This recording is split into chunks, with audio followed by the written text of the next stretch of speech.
consistency across methods. In terms of the yellow boxes, this is where, this is subjective, but we're, considering these a little more uncertain because there may have been some of those cases where it was a little variable in one method and we didn't see consistency, but overall, the pattern was generally trending towards a decreased direction for both of those, for those. And then the gray boxes are cases where, such as bear dye, in some of these bear dye crab examples, there really were not any discernible trends. And so we just considered those as indiscernible at the time. But overall, so you do see red king crab estimates reducing in a few alternatives, such as alternative 2 for non-pelagic and hook and line gear, as well as alternative 3 in the pot gear example. But we did see increases in alternative 2 for pot gear as well. And then the variety of other up arrows in red here show the various trade-offs that were increased to estimate PSE for the other various species that were analyzed. So at that point, this is the concluding presentation. So happy to take any questions before turning it back over to Sarah. Thank you, Dr. Smith. We'll see if there are any questions at this point. Okay, seeing none, before we transition to Ms. Ryan-Smith, I think this would be a good time to take our mid-morning break. I think we anticipate the SSC and AP minutes to be posted shortly, so please keep on checking online for those. And we will aim to come back in about 15 minutes at 10:20. Thank you.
Council members, please come back to order.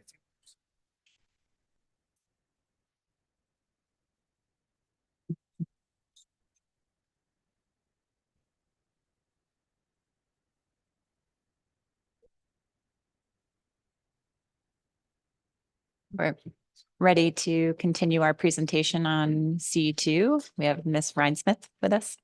Thank you, Madam Chair. Oh, Sure. Ms. Kimball?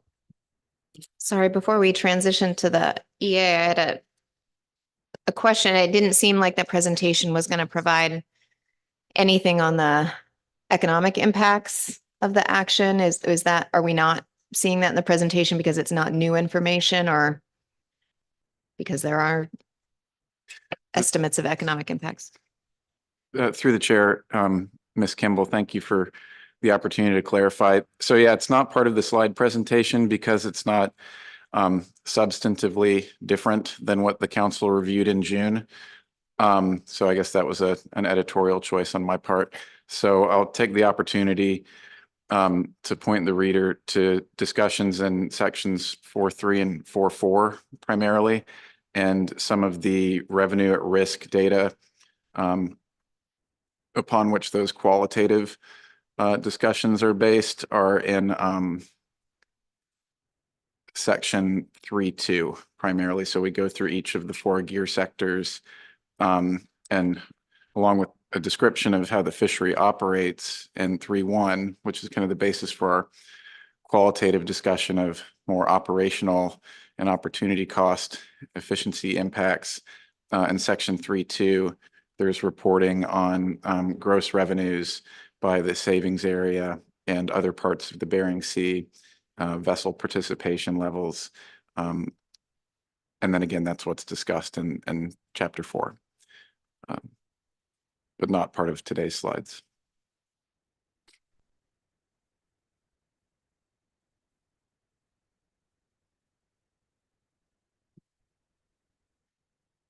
Thank you, Mr. Cunningham. Ms. Rhinesmith. thank you, Madam Chair. For the record, Sarah Rainsmith, council staff, and today I'll just be walking through the remainder of the components of the environmental assessments. Mr. Cunningham just spoke to the additions to the social and economic impact section, and those can be found largely in chapter 4. And Dr. Smith just spoke to the prohibited species catch and the potential effects under the proposed alternatives for those. And the remaining resource components are the same as the June 2023 initial review analysis, including seabirds, target species, effects to BBRKC stock, and habitat resource component. The seabird resource component was largely consolidated and summarized, but the conclusions remain unchanged in that there are no effects to seabirds under the proposed action alternatives, and those will remain a status quo. The target species that were addressed in the analysis are pollock, Pacific cod, yellowfin sole, northern rock sole. This section was updated based on the 2023 SAFE reports, and those were finalized for the groundfish stocks in December of 2023. So none of those stocks are overfished or approaching overfishing status. And the effects of the proposed action alternatives on the target species is largely dependent on the reallocation of effort should the council move forward with any of the proposed action alternatives. And those effects are discussed in Dr. Smith's slides. The areas that I really want to focus on today, and were updated for this review, are the effects to the Bristol Bay red king crab stock. And as Mr. Cunningham noted earlier in the presentation, a lot of the state of the science or ongoing research was affected or was updated in this section to reflect the updated information that's come to light about red king crab since June 2023.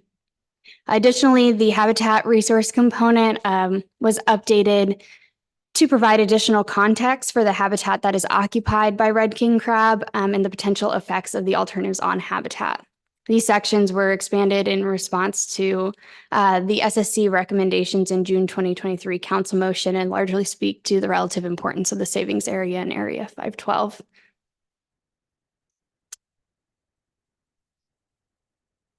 So I'll begin today by summarizing the, excuse me, Ms. Kimball. Thank you. Thank you, Ms. Ryan-Smith. Before you get started, so the environmental assessment did not include at least in your potentially affected resource components, it did not include any other PSC species. It did not include salmon, halibut, herring. And did you say, is that because it was referenced through the PSC part of the document in the RAR? Thanks for the question through the chair. Yes, largely the effects of the alternatives on PSC was in the PSC section in the RAR detailed by Dr. Smith. Follow up, and I can appreciate that. I wondered if it was an oversight or some reason that when we get to our comparison of alternatives for decision making, impacts on other PSC species other than red king crab are not included in the summary of environmental impacts or the summary of economic impacts. So it looks as if that is not even part of our calculus for decision making when it's in part a huge component of this analysis. Through the chair, Ms. Kimball, I agree. We did not break it out in the comparison tables, and I would acknowledge that would have helped the reader. I think it was probably a remnant of, we brought this first initial review through the SSC in June, and their review of the EA, I guess, was okay with the EA section for prohibited species focusing on red king crab. And so the format of that table was carried over. And so that could have been an editorial oversight on my part. But I think, as you pointed out, the content of the document does cover those species. It's just not summarized there where it could be.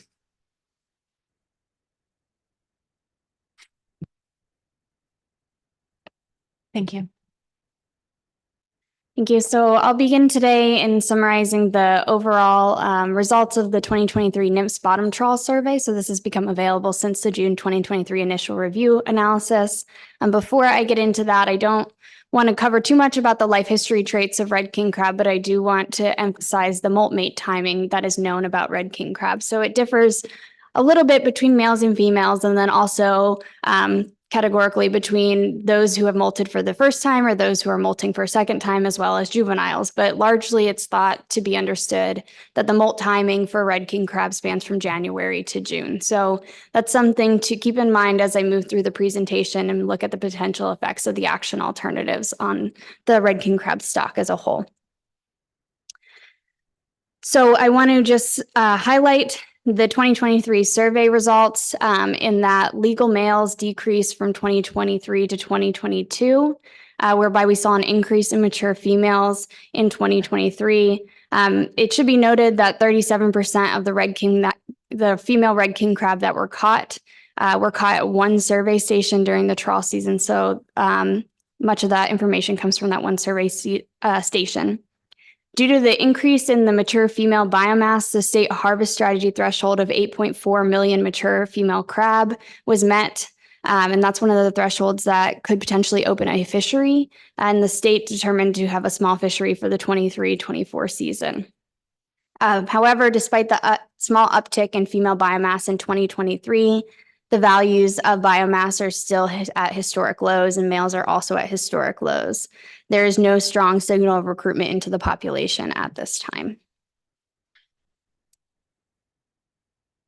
So using the NMFS bottom trawl survey time series, and Mr. Cunningham spoke to this a little bit earlier in the presentation, but we thought it might be helpful for the analysis to break out the proportion of red king crab caught in the savings area, the sub-savings area, Area 512, the Northern Bristol Bay Trawl closure area outside of what is already included in 512, as there's some overlap there, and the remainder of the Bristol Bay region.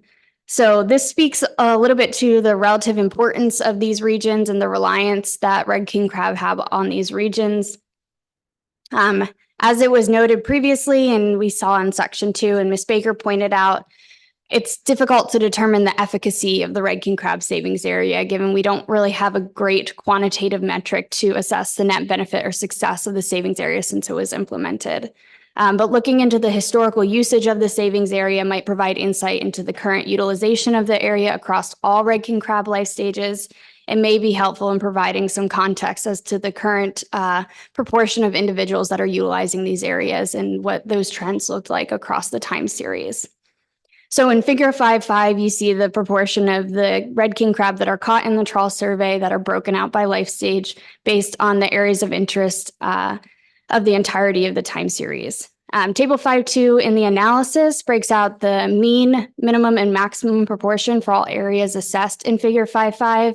But for the sake of focusing on the areas in the proposed action alternatives, I pulled out the mean proportions of red king crab across age classes in the red king crab savings area / sub-savings area and area 512 on the slide. So we see that the red king crab savings area and area 512 historically are areas that have a large proportion of red king crab based on the summer survey information. On average, we're seeing a greater proportion of mature males in the savings area / sub-savings area across the time series, where on average, a larger proportion of mature females and immature males and females caught during the survey are within area 512. In general, male red king crab are thought to occupy larger areas than female red king crab in Bristol Bay. This is documented in the SAFE report, but further emphasized here, as mature males exhibited the highest proportion of catch in the remainder of the Bristol Bay region. So that was a 0.40 average proportion of mature males outside of the other areas of interest, but in the remainder of Bristol Bay. There was a higher proportion of Bristol Bay red king crab in the savings area and area 512 in general, with a larger presence of crab in the savings area in the 1990s. In the last decade or so, immature males and females, as well as mature females, are utilizing area 512, or the proportion of red king crab in those areas are higher in area 512 versus the red king crab savings area in recent years. In 2023, I will note there was an increased proportion of immature females and immature males in the sub-savings area since 2017. Given the distribution that was observed in the NIMS bottom trawl survey from 2023, it's likely that these immature males and females are in the southeastern corner of the sub-savings area. So in conclusion, from this figure, we can see that when the red king crab savings area was implemented in the mid-90s, the proportion of males, mature and immature, in the savings area was much higher. Since then, the proportion of males in other reporting areas and within Bristol Bay has increased, and we see on the figure right the relative importance of the savings area and potential increased importance of area 512 for Bristol Bay red king crab in the last decade or so. It's likely that when the savings area was implemented, it was effective in conserving Bristol Bay red king crab, as a much higher proportion of the population for Bristol Bay red king crab across life stages occupied the savings area and sub-savings area. However, that's not to say that it's still not effective. We just don't have an accurate way of measuring the effectiveness at this point, given we don't have a great quantitative metric for assessing that right now.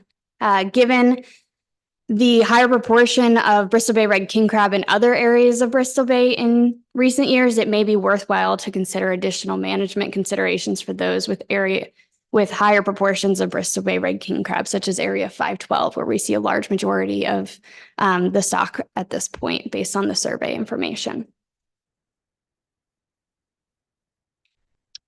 So in the next two slides, I'll detail the ongoing research that is occurring for Bristol Bay red king crab, and some of this information has filtered through the crab plan team.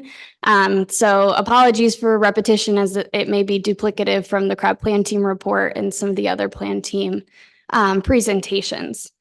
But largely, there's been a lot of effort to better understand the distribution of red king crab and movement of red king crab throughout the Bristol Bay region in recent years. And the Kodiak Lab, as well as BSFRF, have been putting out several acoustic tags to better understand these movements and the directional movements for red king crab based on seasons.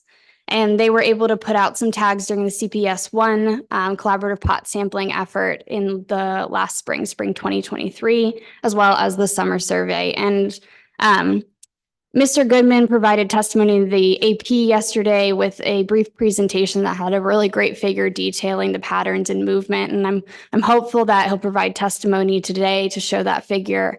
Apologies for not including it in the presentation, but I do think it does depict the ongoing research that BSFRF has been working on to better detail the movement patterns within Bristol Bay.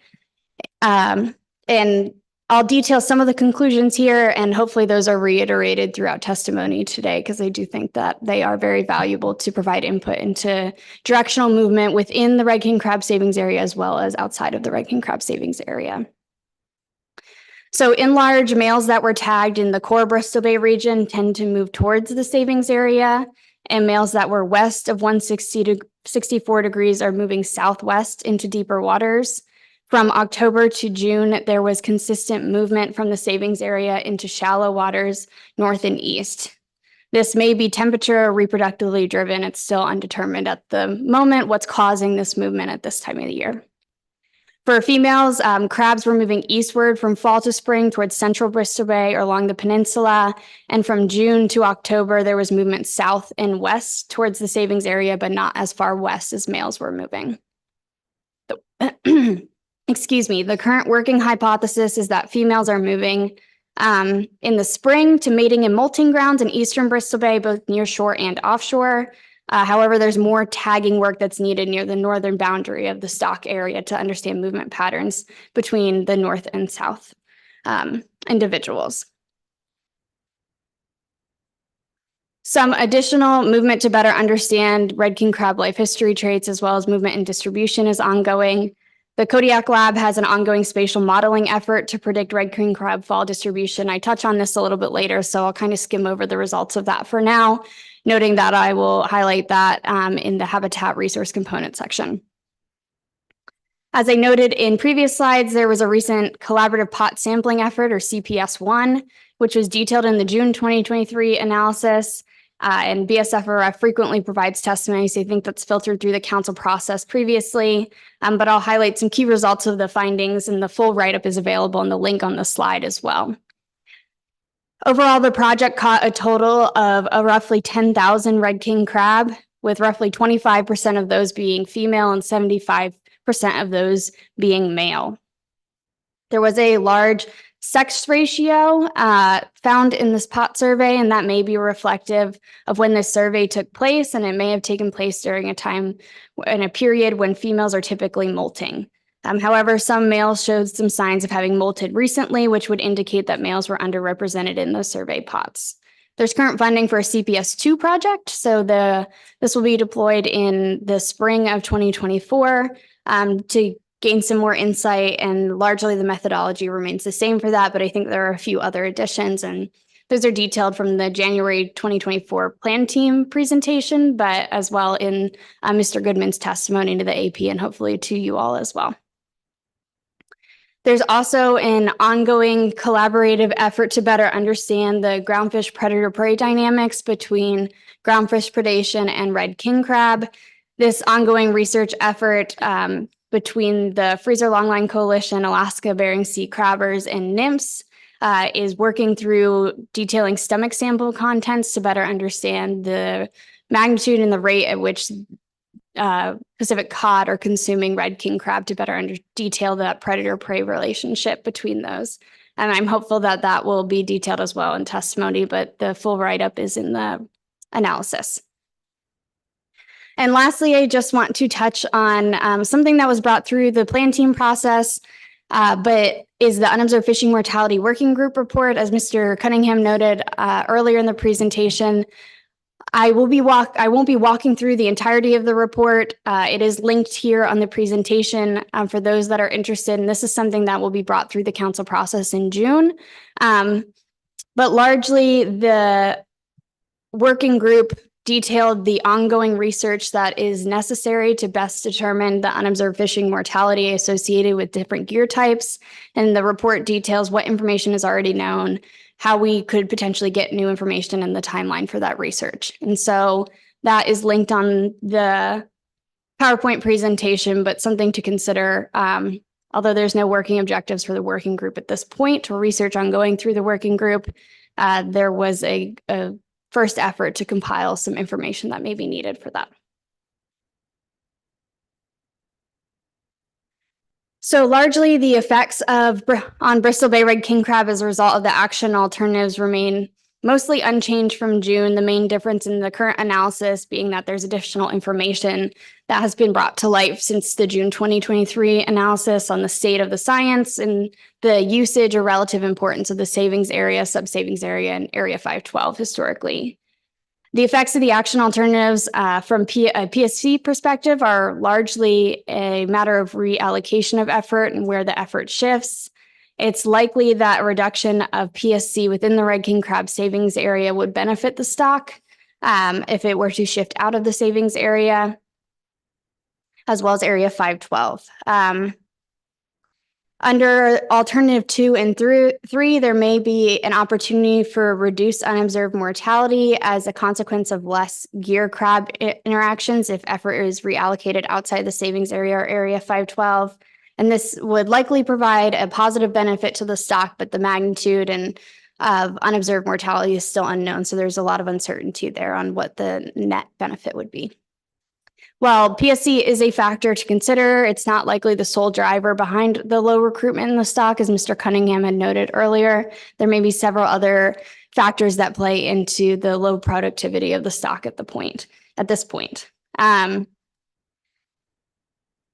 As noted on my last slide, there is some predation of red king crab by groundfish species, and that may be something to consider when weighing the cost and or benefits of the proposed action alternatives. And should there be fishing pressure reduced in the savings area or Area 512, it could result in an increase in predation on red king crab by those predators that are no longer being removed from the population at that point. There's no current estimation of how much influence the predation rates or the magnitude of predation is on red king crab, so it's difficult to discern what effect that would have on the stock. In summary, I think the main takeaway here and from the information that is provided is that the savings area and sub-savings area in Area 512 is an area that is important for the Bristol Bay red king crab stocks. And the effects under the alternative 2 or 3 would likely reduce gear interactions with crab and reallocate the fishing pressure on crab and may provide a net benefit to the stock. And I'll pause there before I move into the habitat section for questions. Yes, Ms. Kimball. Thank you, Ms. Ryan-Smith. I'm just trying to find the consistency in some of your conclusions in this portion with some in the RIR, and I'm really struggling a bit with PSC shifts due to relocation. I think that displacement was modeled in the RIR, but I'm wondering how you make these other conclusions. It's almost as if we then set aside the fact that we need to know where that relocation will happen in order to make the conclusion that you would have a reduction in PSC or a reduction in unobserved mortality or a reduction in disturbance. And so it almost seems like we're kind of cutting off the conclusions halfway. And I just thought maybe you could explain a little bit more about that, including the kind of inconsistency that a reduction in PSC would benefit the stock. I think on its face that sounds correct, but we have a whole nother section that from stock assessment authors that if we had PSC at 0, we would have no stock effect, no population effect. So any little bit of help on those conclusions would be great. Thanks for the question, Ms. Kimball, and through the chair. I think the lacking statement in that is that a reduction in PSC within the savings area would likely provide benefit to the stock. So removing that pressure from the savings area where we're seeing a large proportion of all life stages that would provide a benefit or has the potential to provide a benefit to the stock. And I'll let Mr. Cunningham elaborate if he would like. Thanks, Madam Chair. I guess to that I would add maybe a source of inconsistency with what I had reported earlier in section 2.4 about whether the marginal difference with no directed fishery but bycatch status quo was similar to F equals 0. So that is that mature male biomass projection that uses the base model in the assessment, which doesn't account for factors like the potential benefits of the specific habitat the specific habitat benefits of this area to the stock. So I think qualitatively that's being considered in this statement in the EA. But that's not something that's quantified. I think there's a presumption here that, that we can't put a number to it. The figure 5.5 showed that crab do use these areas of interest. So, it's a logical conclusion that the habitat provides some benefits to the crab. Removing bottom contacting gear would provide some unquantified benefit. And again, that's not considered at all in the figure from section 2.4. Follow up, Madam Chair, then, so you've clarified that it's really just talking about the savings area itself. Am I wrong to think that we should then consider where the fleet is displaced to be able to make those conclusions? Through the chair, in reference to the council's purpose and need statement, I think, yeah, you would want to consider whether efforts being displaced to outside of the stock area or area T. And if you look at, I guess, some things that weren't part of the presentation, but part of Appendix 2 is, how the map versions of how those bar chart results figures were generated show the areas that were selected to receive displaced effort. And those include areas that are both inside and outside of area T. So yeah, I think you could make a fair statement that effort being displaced outside of the stock area would be a greater source of benefit. But as far as, and this I guess came up and even in reference to socioeconomic impacts, like could you say the impact on participants in the crab fishery is different between crab vessels that fish in the savings area versus those that don't? And our answer to that is we don't have enough specific information on whether crab being removed from the savings area versus crab that are being removed from other parts of the stock area, still within area T, but not the savings area. How do those either direct removals or habitat impacts manifest in the health of the stock? We just don't have the bridge information to make those conclusions. So I guess we're kind of stuck at the point of, did the effort move outside of the stock area?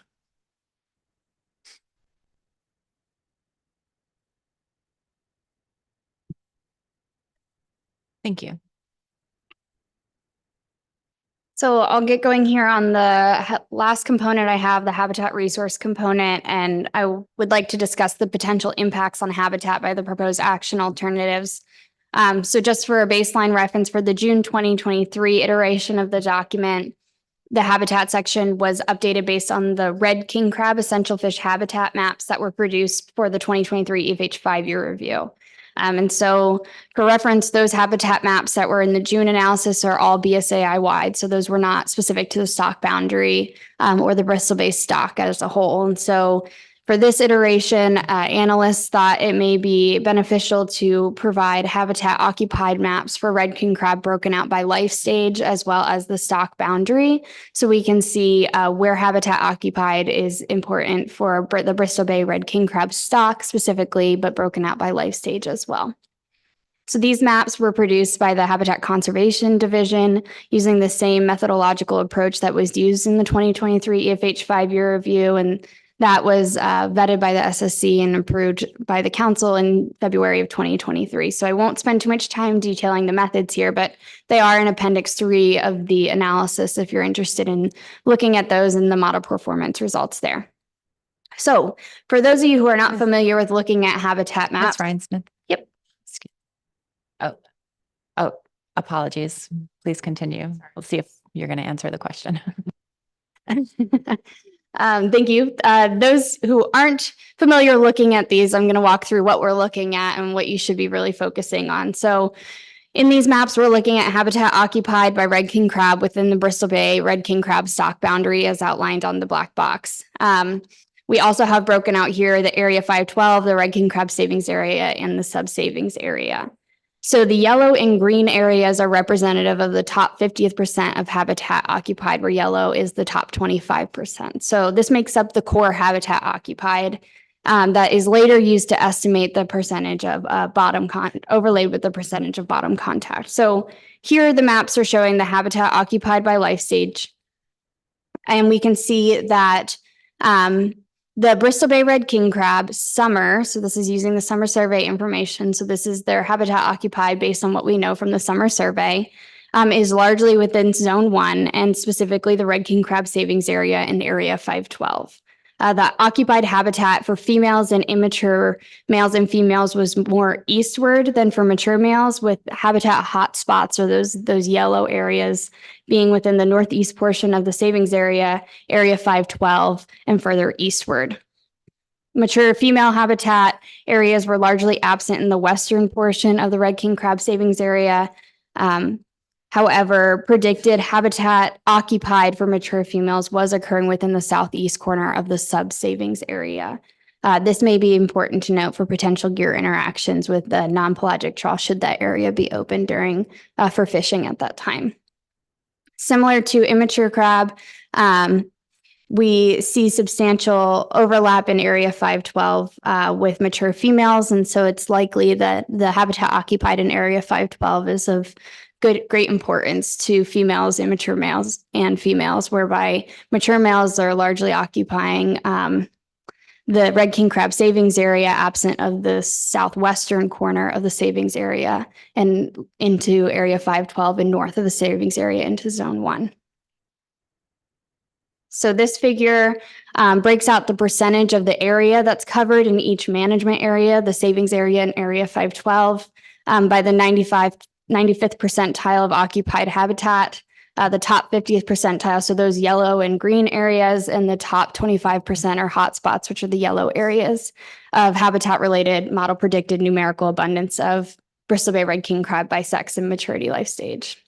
I think the main takeaway here is that the habitat that is within the savings area in area 512 is of great importance to Bristol Bay red king crab as a stock. And the habitat in this area may provide refuge during these key life stages as juveniles and during molting and mating timing for all life stages. Ms. Rhinesmith, the question, Ms. Baker.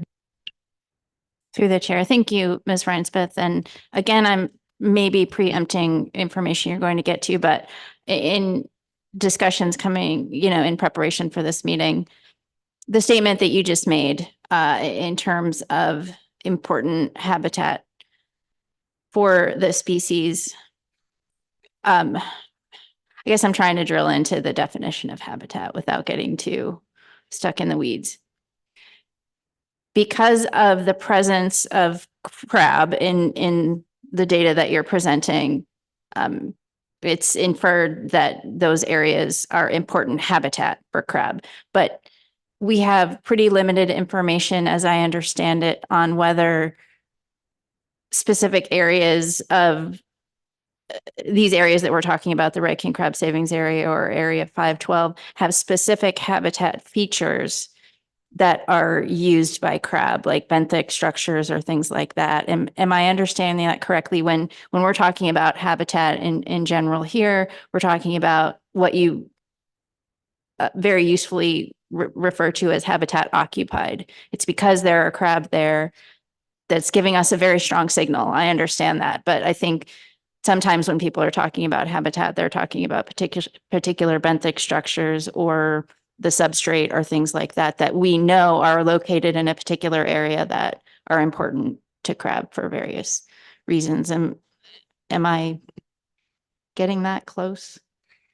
Thank you for the question, Ms. Baker, and through the chair. So yes, you are correct in that these maps are showing the habitat occupied because we're seeing crab there, and the summer bottom trawl surveys uses the response variable in the model. And so it makes sense that what we're seeing in the summer bottom trawl survey overlaps a little bit with the results of this. But what these maps don't tell you, and you're correct, is the specific habitat features that are important. But we do know, and it's defined in the FMP, that red king crab do rely on corals, rock, substrate or more substrate with definition rather than a sandy bottom for refuge. What we don't know from these maps is where those habitat features are located. So I think given the presence, the habitat occupied by immature males and females, you could draw a conclusion somewhat that those habitat features may be present there, but that is largely unknown at this point. Thank you. Mr. Hi. Mesereau.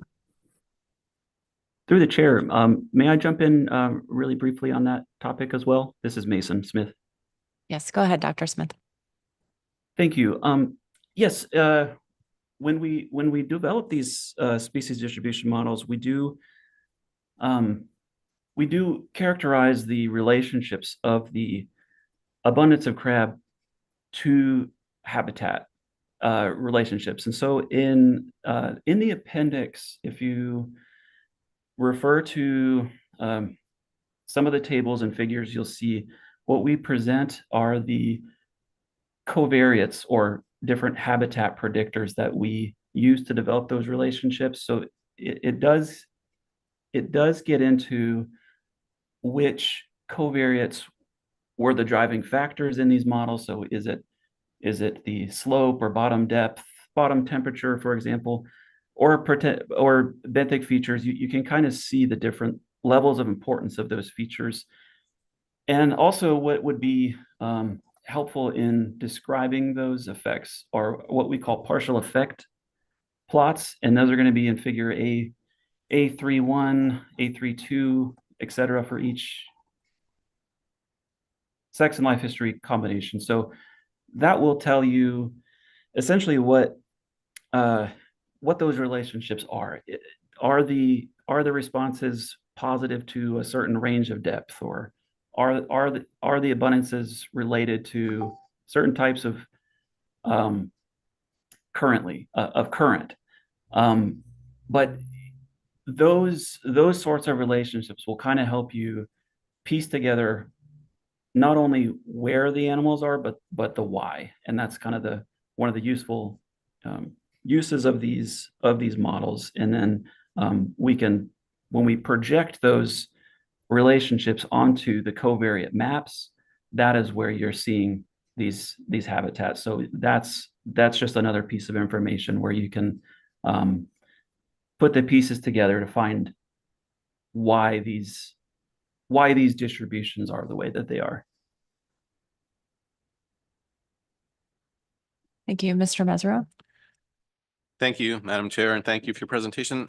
My question for you is I first have a clarification on Ms. Rice-Smith. The yellow is on these maps is listed as 25th percentile, and then the green is 50 percentile.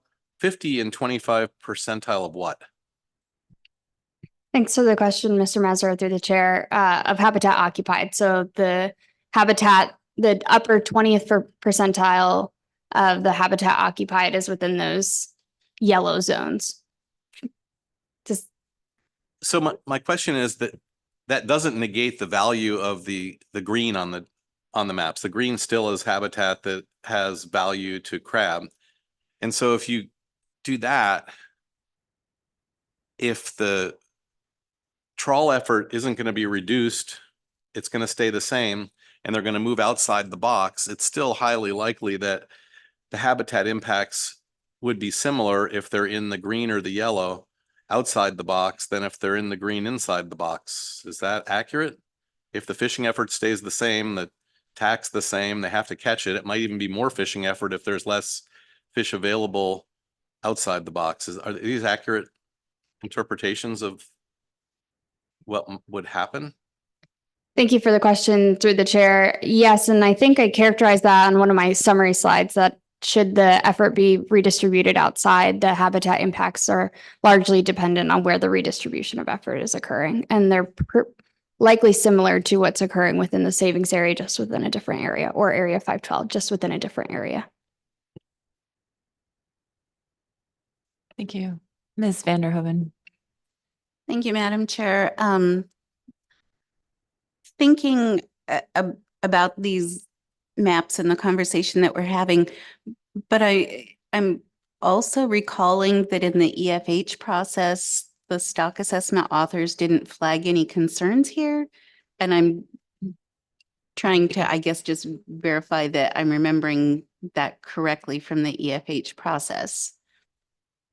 Thank you for the question, Ms. Vanderhoven, and through the chair. I think there's two parts to the EFH 5-year review process. So there's the component one, which is establishing the map and text descriptions, which would be what was seen. And then there's component two, which is the fishing effects analysis. And I kind of go into this, but Dr. Harris went into this a little bit yesterday during his presentation, where in the EFH 5-year review process, they conduct a cumulative impact of fishing effects and habitat disturbance. And that threshold was in the 5-year review process found to be not more than minimal and temporary in nature, and the stock assessment author did not elevate it. But through that process, what the assessment author did elevate, as well as the SSC, is that they were interested in seeing the habitat maps and text descriptions. So what we're looking at this slide broken out in life stage and stock boundary to be more applicable for management use.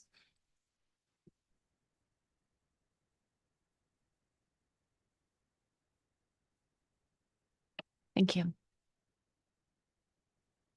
Thank you. I just have a few more slides, and I touched on the ongoing work that's being done by the Kodiak Lab to better estimate fall distribution of red king crab. And so this slide details the work that the Kodiak Lab has been doing on the fall encounter rate maps for legal males. And I'll highlight that the image you see on the top is slightly different. One, from the model input, but two, that it's only looking at legal males versus the other habitat summer maps we're looking at mature males. And so there is a slight difference there that I want to caveat. But largely we can see that in figure 517 on the bottom, from the absence presence map that the analysts used to input into the model, red king crab are largely absent from the southwest corner of the red king crab savings area and Bristol Bay in general. This is consistent with the summer habitat occupied map, as well as the CPS1 survey results and the NIMS bottom trawl survey results.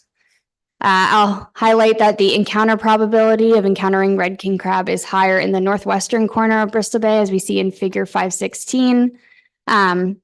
And this figure depicts really that we may be seeing a shift in red king crab habitat occupied from summer to fall. And so while the figure 516 and then the summer habitat occupied maps that I showed you for mature males are not a direct comparison, given the difference in data inputs and covariates and methodological approaches, it does provide some insight into the potential movement patterns of male red king crab seasonally, and indicates that there may exist some movement throughout the year that should be taken into account when considering closed areas that may provide benefit to the stock.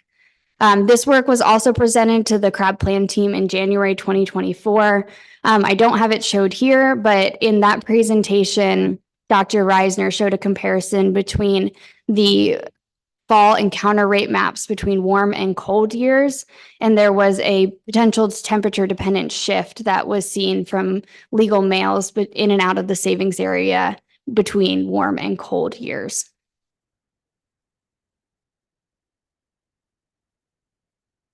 So yesterday's presentation provided by Dr. Harris as well as Dr. Rose provided a great precursor into this portion of the analysis as far as how we were utilizing the fishing effects model outputs and important fishing effects information products. And so the information that was in the 2023 June initial review analysis showed a bottom contact analysis that was used in the red king crab emergency rule.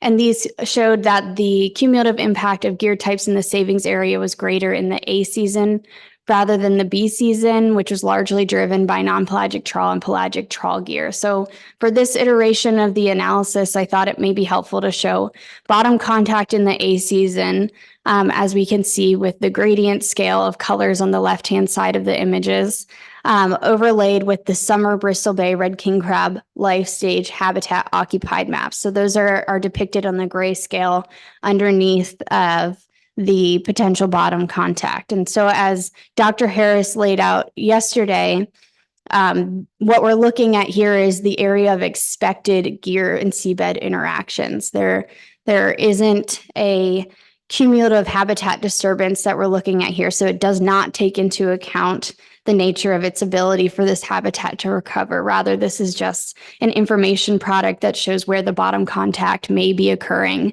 and the expected gear and seafloor interactions of that bottom contact.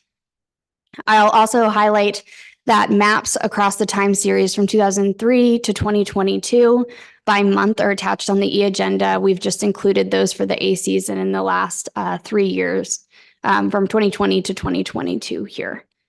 So from this figure 518, we see that the bottom contact in the A season is likely to be occurring in the savings area and just north of the savings area in zone 1. And that the savings area and sub-savings area exhibits the most bottom contact in February and March, extending from the southwestern corner of the savings area into the center and eastward. The bottom contact within the savings area overlaps mainly with the habitat that is occupied in the summertime by mature males, mature females, and some immature females and males, depending on how far east into the savings area bottom contact occurs. The area north of the savings area in zone 1 is exhibiting the most bottom contact in recent years, overlapping mostly with what is thought to be summer mature male habitat occupied. And overall bottom contact in the A season may be overlapping with important molt mate timing for red king crab across life history stages, and they may be more susceptible to gear interactions given this sensitive time period.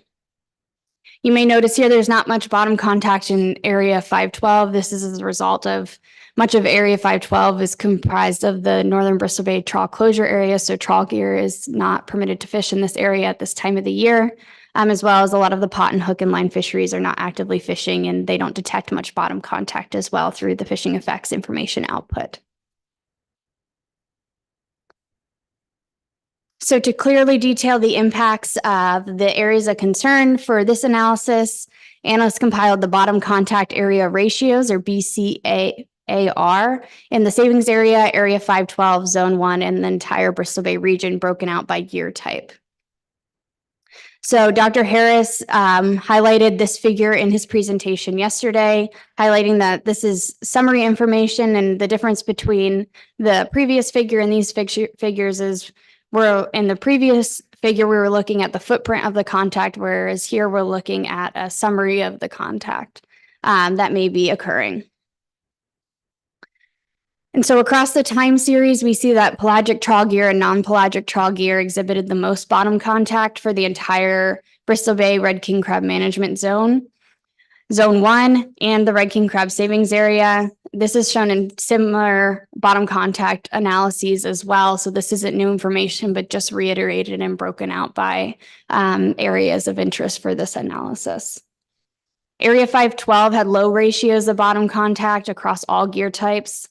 I think that the unobserved fishing mortality working group report highlights that there needs to be more information on the potential time on bottom and impact on bottom by pot gear, and specifically lost pots, to estimate the magnitude of unobserved mortality or potential information into bottom contact for pot gear. And so given that much of the Pacific cod pot fishery is operating in 512, I think more research could inform some of these bottom contact estimates.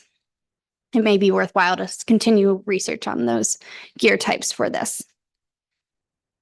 So to conclude my slides today, the effects of the proposed alternatives are likely based on the potential redistribution of habitat disturbances as a result of fishing in areas outside of the savings area or Area 512. As we can see in the fall and summer habitat maps, both the savings area and Area 512 live within that top 50th percentile of core habitat occupied, and most of that ranges within the top 25 percentile of hotspots. Bottom contact in the A season may overlap with molt mate timing in the core habitat occupied, specifically red king crab in the savings area or subsaving, or in the subsavings area or Area 512. Area 512 may act as an important habitat for mainly females and immature males and females, and bottom contact and subsequent mortality associated with bottom contact with pot gear is largely not understood, but future research to better understand this would gain insight into the potential impacts of fishing activity on juvenile red king crab and female red king crab in 512. Overall reduction in fishing effort within the savings area, specifically trawl effort in the A season rather than would likely result in a net benefit to the habitat that's critical for red king crab in the savings area. And with that, I'll take questions and then pass it back to Sam.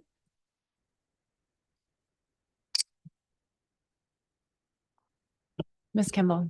Thank you, Ms. Ryan-Smith. I guess I was trying to go through that portion of the analysis on estimates of seafloor contact and kind of draw out the conclusions. And in part, maybe you tried to answer it when you responded to Ms. Vanderhoven about the conclusions in our EFH analysis about not having more than minimal or temporary impacts, so that there's bottom contact, but then the further conclusion was minimal and temporary. And I don't see that anywhere in this analysis. That's that kind of second part and what that then means for your conclusions. So that's one question. And then how we draw conclusions about impacts to stock as a result of bottom contact. I think we heard from Dr. Harris, and then again in your analysis that we have to be careful that estimated bottom contact is not equivalent to bycatch mortality or impacts on the ability of red king crab to reproduce or recruit into the fishery. So I guess I'm trying to use the bottom contact maps. Is that just context, or are we really able to draw kind of conclusions relative to our action? Thank you for the questions, Ms. Kimball. And through the chair, I think your first question in regards to the conclusions that were drawn in the 2023 EFH 5-year review. So that review, as I noted with Ms. Vanderhoven's question, was a cumulative impact analysis was done. And so they looked at proportion of habitat disturbance. One, it was a little different because it was within the entire Bering Sea and Aleutian Islands for all red king crab stocks. So that could include Norton Sound red king crab, Pribilof Island red king crab, Bristol Bay red king crab. So all of the red king crab stocks that fall within the BSAI management area. What we did not do in this analysis was provide that cumulative impact of habitat disturbance within the Bristol Bay region. And so I don't have that percentage number for you as was provided in the 2023 EFH 5-year review. And I think I noted this as well, but the bottom contact analysis does not account for the nature of the habitat's ability to recover. So recovery rates are not included in that. And Dr. Harris detailed, but this bottom contact is just an information output that the fishing effects model uses, but not the entirety of the fishing effects model. So this is one component that, or an out product that can be utilized by using the fishing effects model, but it doesn't include recovery rates and all of the other information inputs that Dr. Harris detailed yesterday. In reference to your second question about the major conclusions that can be drawn from these habitat maps, I think that parsing out the habitat occupied by life stage provides important information relative to, one, the Bristol Bay red king crab stock as a whole, to better identify what habitat is being utilized by this stock and the habitat that is thought to be important. I think, as Dr. Smith detailed, with the information that's provided in the Appendix 3 on the results of the covariate and model performance, we can see that some of those, the bottom, the depth, slope, all of those covariates are having an effect on different life stages, and the impact on different life stages is variable, but it does provide insight into what habitat features may be important for these stocks at critical life stages. And I think I may have missed the other part of your question. So if that doesn't answer it in all of its entirety, please repeat that. Thank you. No, the other part I think was just translating the bottom contact maps into conclusions about benefits to the king crab stock, which is what we are working toward in our purpose and need. And that this analysis and Dr. Harris's presentation provided us a lot of caution not to make that equivalent. So I guess that's no longer a question if you're nodding, but thank you for that.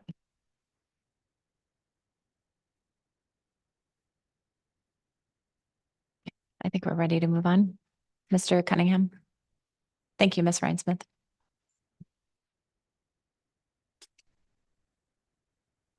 Thank you, Madam Chair. I have just 3 slides on this Appendix 4. So now we're moving into a couple things we wanted to highlight in the presentation that aren't directly related to the alternatives you're considering, but were specifically requested under your June motion to be carried through as embedded discussions within this document.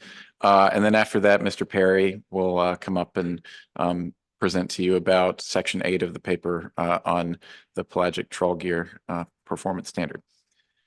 So this Appendix 4 of this paper is a short discussion that continues what was Appendix 1 in the June 2023 document, where the council prior to June had asked the analyst to expound upon a proposal from public testimony to think about what was the term used was a framework approach that could achieve similar goals to the alternatives. And I'll elaborate on what that means, but the council in its motion in June was specifically looking at something that could achieve similar goals, but would be more dynamic and responsive to seasonal spatial distribution of Bristol Bay red king crab and focus on more discrete areas of relatively higher female abundance. In the lead up to that request and this being included in a June appendix, we have a long paper trail of discussion papers on this topic going back to early 2022.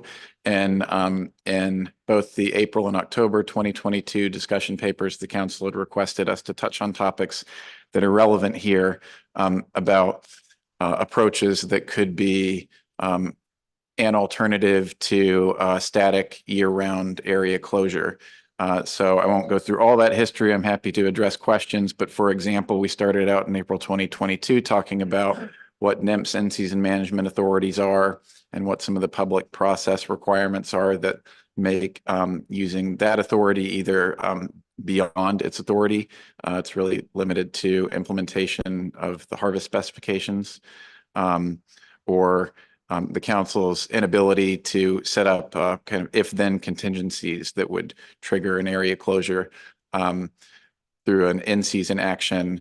You wouldn't be able to do that without still needing to follow public process, comment periods and things of that nature, which wouldn't be really conducive to the time and area closures that you see in other examples we brought forward, like rolling hot spots for salmon avoidance within intercooperative agreements. So that is history that's part of the record for this analysis. In this appendix for this document, we were asked to continue this conversation with stakeholders. So all we've done here is reflect what we learned from speaking with, and specifically the council asked us to interact with the trawl sectors and the pot cod catcher vessel sector. So we have kind of 2 sections within this discussion. It's just a reflection of the input we received. So there's a little bit of asymmetry in what the 2 different gear groups focused on and giving us their input. On this slide, I'm reflecting some of the discussion with the pot cod participants. As we say here, that gear group as a whole is a little bit less fully organized through cooperatives. So we did our best to get a complete outreach to different aspects of the fleet as much as we could, including catcher processors who are recently less active, also under 60, as well as over 60 CVs. The discussions didn't veer too far from what was offered as a proposal and that you saw in June. In broad terms, setting up an agreement framework modeled on an example from the crab rationalization program, where there's a pre-season agreement, which NIMS has some oversight on, that would then be triggered. that's the example from crab under certain circumstances. That has to do with crab regional processing. The application here, what was envisioned is setting up a longitudinal line that pots can only be cod pots can only be fished east of that line by vessels who were signatories to an agreement outlining some of these examples here, like certain gear types or gear modifications, carrying increased observer coverage, hotspot reporting through messaging apps, having AIS turned on, and then other measures that could be implemented more rapidly, if not having to go through the federal regulatory process. So in this sense, it starts to deviate a little bit from the example from the crab rationalization program. The document cites the regulations in 680 that describe what that example is about regional delivery requirements, 680.4P, as in Papa. So, and like in June, this document points out some of the acknowledged challenges in setting up this kind of framework for pot cod sector in particular. Again, there would need to be an appropriate third party that would sort of bring this agreement together, and also, it's not a fully formed idea, but if there are some data-driven in-season decisions or triggers that are set up as part of this agreement, then who's managing that data? That's something that's more in place in the trawl sectors. Also, I think the people giving us input acknowledged that this type of agreement would, by definition, need to bring in people involved with the directed crab fisheries to come to an agreement of what is going to effectively achieve positive benefits through dynamic management. So again, without the same kind of like fully comprehensive cooperative structure that you might see in trawl sectors, there would need to be some work done ahead of time to make sure that, so to speak, everybody's in the tent and figuring out what things need to be piped into this agreement. And then we've talked previously about if increased observer coverage is core to something that people need to demonstrate to be able to fish in more eastern parts of the Bering Sea. What are the limitations on the availability of observers? How that's how that might affect the existing observer program, annual deployment plan, those sorts of considerations. And then finally, a similar but different conversation with stakeholders in the trawl sectors, both catcher vessels and catcher processors. And here again, I'm just reflecting themes from that discussion. This isn't taking the format of a proposal, but things that would need to be considered in coming to this alternative approach. So I've just highlighted a few. I think a headline takeaway from those discussions was that the benefits of a dynamic approach to time and area closures are perhaps finding areas where, in terms of crab PSC, fishing is cleaner, so to speak, but other benefits of better pollock product quality or catch per unit effort. And without the ability to find areas that are cleaner or providing better benefits to all fisheries, there needs to be some give and take with the legacy static area closures that exist. So that was core to the approach they discussed. That kind of, I guess, the next main point I want to highlight is that avoiding crab requires knowledge of crab location. And so there are two ways listed here of how you would know or determine ahead of time or in season, in sight, whether there are crab there that need to be avoided. And I mentioned earlier that trawl gear, both pelagic and non-pelagic, is designed not to be fully retentive of crab, either with the large forward meshes and pelagic trawl gear or elevated gear for non-pelagic trawl. So, would seeing crab come on board a trawl vessel be a sufficient signal to direct a response to the presence of crab? If not, what are some other ways to for the fleet to get a signal and to take dynamic action, whether through time and area closures or other measures, other restrictions on how they're using their gear that they might come up with? Could it be some sort of preseason estimation of likely crab location that is dynamic on an annual basis, perhaps? So some combination as more information is built up about either where crab are likely to be based on some, model that incorporates survey data, crab fishery dependent data, other covariates that perhaps are being developed through the ESP process and stock assessment, like the signal of warm and cold years. So over time, would that be sufficient to identify areas on a more dynamic year-to-year basis or season-to-season basis that need to be avoided?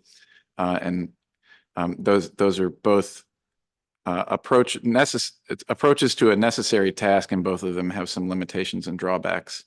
The people giving us input also said that whoever is involved in crafting this approach would probably at a top level need to decide whether the emphasis is on avoiding direct interaction with a specific stock of red king crab or a specific subset of that stock, like mature females, or whether it's built around more avoiding key habitat areas. And then finally, another message of emphasis was that because these closure areas have great ramifications for the way the fleet operates in a small portion of their year, to the extent possible, they should be based on as much hard data information as possible. And there are some challenges inherent to that, not only the retentiveness issue, but if the lack of a direct signal from seeing crab come on board is going to be solved through proxy data. Like, for instance, could a closure area in time be triggered by seeing a certain rate of crab and cod pots? There's a lack of overlap in the time and location of fishing between trawl gears that go into this part of the Eastern Bering Sea and the pot cod fishery. Similarly, catcher processors and catcher vessels in the trawl sector aren't necessarily fishing the same time and location, or in certain years, whether it's because of the bycatch limitation zone 1 limits at its lowest level as it was for a few years prior to this one. The non-pelagic trawl sector, you can see in the data really, and the effort maps from the appendix, didn't go near the sub area for a number of years there, or perhaps their location of the non-pelagic trawl effort might be influenced by whether they're getting productive low halibut rate yellowfin sole fishing farther to the west. So, they're not, they're certain vessels that are focused on that target fishery aren't going to be fishing in an area that would lend any information that the pelagic trawl sector could then look at and use to determine what crab rates are from a slightly more retentive gear. So those are, I guess I'm just trying to reflect the nature of those conversations. That's all I intended to present. I'm happy to expand on any of these thoughts, or if there are general questions about the example that was referenced from the crab rationalization program, I can go into that. This is just something that I don't think this presentation is trying to lead on, because the council has asked for this to be continued as kind of a rider on this analysis of alternatives. And this is probably the point in the council process here to compare its merits and its trade-offs to the action alternatives more directly before you. Thank you, Mr. Cunningham. Ms. Baker. Thank you, Madam Chair. Mr. Cunningham, I'm not going to ask you to go further into the details of the initial crab rationalization program example, but I guess I would ask you to provide enough information. What is different about that? I don't know if framework is the appropriate way to describe it, agreement in the crab rationalization program that you're using as the original example to build on this discussion versus just industry agreements to avoid certain PSC species that many of us are familiar with. What are the different components of this example? Through the chair, Ms. Baker, the crab rationalization example, the kind of gold ring it was reaching for is if there wasn't processing capacity in one region, could crab be processed in a different region, kind of crossing the barrier of regionalization of processing. So it was a simple objective, and it would be a pre-season arrangement between harvesters and processors in one region, same in another, communities involved in both, and then NIMS overseeing a pre-season application that could then kind of be struck if needed during the year. And it had a pretty clear objective on what's going to change. Crab is going to get processed in a different place is the only thing that would change. And here we're trying to apply that to a suite of annually or periodically revisited oh, I lost the word. Commitments, goals, ways, best practices is what I was going for. And you hear a lot about wanting to encourage gear innovation, but not have it in regulatory gear specifications that are difficult to change. That's very different from processed crab at a different place. It's kind of the tools they're trying to put in place are a little bit more nebulous.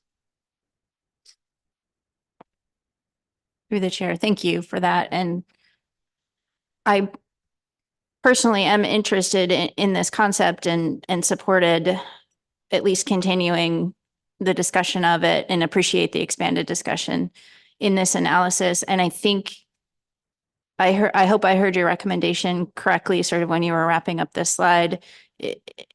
If, or maybe I'm going a little too far, but if the council's still interested in pursuing this, I think something you suggested the council could do is compare the potential outcomes under this sort of approach under the other alternatives that we're looking at. If we're wanting to get a little bit more information in terms of the efficacy and the impacts of this type of potential approach. Did I hear you correctly?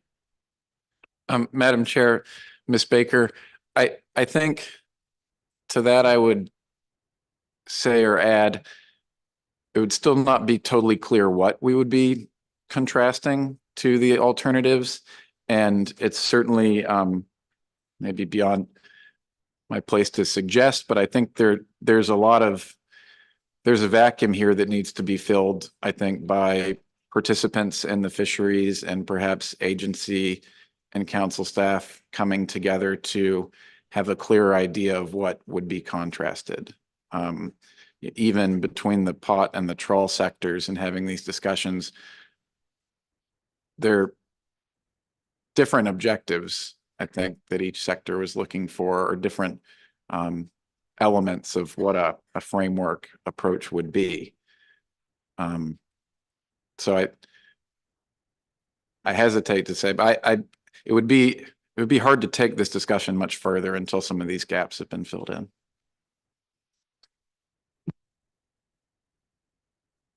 Yes, Ms. Kimball. Thank you. So, Mr. Cunningham, I listened to your description. I wondered if just you could step back a little bit for me and say, are the ideas that are most described or most appealing to, I'm thinking about the pot sector where you can actually see crab in the bycatch. So set the trawl sector aside. Those in which you figure out what kind of, based on survey information, what kind of higher densities of crab you saw in a survey, and then you set those areas as potential closure areas the following season?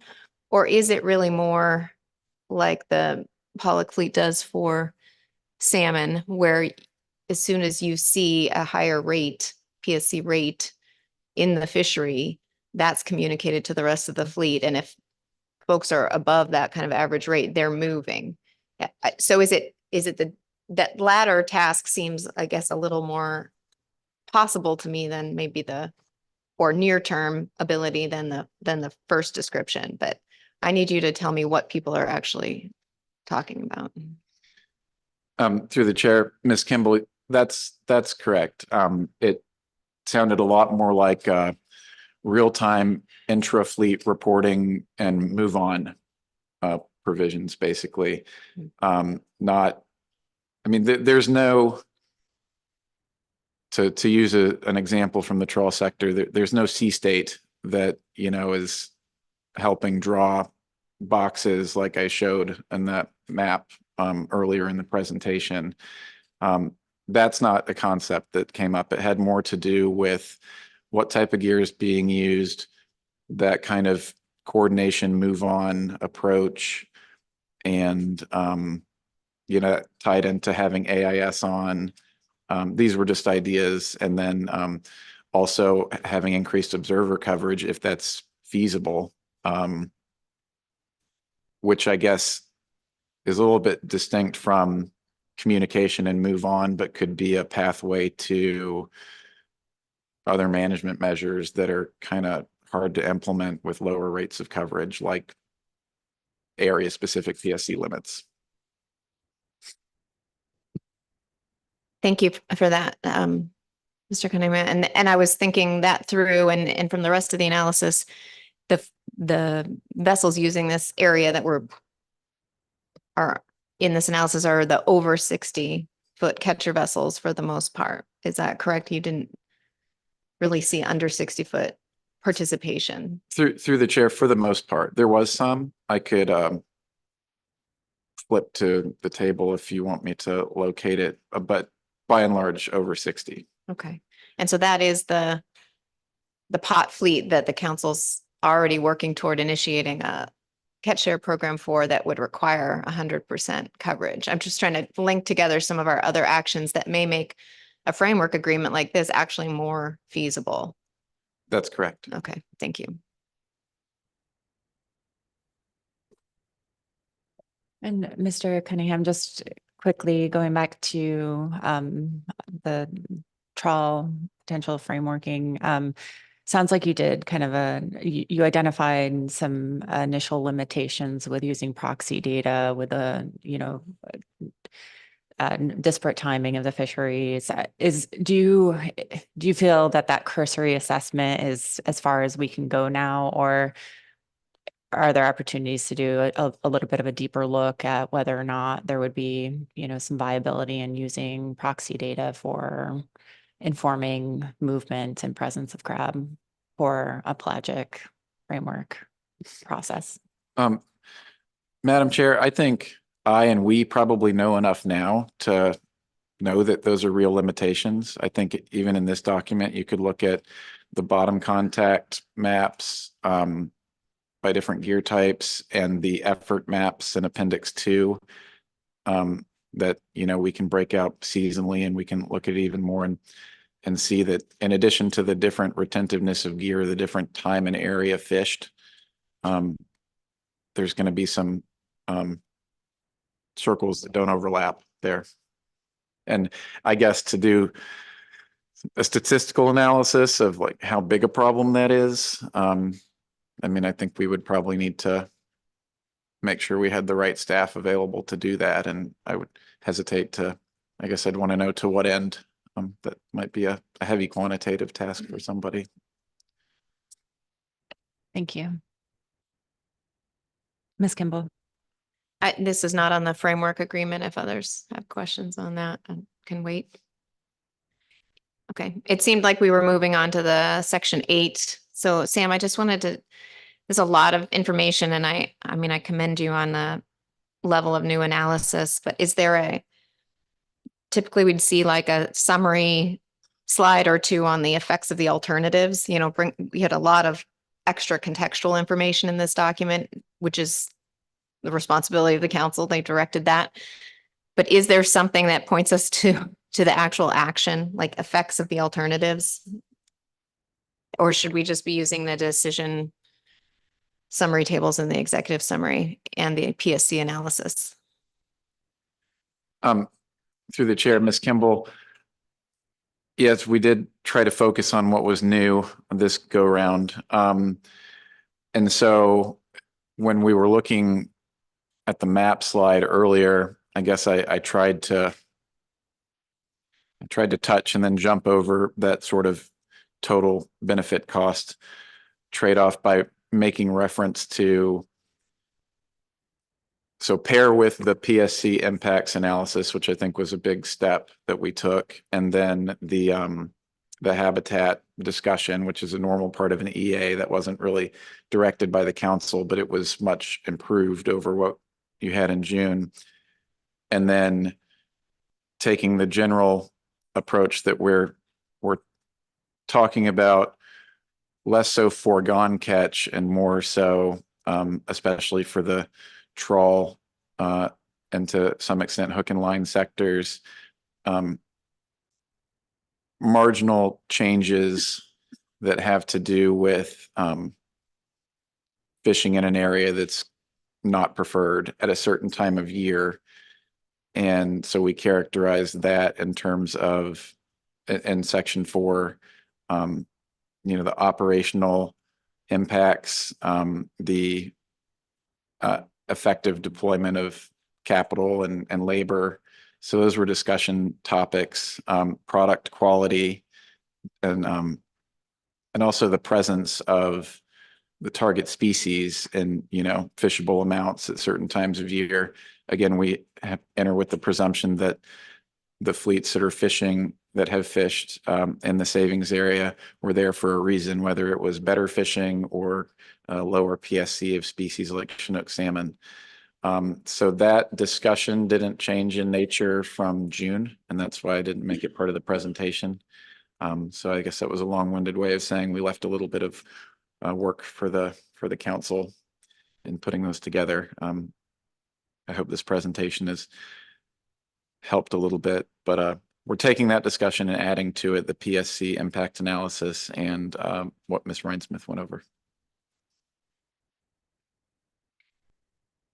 Thank you. I can appreciate that, and we can put those pieces together. And we'll use, thank you. We'll look for that and try to relate it to our purpose and need. Madam Chair, I guess it's better than nothing to offer. There was that kind of bulletized pros and cons slide in the June presentation of this topic, and I considered re-including it. I maybe was wrongly worried about presentation length and didn't want to, take us through all of section 4. Short of putting that on the screen here, it's a slide I think that would be easily recognized and doesn't need to be updated. So I know that's asking people to do a little bit of work, but the June meeting presentation had a slide that you probably would have appreciated, that still applies.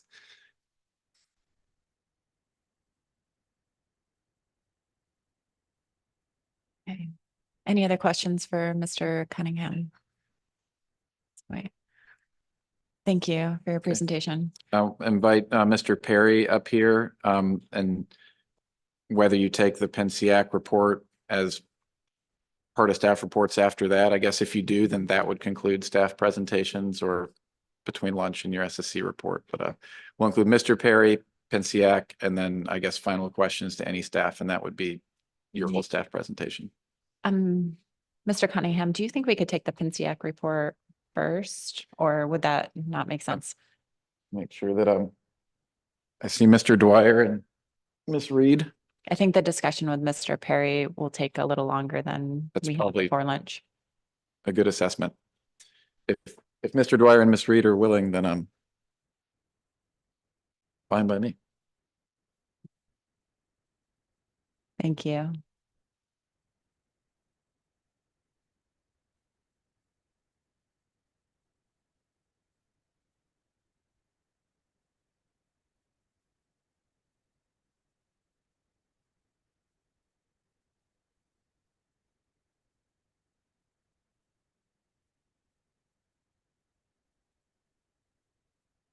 Madam Chair, if I could just have a second to boot up. Thanks. I appreciate you coming out of order. Thank you.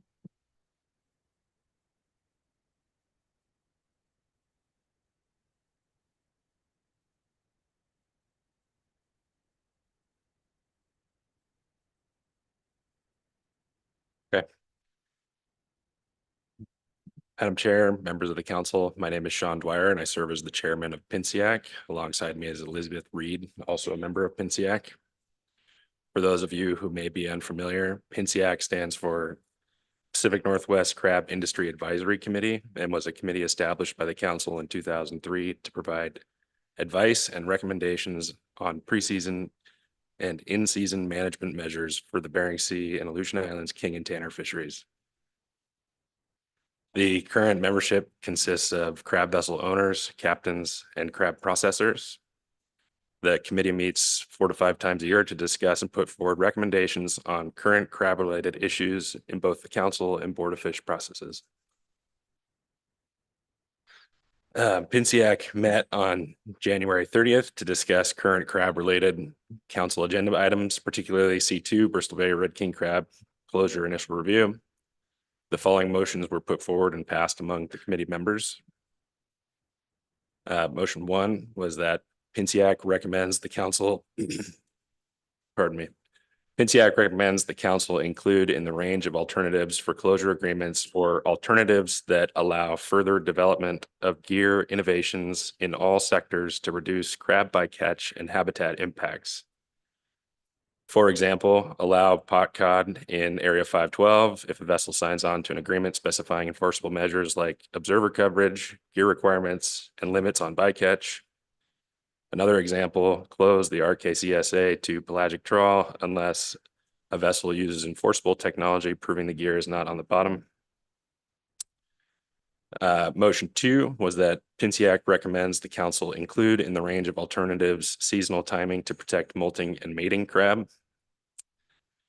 And the conversation around these 2 recommendations revolved around the idea of allowing and encouraging industry to continue to work towards reducing the bycatch of crab through continued gear modification and development, and how best to incentivize that. There was discussion as to whether or not this notion is ready for regulation, as the industry is still working to identify preferred gear types, particularly in the pot cod fishery. And with that, thank you for allowing us to present PINCIAC's recommendations, and we'll happily take any questions. Thank you, Mr. Dwyer. Any questions on the PINCIAC report? Ms. Vanderhoven. Thank you, Madam Chair. Thank you, Mr. Dwyer. Your conversation about enforceable technology to allow pelagic trawl if they could prove that they weren't contacting. Did PINCIAC discuss what that enforceable technology might be or what that would look like? We've had a lot of conversations about what's doable now and what's not. And so I'm curious about your discussion. Yeah, there was some discussion around that and whether or not that technology was available and how soon the study with Dr. Harris might be available.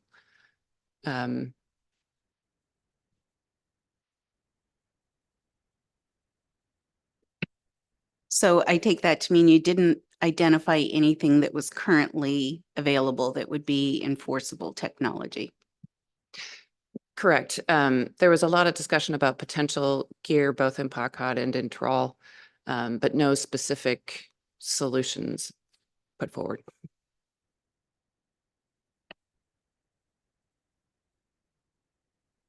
Not seeing any further questions. Appreciate your report. So with that, I think we will take our lunch break.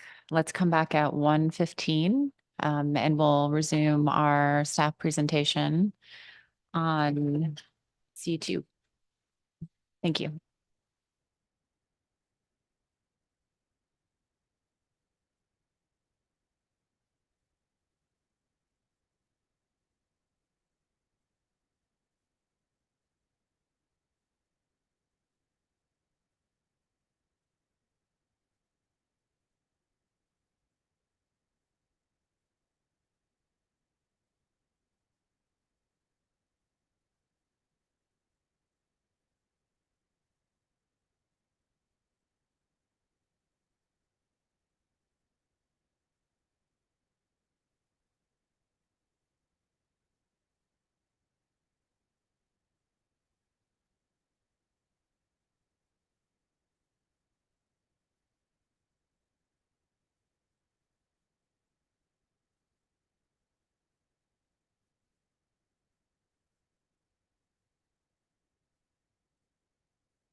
Welcome back, everyone.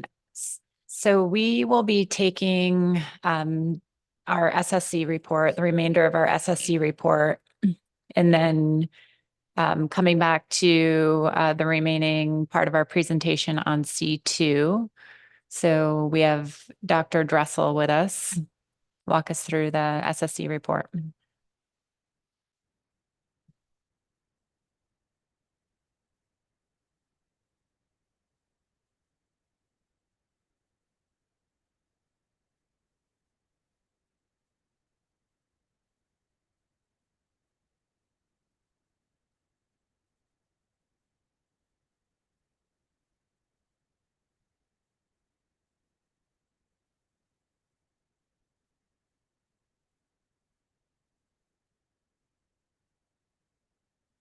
Welcome. Good afternoon. Good afternoon, Chair and members of the council. For the record, my name is Sherry Dressel. I am co-chair of the SSC, and I am here with Dr. Franz Muter, who's the other co-chair. We'll be giving this report jointly.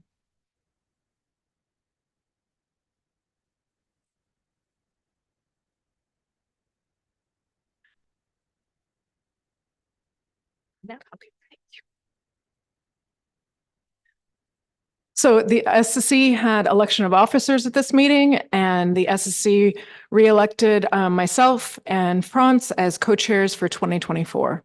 I will lead this meeting, June and December, and Franz will lead the April and October meetings. And the SSC re-elected Allie Whitman as the vice chair for 2024. The SSC welcomed new alternate member for Washington Department of Fish and Wildlife, Fabio Catalballata, and we appreciate the nomination and appointment from the council. Ms. Evans presented administrative updates to us, and we had a number of those updates on the climate resilience proposal for IRA funding, the Climate Change Task Force workshop in June in Kodiak, updates on the council made a motion in December regarding available data and species level socioeconomic indicators for the ESPs, and then also looking at ways to sort of reorganize, if necessary, the ASEPO economic safe ESPs, ESRs. And we got some updates on an evaluation of information by staff, and then also staff capacity and just information that staff's working on this. And I believe that we are either going to take up some information in April, or we're going to have an SSC subgroup talk about it at a different time. Scheduling is still to be announced.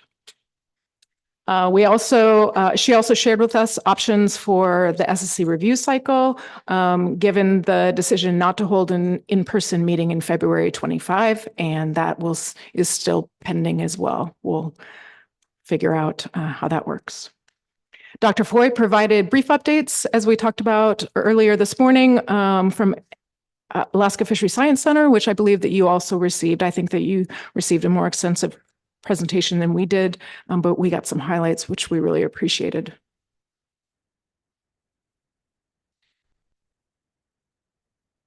We then reviewed C2 Bristol Bay Red King Crab closures. And this is the second initial analysis, as you heard this morning, with 3 alternatives. And the paper discussed potential benefits to the Bristol Bay Red King Crab stock, described that they're challenging to quantify with available data.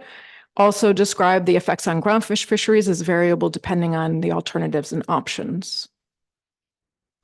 The SSC finds the document sufficient to allow the council to understand the fishery and policy impacts of the alternatives, and recommends that the document be advanced to final action with the following revisions. A lot of the SSC discussion focused on the CPUE and the PSC models. It was the displacement of effort and the potential impacts on PSC. And the SSC's recommendation is to replace the CPUE model with we just gave it a name. We named it the proportional model for PSC. The difference is that instead of redistributing effort from the closed area relative to CPUE outside the closed area, it would distribute effort relative to effort itself outside the core area. And that we believe would be more reflective of actual fleet behavior. If analysts are not able to do this, we thought in depth on how difficult this would be to do. And the SSC members that were familiar with this thought that this was tenable for the time frame. But if it's not for analysts, and if the CPUE model is retained, the SSC's request is to modify that to adjust for CPUE in the area where the vessel is displaced, so that the catch that would have occurred in the Bristol Bay closed area, or if it was displaced, would occur outside of that, would be the same. Because if the catch actually increases outside the closed area, the PSC will also increase outside the closed area. And the levels of catch would be different. And so we thought that was a critical piece, is that the catch would remain the same. And that's actually more time consuming than changing the rest to the proportional model. So those were our recommendations, primary ones. Thank you. Looks like we have a question, Ms. Vanderhoven. Thank you, Madam Chair. Thank you, Dr. Dressel. I was able to listen to a good part of that discussion the other day. But I was a little unclear coming away and wasn't finding quickly in your minutes if that was a big enough change that the SSC wanted to review that when it came back. Normally, the SSC doesn't review final action items, but it seemed like that might be one that was a big enough issue based on the amount of discussion that it generated that you might want to. So I was just looking for a little clarity there. Through the chair, Ms. Vanderhoven, with the amount of discussion, I definitely understand how you got there. The final recommendation was that this was sufficient to go ahead with revisions. So the SSC's hope is that the description that we gave in the minutes was sufficient for the analyst to do this. Obviously, the analyst can certainly reach out to us as well.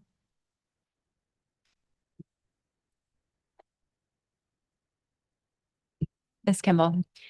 Thank you. And thank you, Dr. Dressel.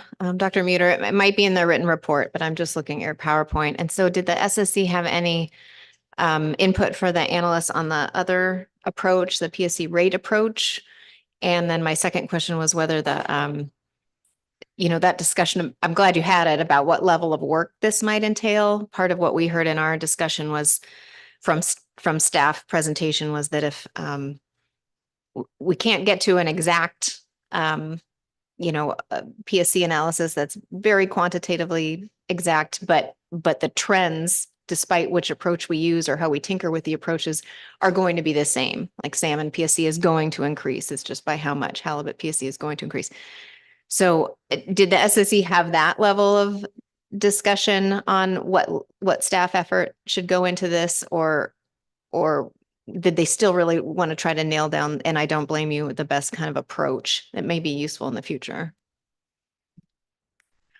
Through the chair, Ms. Kimball, Franz can help me with this. You can listen to my description and then add in if you wish. So my understanding was that the PSC approach was intended to be an upper bound. And so the SSC didn't have any concerns about the analysis as it was done. So in the SSC's opinion, that one was good to go. The concern about the CPUE one, and I think the term in our minutes is actually that's pretty critical, is that the CPUE model is intended to be a I can't think of the word, a realistic forecast of how much PSC there would be.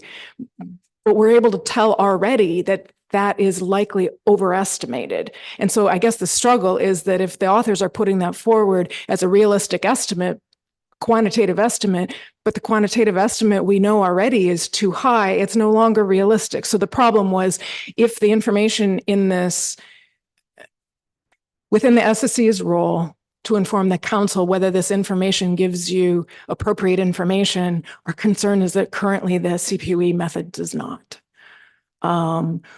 So this was a pretty important change as far as the SSC was concerned.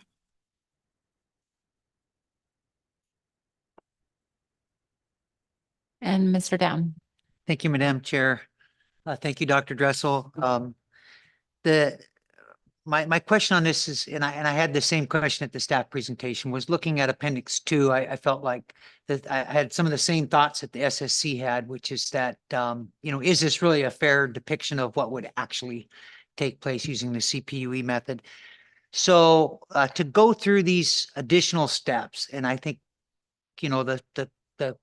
the steps that you outlined would be a good approach to look at areas that have similar catch rates and apply the effort from inside the area to outside the area that have similar catch rates. So catch remains the same. I think that's what you were saying. If not, you can correct me on that part. But my question is to go through all this, was there any discussion or an idea, and I hope this is a fair question, that this would make any kind of a substantive difference, or is this just a better scientific way to approach this? I mean, I'm looking at this wondering, would the expectation be that we would see something quite different, or are you able to think about that in that way? Thank you. Through the chair, Mr. Down, so as far as distributing it by catch rate, our recommendation is actually to change it from distributing by catch rate to distributing by effort. But yes, I am with you on the SSC's intent was that the catch, which is, say, currently occurs within the savings area and would be redistributed outside the savings area, should be the same. That's the only way that you'll end up with an appropriate, unbiased estimate of what the PSC is, which is the goal of the analysis. So the question of does the SSC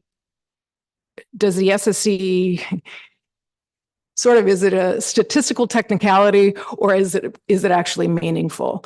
The SSC, I don't know that the SSC was actually able to say during the meeting exactly how much these would change. That's actually what the analysis would do. All we know is that the analysis as it's currently done is biased and is not, and would likely overestimate the amount of PSC. But doing the analysis is the only way to find out how much that would be. So I don't think that we can tell you ahead of time how much, but our understanding is that currently the estimates don't reflect what they are intended to reflect. Yeah, go ahead, Franz. Okay.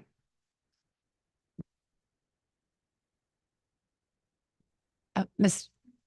Down, did you have another question, or? Oh, I'm sorry. I thought that Did you Dr. have- Mueller had a comment, but. I can add a little bit Sure. if you wish. Yeah, I don't think we know how much things will change with the new approach. Our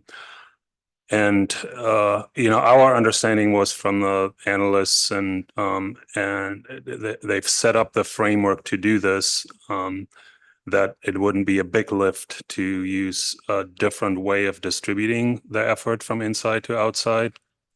And there's really two components to this, and one is the fleet. We would try to capture sort of a sensible fleet behavior in response to the displacement, and as it's done currently, they would go to where the catch per unit effort is highest. But we know there's lots of constraints on where they can go, and that's not very realistic in that regard. And so the model that we proposed, which is more consistent with these types of analyses, is one that would have the fleet go where historically effort has been highest, because we know that's where they have been fishing, that's where they're likely to go and be displaced to.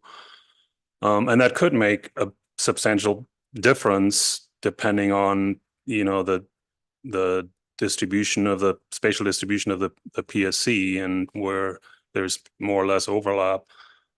So that's the one aspect that why we wanted to go to this different model potentially, and we don't think it's a big lift, but if it can't be done, even the CPE model, we know that is biased because of the way the effort was redistributed. And so that fix should need to be made anyway. So currently, that can result in a much higher catch outside the area if there's areas of higher CPE outside, like there are in some of the fleets, then the same effort would go to these high CPE areas, result in a higher catch that doesn't match what you actually displace. It might result in unrealistic catches that exceed the TAC even, and also in higher PSC rates for that reason. So they have to be scaled down, that if you displace effort to outside the savings area, that you still end up with about the same catch that you just than what you displaced. And so there's sort of two separate issues, and I think they can both be addressed in a reasonable time frame, and they could make a fairly substantial difference, perhaps even in direction.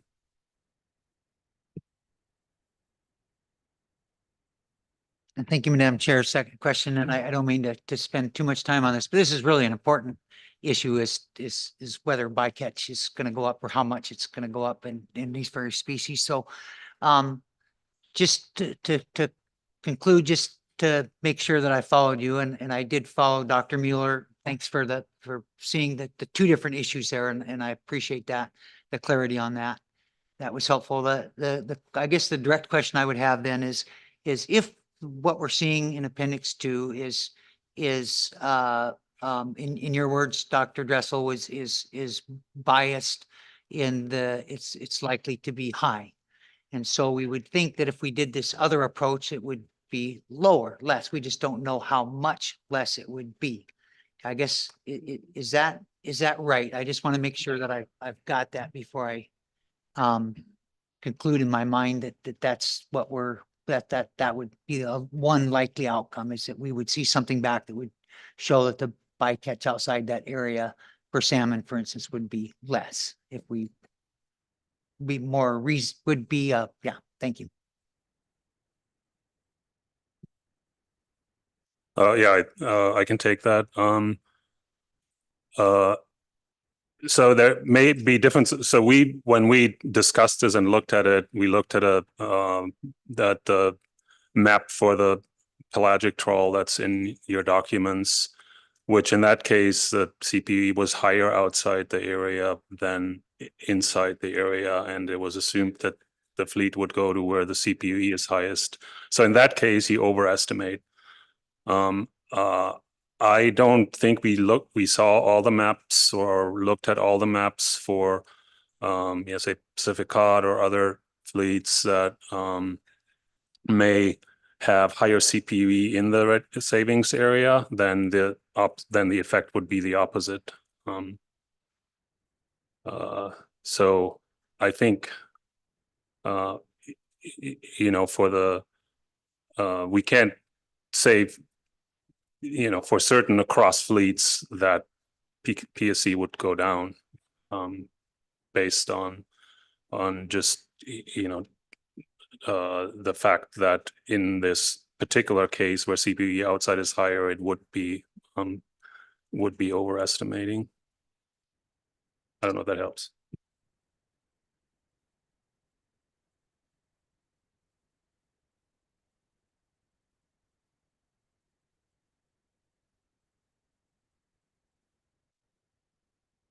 Thank you.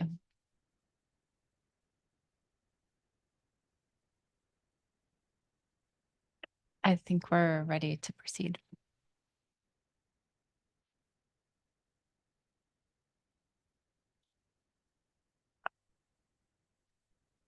Thank you. So the second part of this, I don't recall if I said it, but if the authors do the proportional model, the SSC commented that the CPUE model could be dropped out of this analysis, so it could be a replacement. And if not, then the CPUE model should be kept with the adjusted catch. So other recommendations, there was a table, figure 1 in the document, which the SSC found really helpful to be a combination of these impacts. And so the SSC suggested including that table. It was helpful to us, and we thought it may be helpful for the council. And it wasn't in the document. We suggest that it be included. The second, we suggested improving the discussion of red king crab predation by cod and provide consumption estimates if at all possible. Third, we asked if the reasoning behind the selection of the 50,000 ton threshold could be clarified so that it was a little bit easier to understand that as an indicator or a trigger. Then we asked that explicitly under the scenario, to explicitly consider the scenario under alternative 3 that closes Area 512 to Potkier while the red king crab savings area remains open, and especially to look at the catch, because it's possible that the catch from Area 512 might actually move to the red king crab savings area. The SSC recommended that communities and stakeholders that were engaged or dependent on the Bristol Bay red king crab fishery that would be beneficiaries of the potential conservation aspects of the proposed action would be identified. So the communities and stakeholders that would pay the cost, it was clear in the document. The ones that could be beneficiaries, it was not as clear. We asked that a brief qualitative characterization of both the nature and the degree of the overlap between the potentially affected groundfish communities and potentially affected Bristol Bay king crab fishing communities be compared under the different alternatives. And the SSC also recommended improving the characterization of shore-based and inshore floating processors, including tendering activities. And that was the end of our Bristol Bay report. Thank you very much. Mr. Mesereau. Thank you, Madam Chair, and thank you both for your presentation. I'm still stuck on how the SSC found the document is sufficient to allow the council to understand the fishery and policy impacts of the alternatives if we think there may be bias in the CPU model that wouldn't inform us adequately to the trade-offs between bycatch, and I feel like those two statements don't go together. Can you help me understand that a little better? Through the chair, Mr. Mesereau, yes, the way that you stated it, yes, I agree with you. That does conflict. Our intent was that it is sufficient for council to understand the alternatives with the following revisions. So if the authors make this change to the proportional model, we believe that the impacts that are described will be sufficient for the council to understand when you get to June.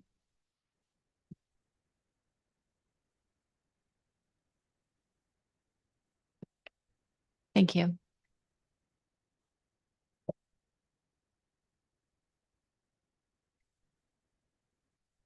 So the next section is the Cook Inlet Salmon Safe, and I will give it to Dr. Muter.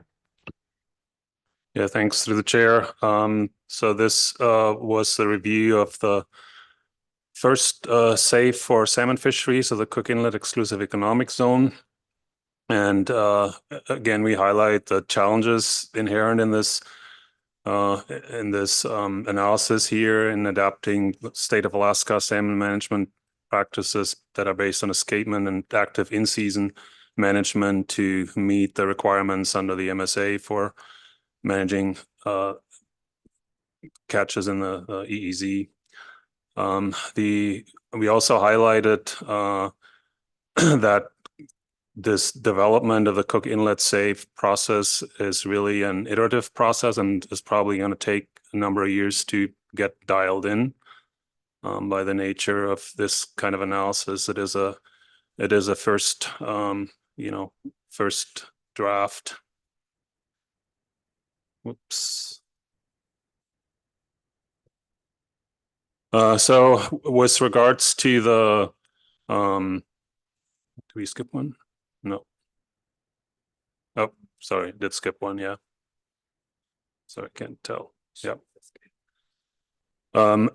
So we, in part to address that and to try to work out some of the issues that we discussed and some of the challenges with developing a reasonable framework here, or refining the framework that was put forward.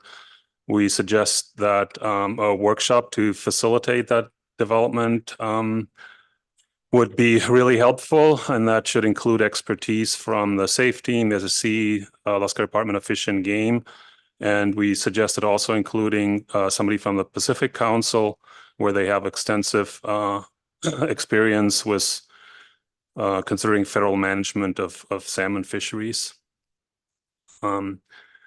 The SSC also acknowledges extensive work by the state that goes into estimating escapements and the age composition of returns to reconstruct the brood tables and to do the stock recruitment analyses that have been published and reviewed both internally and externally in part. With regard to the tier classifications and stock definitions, the SSC agreed with the stock definitions and with the tier designations that were brought forward. And that's a tier 1 designation for Kenai River late run sockeye salmon and for the Kasilof River sockeye salmon, and tier 3 aggregate stocks for Chinook salmon, other sockeye salmon, chum salmon, coho, and pink salmon. We also acknowledge the conservation concern for Chinook salmon, and that there is a portion of the Chinook salmon in Cook Inlet area, the Kenai River late run stock, that has very high quality data for that stock, and was considered for tier 1 designation, but that at this point the SSC felt and agreed with authors that it's most appropriate that the status determinations for that Chinook stock are at the level of the aggregate, given that there's limited harvest information in the EEC, and also the data availability does not fully support the tier 1 designation for that Chinook stock at this point. We find that the tier 3 designations is most appropriate for the other stocks, and 2 of these were considered for tier 2 designation, but we agree with analysts that the aggregate other sockeye and aggregate coho salmon would be at this point the status determination criteria would better be based on tier 3 considerations, and that's primarily because of the lack of consistent escapement data and uncertainty about how much of the run is represented by a few indicator stocks that are monitored. The SSC deviated from the analyst recommendation with regards to how the OFL and maximum fishing mortality threshold are calculated for tier 1 stocks. And we recommend that it be based on SMSY, which is the spawning biomass that would result in maximum sustainable yield if applied over the long term, as opposed to what was done in the current SAFE using the lower bound of the escapement goal range. And we do recommend that that be implemented for this 2024 OFL ABC specification process. As you will see, the analysts had to use an alternative approach to get preseason forecasts of salmon catch in the EEZ or in Cook Inlet for the 2024 season, because the brew tables and sibling models that the state uses weren't available yet to the analysts, and so they developed or suggested a modeling approach for generating those preseason projections. That's a fairly standard time series modeling approach, and the SSC supports that approach at this point. It wasn't fully documented in this document, so we request that there be an expanded description of how that actually performs retrospectively compared to, say, a sibling model.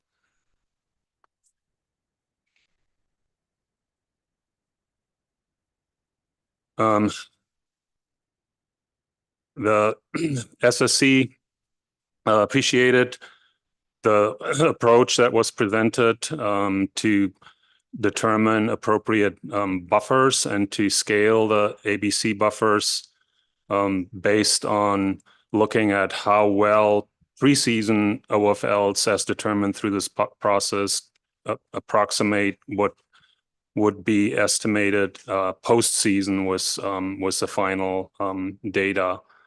Because there's a lot of uncertainty in the preseason estimates, and so they looked retroactively at how did that perform and used the uncertainty in the preseason forecast to determine a buffer, an appropriate buffer for reducing ABC from OFL.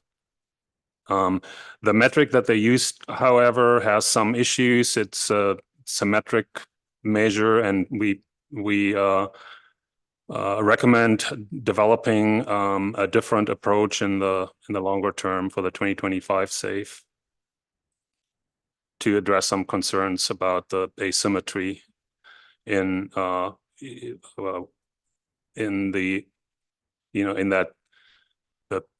whether the preseason OFL on average overestimates or underestimates the postseason OFL is important here. The SSC finds that the Tier 3 methodology for specifying the preseason OFL that they used, which is based on a maximum catch and the average generation time of the species, is perhaps not sufficiently conservative, while it is appropriate to use an approach that looks at the whole generation time over 4 or 5 years, depending on the species, is appropriate for the postseason OFL determinations. And then we had some recommendations for the Tier 3 methods to be done for this year, for the 2024 SAFE. And that's maybe importantly basing the preseason OFL on the we accept basing the preseason OFL on the current methodology that they brought forward, despite some concerns about that. But the buffers adequately account for those concerns right now. And we did suggest changes to buffers for 3 of the stocks. The buffers that were brought forward, reducing those for Chinook salmon, pink salmon, and chum salmon. The buffers here are actually different from what we use in if you think of buffers in the groundfish world or crab world, we use buffer in the sense of how much we want to reduce the ABC below the OFL, say 20%. The analysts here chose to use a multiplier. So, for example, a buffer of 0.9 is the buffer value of 0.9 here corresponds to a 10% reduction from OFL to determine the ABC. So we did suggest some changes here, and we provided the justifications for those in the document. I'm not sure if I want to go into the details now, but can answer questions about that. Do you want to add to that? Through the chair. Yeah, I just wanted to say that you're used to looking and hearing about crab buffers. And so crab buffers are 1 minus what is used here. So they're opposite. And so part of our recommendation was so that so they were presented to you and us in a similar way. Yeah, thanks for that. And then, so these were things that oops, Sorry about that, Mr. Yes. Mesereau. Thank you, Madam Chair, and thank you. Sorry to break this up. It's just that we're not going to have your expertise here again. I just want to make sure that I understood what you just said regarding changing these buffers. So the smaller the number, the more conservative the buffer when you look at them this way. Is that right? Or did you make these buffers less conservative by using a smaller number when you recommended the changes?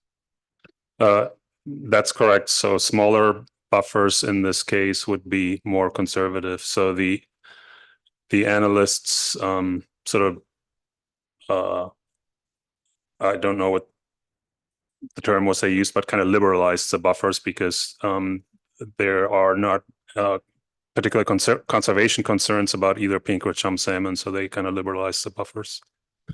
And the reduction that we made was more in line to the reduction to 0.5 and 0.25. Those are actually, I should back up a little bit. So these buffers are different from the way we have typically used buffers in the groundfish and crab context as well, where we want to account for all the assessment uncertainties in the assessment, and then any additional uncertainty should be captured through the buffers.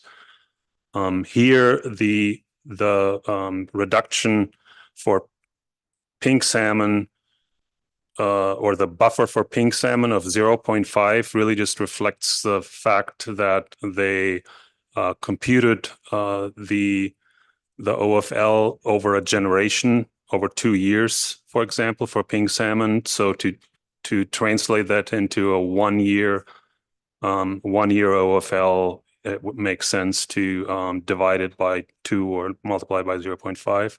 So the 0.5 for pink salmon and 0.25 for chum salmon are sort of the baseline, and that's one of our suggestions to kind of reformulate this in a way that that's your the baseline, and then apply any additional buffer to that.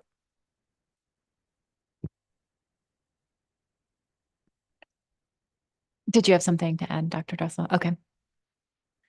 Through the chair, one additional clarification is, so Dr. Muter mentioned that we expressed concerns about the OFL methodology, but we did recommend using this methodology for the OFL, which he described. It seems a little bit counterintuitive, but I guess I just wanted to share that this is partly, there's a couple of pieces to this. It's partly a process issue. So recalculating the OFL in the way that we recommended for next year was not possible within the meeting time period.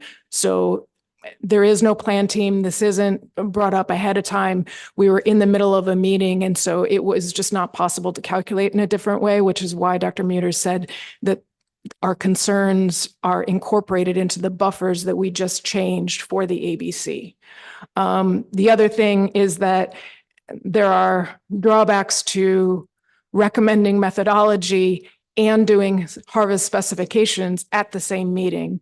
For all of our other stocks, we have a meeting first to give recommendations, and then we do specifications based on the results. Here, we're doing all of this in a single meeting. And so I just wanted to explain why the inconsistency and the challenges in the process. I think we might have another question for you. Thank you, Ms. Baker. Through the chair, thank you. I do have a question still on the buffers, and I'm sorry if we've interrupted the flow and maybe you weren't quite done yet, but I'm looking at the slide that's currently displayed on the screen, and I just can't remember, did the SSC consider, obviously did not ultimately recommend a different buffer than the safe recommended buffer for other aggregate sockeye salmon?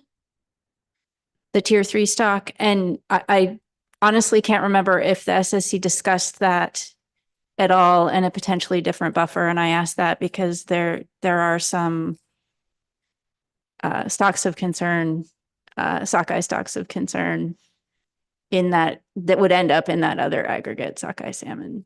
So can you help me please remember the discussion there? Yes, through the chair. Thanks, Ms. Baker, for the question. I have to try to remember our discussions as well. But for the tier 1 stocks, if I recall, we did not change the buffers or the buffer approach. But we did change the reference point from the lower end of the escapement goal range to the escapement point estimate, essentially, which is more consistent with the MSA really, and would be more conservative in a way.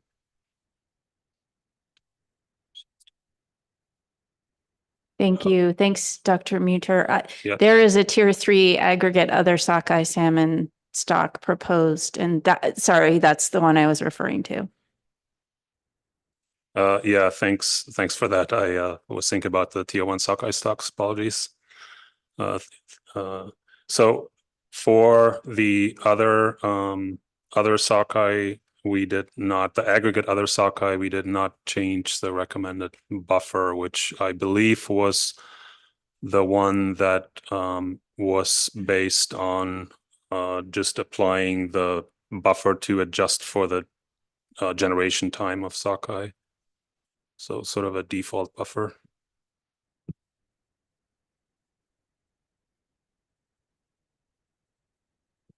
Thank you.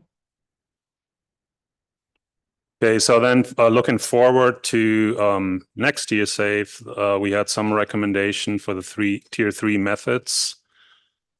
And that's one is consistent with the tier 1 stocks to use a separate process for defining the preseason overfishing limits that could either be based on an average or a maximum catch across the time series that they considered, which would also imply reconsidering and proposing a new buffers for those stock aggregates.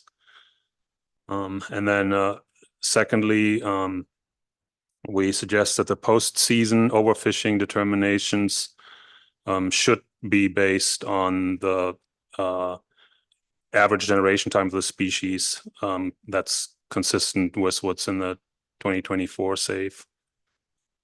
And so that is based on some measure of catch and over the time series and the average generation time. Additionally, for those tier 3 methods, we discussed the catch level to use for the OFL definitions in the SAFE document, and suggest that the analysts should consider and justify whether it's maybe more appropriate to use an average or a maximum catch over some time period, and then determine the time series over which that would be used to determine either the maximum or the average catch. I believe the analysts used the 1999 through 2021 period in the current analysis, but there have been potentially some changes in the way the fishery has been prosecuted in the past that would affect catch rates, and then also for some stocks, particularly Chinook salmon, changes in stock productivity. And so reviewing the appropriate time period and justifying the time period over which to determine the historical maximum or average catch is an important recommendation, I think. And then finally, we also recommended that future safes include some information on any changes or pertinent changes in economic, social, and community conditions as a basis for evaluating impacts of the new management measures as we go forward. I believe that's all we had on Cook Inlet salmon. Thank you. Mr. Twite. Thanks, Madam Chair. I have a couple questions for you, Dr. Muter. One is relative to the last bullet, an additional information in future safes. I was looking for any suggestion that ecosystem-based fishery management considerations be examined in future safes. And I don't recall hearing anything in the SSC discussion either about that, but I was thinking about factors, some of which were sort of suggested in the safe, such as the role that adult salmon play as prey for marine mammals such as belugas. But I was wondering if there was any consideration from the SSC about, as you examine spawning escapements, the role that salmon play in transport of marine nutrients into the terrestrial and freshwater ecosystems that they inhabit for part of their life. The role that juvenile salmon play either as bait fish or in the case of crustaceans, sometimes as predators as well of larval crustaceans. Was there some SSC discussion that I missed on that? Thanks for the question through the chair, Mr. Twite. No, I don't think you missed the discussion. I mean, the example that you mentioned of beluga whales, I think is the only sort of more broader ecosystem consideration that we discussed. I mean, we certainly discussed the conservation concerns with some of the stocks in a little bit of an ecosystem context, but I think we were just grappling with sort of putting a framework in place at this point that is workable, and we did not have discussions beyond that in terms of how would we potentially deal with ecosystem considerations. But certainly down the line, I think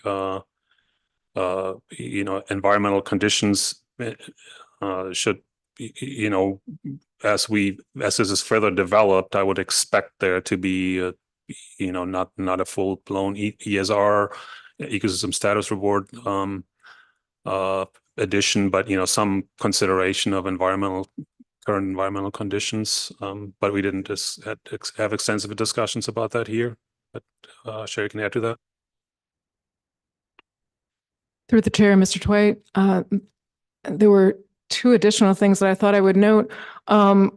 In the bullet on this slide, actually, that talks about the maximum catch and looking at changes in fishery prosecution and stock productivity, there was actually considerable discussion by the SSC of there have been identified at least relationships between Chinook productivity and the environment. And so part of looking at the time frame for maximum catch could include some environmental identifying the time period could include considerations for the environment. The other thing that I wanted to note is that the SSC did recognize, while, like Dr. Muter said, we weren't able to get there at this meeting, we did recognize that there are a number of other factors that come into this, like you described, and also that the biology and the life history of salmon are completely different and may have different types of considerations that we may want to look at. And so there is a recommendation in our minutes to consider looking in the future at some sort of a risk table for salmon. And we recognize that the risk table might not, because of the life history, it may not end up being exactly what we have for groundfish and what we're looking at for crab, but at least we would identify what those other issues were and then could potentially account for them qualitatively if necessary in the setting of the ABC. And at this point, we didn't have that information in front of us, and we certainly weren't able to do that within this meeting.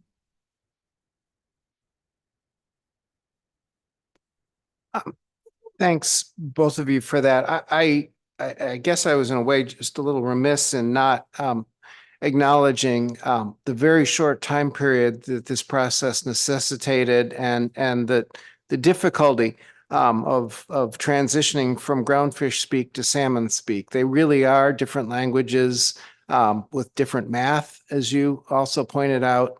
And I want to just acknowledge and really applaud the SSC for I think finding a lot of substantive issues to provide really informed and reasoned opinions on. And I hope that my question didn't come across as kind of, well, shouldn't you have done this too? Because really it was a pretty extraordinary effort, I thought, as I listened in. But that does lead me to a second question. And that is, given the difficulty of the task we put in front of you with a very compressed time frame, handing it to an SSC who very few of you on the SSC speak salmon language. Can you give me a sense of the SSC's sort of overall sense of confidence in their recommendations this year, as you would compare them to, say, a sense of the SSC's confidence in the recommendations that we get from you on the groundfish or the shellfish harvest specs process?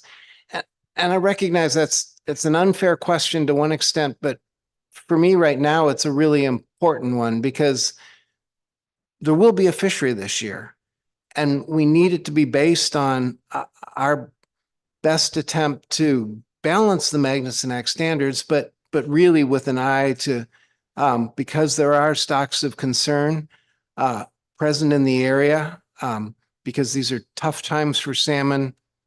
Sort of in general, I think it's incumbent on us to understand as clearly as we can where the scientific solid ground is. So I apologize for pitching you that question. I recognize it's a little unfair, but I also think it's really important. Yeah, thanks for the question through the chair, Mr. Dwight. Yeah, I think that's a fair question, since this is the first go around. We certainly are no strangers to uncertainty. So I think we think and thought about, all the embedded uncertainties. And I mean, I personally feel fairly confident that we landed at a place that that kind of reflects those uncertainty through appropriate buffers, while still allowing for some harvesting opportunities in the EEZ. And the buffer considerations are always hard, and here they were sort of combined with uncertainty about the reference points themselves, but that's not unusual either. So again, it's not a very clear answer, perhaps, but I think that across all the stocks that we review and look at, it's not, this doesn't give me any more heartburn than many others.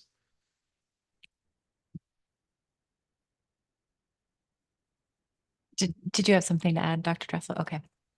Through the chair, Mr. Dwight, I think about your question in a couple of different ways. The first one is that, I mean, doing this for the first time is, I think that the development of methods and the changes in methods are going to be faster because we're doing this for the first time. So the changes in methods that we recommended here going to the next meeting, I think that the changes will, until we get to the level of development of this safe that people are comfortable at, I think the changes will slow. But at the moment, I think that the changes that we recommended are considerable, which is part of the reason why the SSC had discussion of a plan team or work group or a workshop, or getting people together to talk about the development so that it can happen quickly. The other thing that I think about is the process. And I can say that the review that happened this time could never have happened without the clarity of the document that was put together by the authors. The other thing is that, I mean, we also had a review process. We had a 4-hour informational meeting, plus we spent, I don't know, 6 hours or so at this SSC meeting. So, and I personally, I'm grateful to the leads. There was a lot of work ahead of time. And so without the work by the authors and SSC members, I don't think that this wouldn't have, I think the answer to your question would be very different. And the last one is that I will say that there is a difficulty of structure of doing this in an SSC meeting.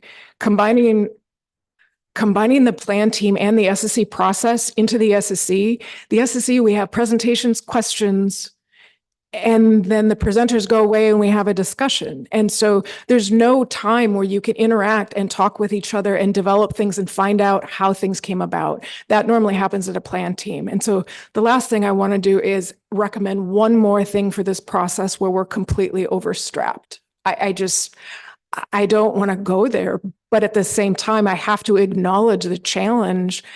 And if anybody was listening to our meeting, it was a very different day. We cut breaks to talk about all sorts of things and to get information. So the structure of the meeting, personally, as the one who was chairing this particular meeting, was incredibly challenging. And that was, I think, the other thing that came into, if not a plan team, having at least a workshop where people can talk and exchange ideas and actually work with each other in a collaborative way, I think would probably be helpful. Again, last thing I want to do is recommend one more thing. But if we look at this process, it depends on where we want to put the effort, but those were the struggles.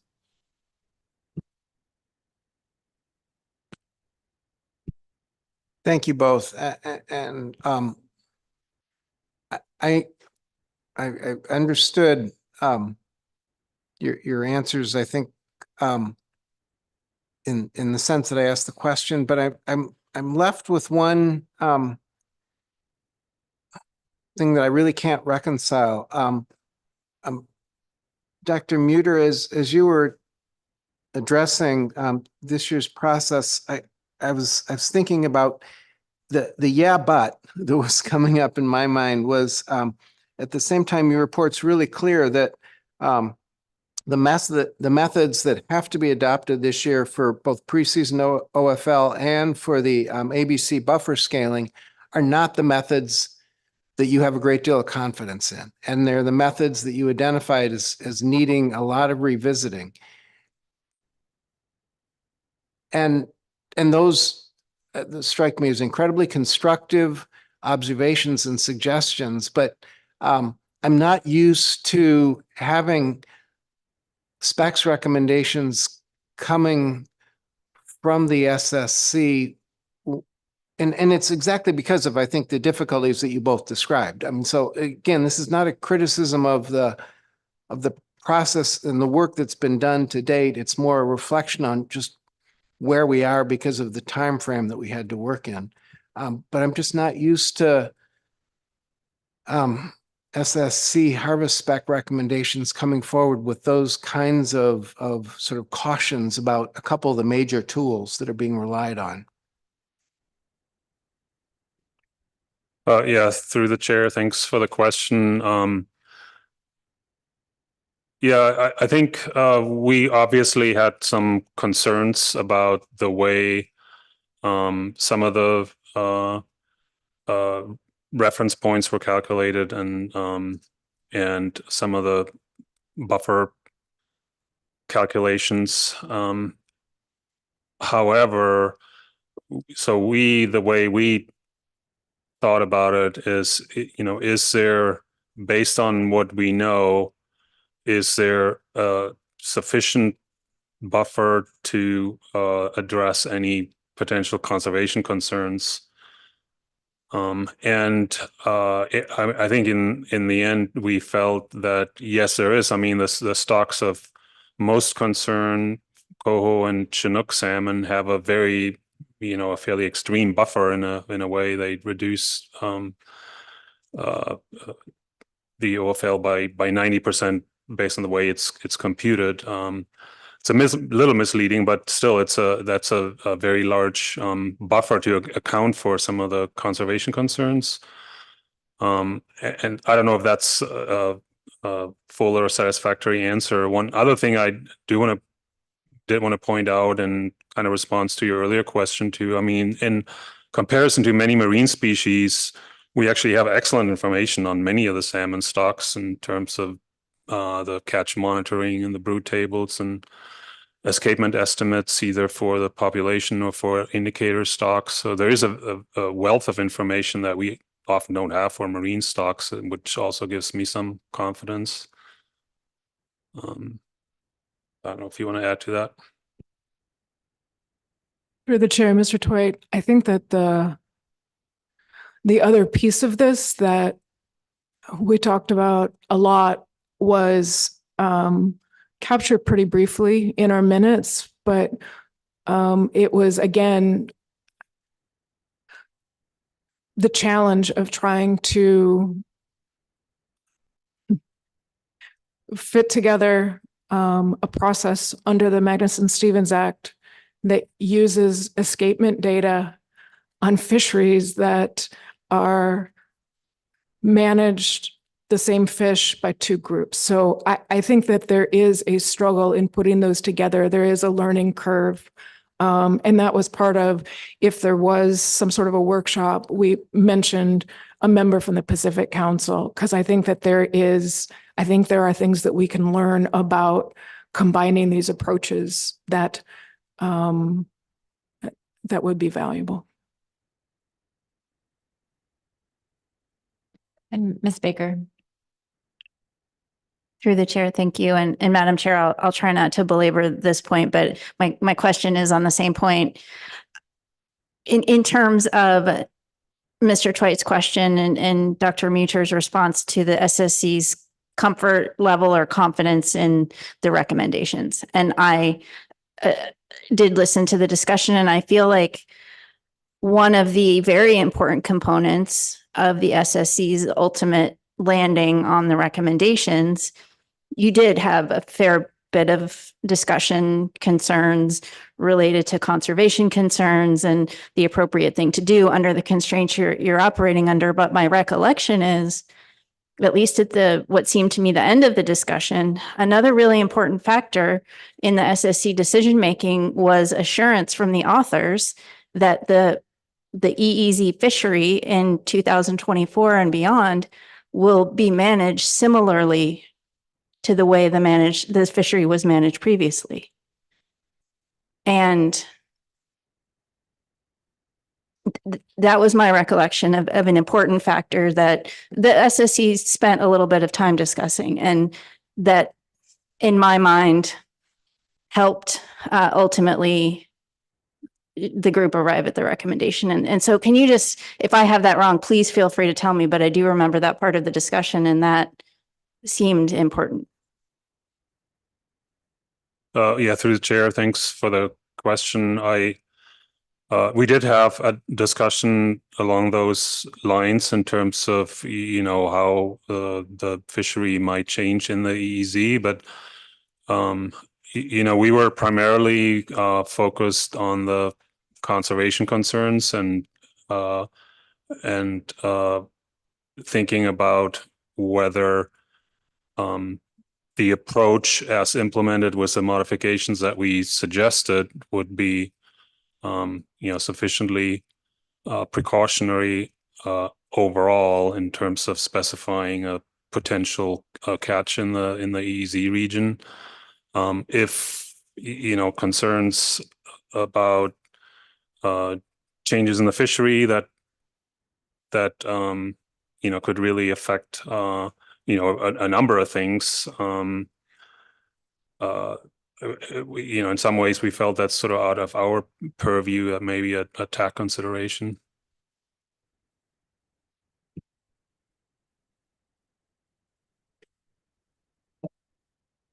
Thank you, Dr. Dressel. Through the chair, Ms. Baker, Yeah, I think that the pieces that I'm trying to remember our conversation for sure, because yes, the SSC did ask about the management that was occurred, and the response that we got was that it would be very similar or parallel to the in-season management, which occurred in Cook Inlet by the state in previous years. I think that I'm not coming up with an example right now, but I do believe that there was discussion of how to set the OFL and ABC through the MSA process if there was or was not responsiveness within in season. I can't remember directly, but there was discussion. The one thing that we didn't mention here that is in the minutes is that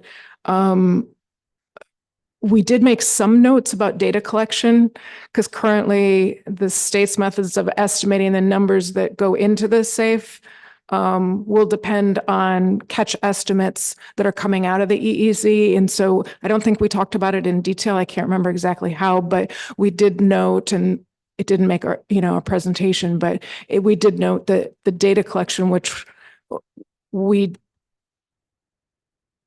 I don't know what it will look like at this point, but we did highlight that that will be necessary for the same level of certainty in the estimates that are used in the stock assessment. It's circular. If I may add one more thing to that, we certainly realize that there could be changes in the large changes potentially in the temporal spatial distribution of some of these catches that will affect stocks differently and other considerations. So there's a lot of uncertainty, and we made some recommendation and uncertainty in how this plays out in the future. So there's some obvious data collection and research needs for one to say do genetic analyses in the of the EZ catches to for stock composition, and then collect other biological information, particularly for the stocks of concern. And I didn't want to be, sort of glib in my answer, but I think that is certainly always something that we think about if a particular ABC or spatial apportionments of ABC in other cases, whether that will change the behavior of the fishery in ways that could pose a risk to the stock.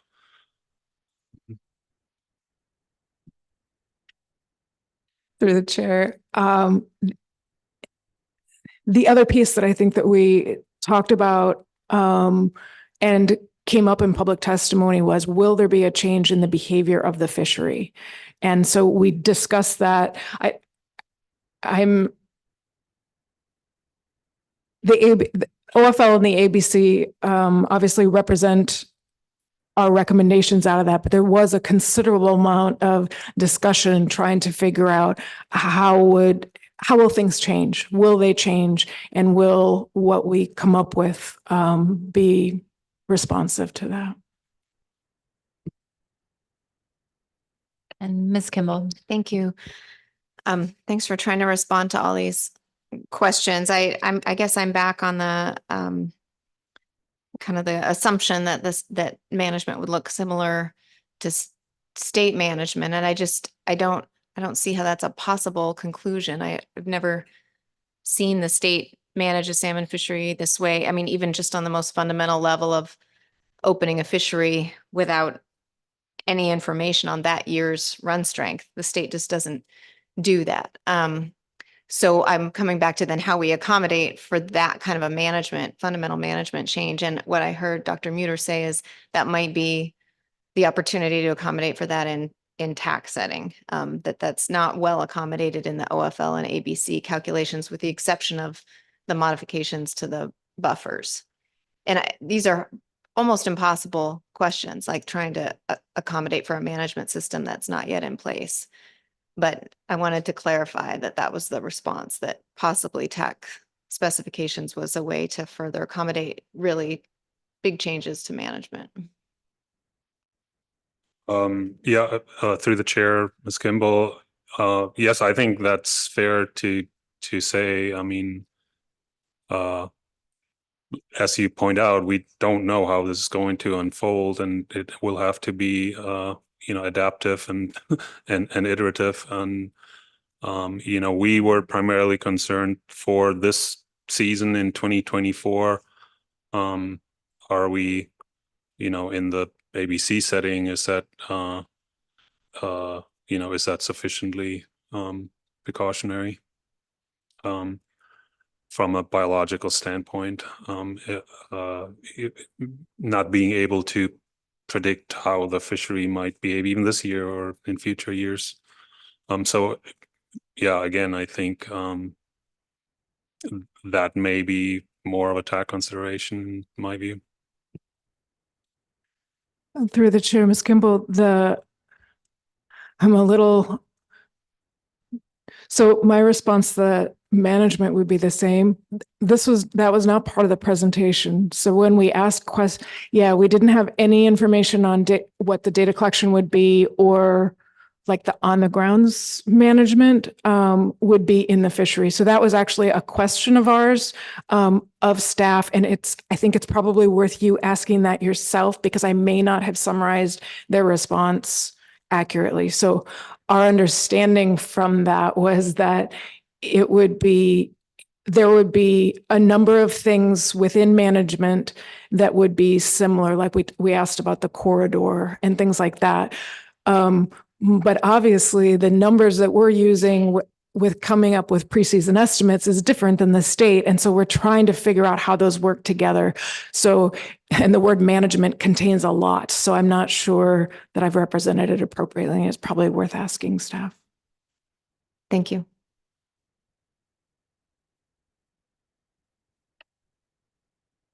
I'm not seeing any additional questions right now. Thank you.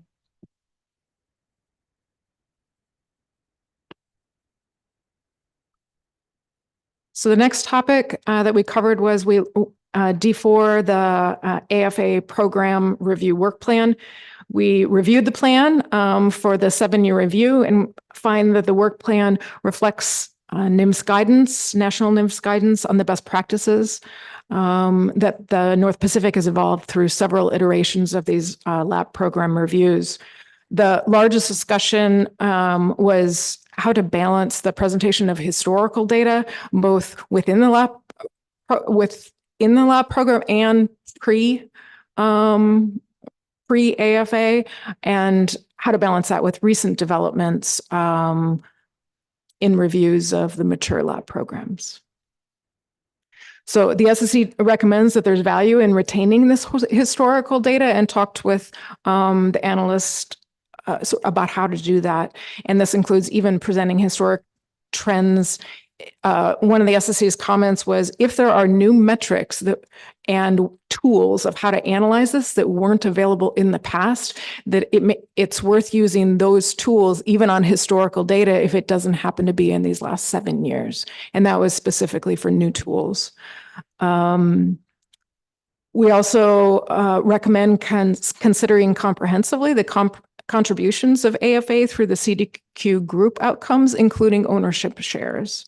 And finally, we suggested methods for representing community level outcomes, and there's more details in our minutes for that.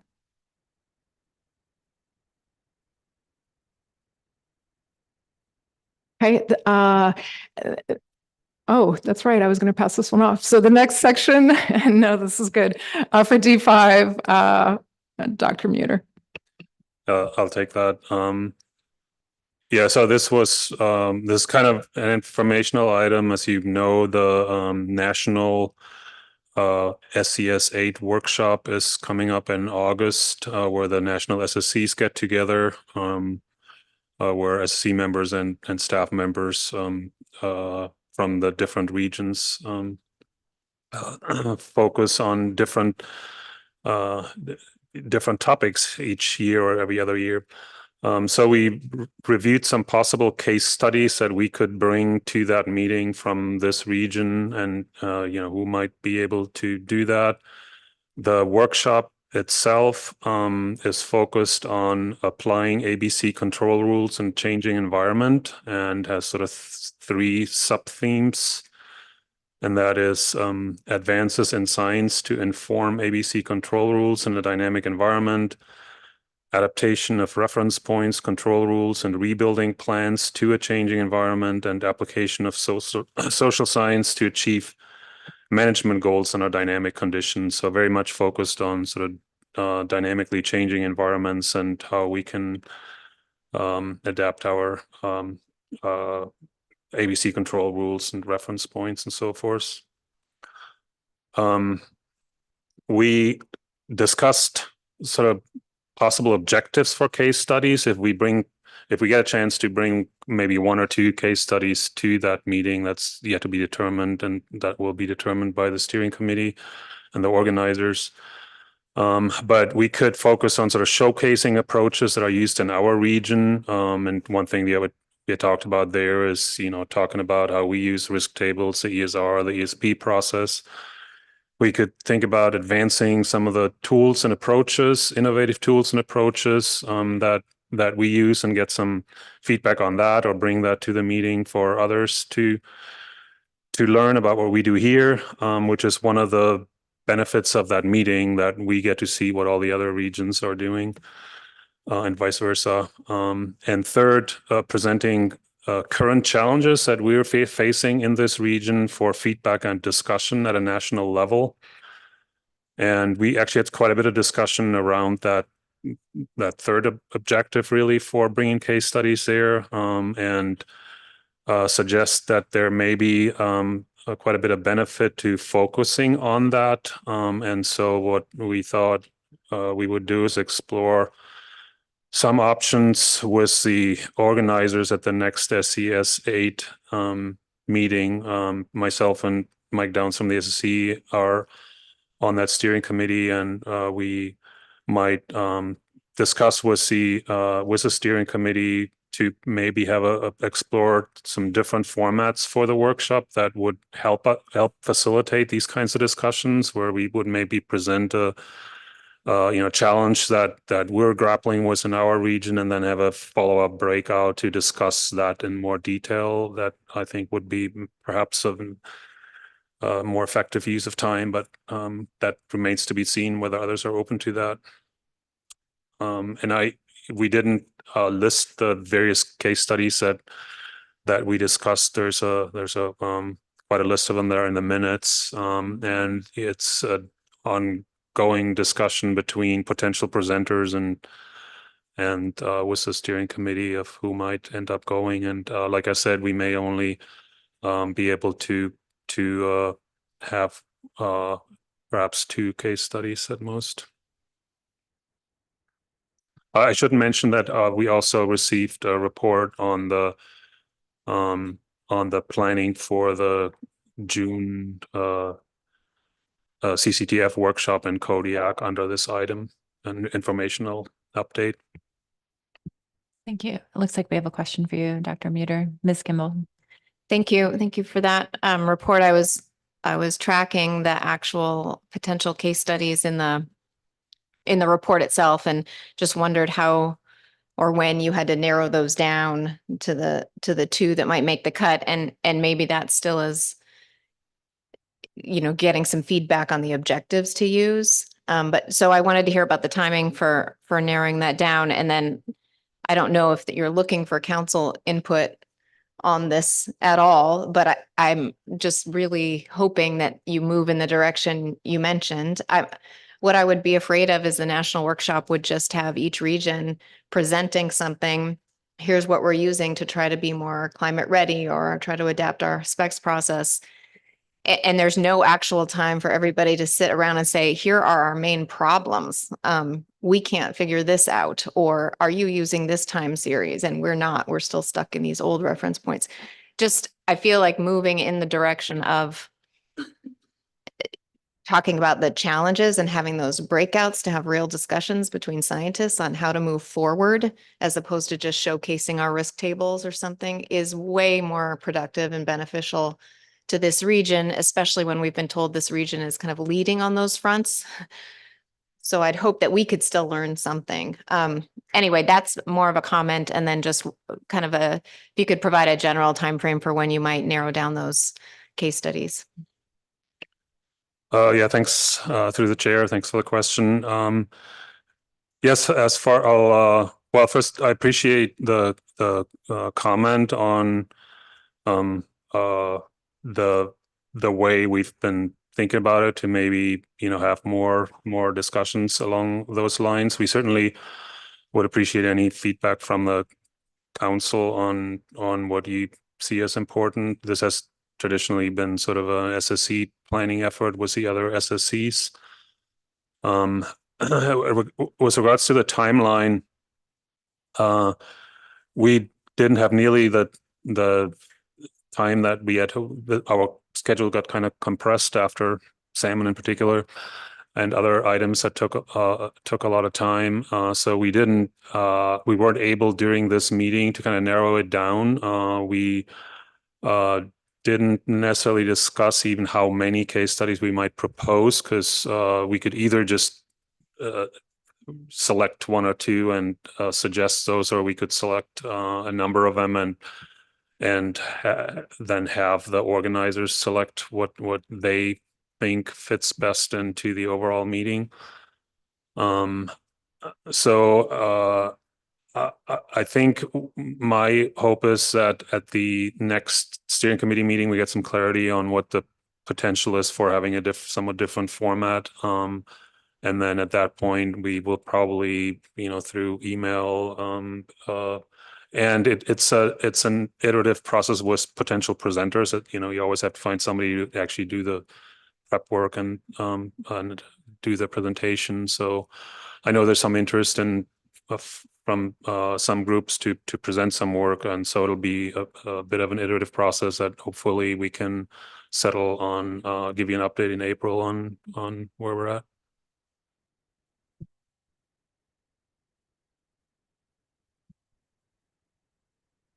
Thank you. The next topic that the SSC took up is one that I know is not on your agenda today. And that was, or at least I don't believe it is, D6 small sablefish release. The SSC was looking at, were asked a couple of different things on this one. And this is sort of in preparation for review in June. So we received a summary of the history of the analyses that were provided in 2019, 21, and 23. And the SSC discussed three aspects of this work: the range of DMRs to be used in the proposed simulation, the methods that were used, and the results to be reported from that simulation, and the additional topics that may not be quantitatively addressed, but should be discussed in the June analysis. The last item that we added, essentially because we're trying to figure out the balance between getting the most information we can, but at the same time realizing that there's limited time for the analysts before this June meeting, and trying to strike that balance. So the SSC supports the proposed approach, and we appreciate the response to recommendations that were made in 2021, particularly to provide a simulation that applies the harvest control rule and recalculates the reference points for each simulation to be consistent with the calculation of ABC as it's done in the stock assessments. The SSC was asked to recommend discard mortality rates, and were asked to do that. The analysts suggested doing it for sablefish pot and hook and line combined in this analysis. And the SSC ended up recommending a lower bound of 12%, a base value of 20%, and an upper bound of 35%. And the explanation of why we chose those is in the minutes, and I'm happy to I've got that here. I'm happy to answer that if people want. At this stage, the SSC does not recommend separating the DMRs for pot and hook and long line gear. And again, the reasons for that are in our minutes, but I'm happy to address. We did recognize that there's considerable uncertainty in the actual DMRs, and there's a need for really the only way to get additional insight in that is for dedicated research on this topic, to provide quantitative estimates for each gear type in the presence and absence of whale depredation. And those we don't have those available right now. I will say that one of the comments that is in our minutes that I think is quite important is that we came up with these recommendations of this range. And part of the reason for the range is because there is uncertainty in this. The other thing, though, is we specified that the range that we're recommending for this initial review isn't necessarily the exact value or range that should be implemented in the future. So in other words, we're investigating a range. And so we just wanted to qualify that we think that this range will give us information and we'll be able to inform the council. And then coming up with exact values for, say, stock assessments or something like that, maybe a next step. Dr. Dressel, looks like we have a couple questions. Mr. Down? Thank you, Madam Chair. Thank you, Dr. Dressel. I wanted to ask this before you went on to the other bullet points here that you might comment on, but thinking about the lower bound at 12% and the base value of 20% and the upper bound of 35%, and you mentioned the fact that it's in the notes where those numbers came from. You didn't just pick those out. Yep. Those are studies that we've done, but the lack of specificity on what are the analysts supposed to do with whale deprivation in the presence of, and I think that is this just now up to the analysts to try to find something, or what could you say that would be that's more specific than what you just mentioned here that might be in the report that would be helpful to the analysts in looking at that question? Because that's it's you can't do one without the other, I think, in the fishery, whether and it may be different with hooks and pot too, and I know we're not separating those, but just wanted to give you a chance to clarify that, what might be helpful to the analysts in that respect. Through the chair, Mr. Down. Yes, that was actually, that was very clear from the analysts that they wanted actual values so that they didn't have to guess after this was done. And so the 12% was a value that represents the most relevant scientific study that we have for this right now, but it was only based on hook and line. And so we noted in the report that it's generally expected that the hook and line may have a higher discard mortality rate than pot gear. And so we also recognize that the 12%, part of the reason that it's on the low end is that it may not represent realistic fishing conditions. So in other words, the discard mortality may be higher in fishing conditions than it was in a scientific study. And there's also likely additional mortality from whales. So that's part of why we included that as the lower value that we suggest that the authors explore. The middle one was we were partially accounting for those factors. And so the base value of 20 was what the SSC with input from the analysts considered possibly the most realistic at this point. The SSC considered the rate of whale depredation that's currently used in the sablefish stock assessment and considered how these might then inform the upper bound. And the higher alternative, the 35%, was selected to provide some contrast with the other two. And also it's comparable. There's some comparability between the 35 that the analysts would use here and previous studies. So there's some consistency though. And then also the 35% was intended to account for potential unknown whale depredation. So the upper bound, the 35% would do that. And so there's some additional detail in the minutes about, based on research that has been done. It is, I think, and I'll turn to Dr. Muter if I don't say this quite right, but I believe that a reasonable upper bound for the additional mortality due to whales, based on these previous studies, is about 10%. Is that correct? So if our, say, base rate is 20, adding 10% for whales gives you 30. The 35% would also possibly account for, give some comparability of historical studies. It may be a little bit higher than what the true upper bound is. And that's why we said these may not be the exact values that you would use in assessment later, but it will give the council some idea of a range to inform what would things look like if the discard mortality rate was that high. Yeah, thank you, Madam Chair. That was exactly what I was looking for. Thank you. Ms. Vanderhoven. Thank you, Madam Chair. Thank you, Dr. Dressel. On the last bullet regarding dedicated research, I apologize if I missed it in the full report. Is the SSC aware that any of that research is happening now, or is that something that would be yet to be initiated? Through the chair, Ms. Vanderhoven, there has been some research, and that was, we tried to include that in our recommendations as best we could.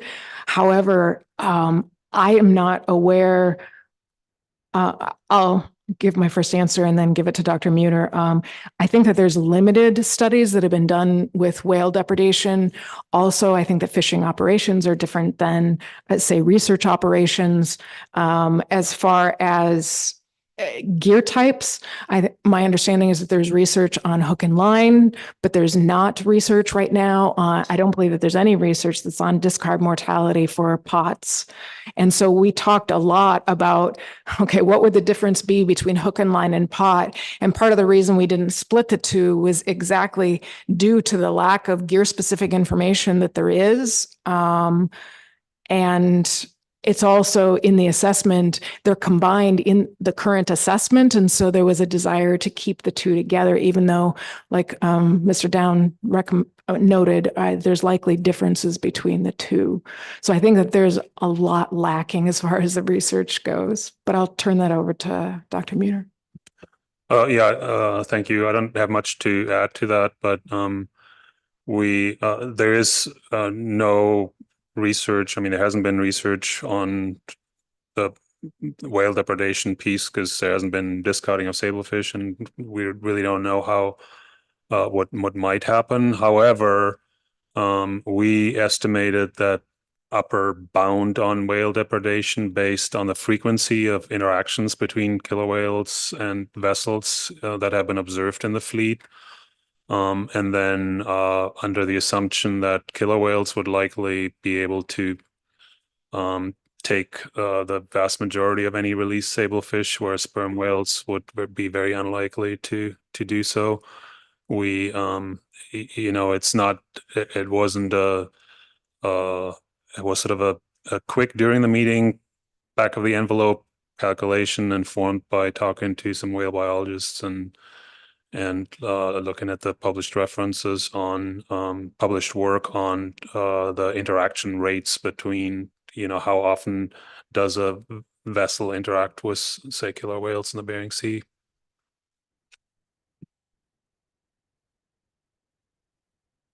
Sorry, one more piece to add, if I might, on the research. We had a very brief discussion about ways to get a better handle on that. So there are some potentially, acoustic methods or tagging methods to, in the future when the if this action goes through, to actually estimate mortality rates, depredation rates.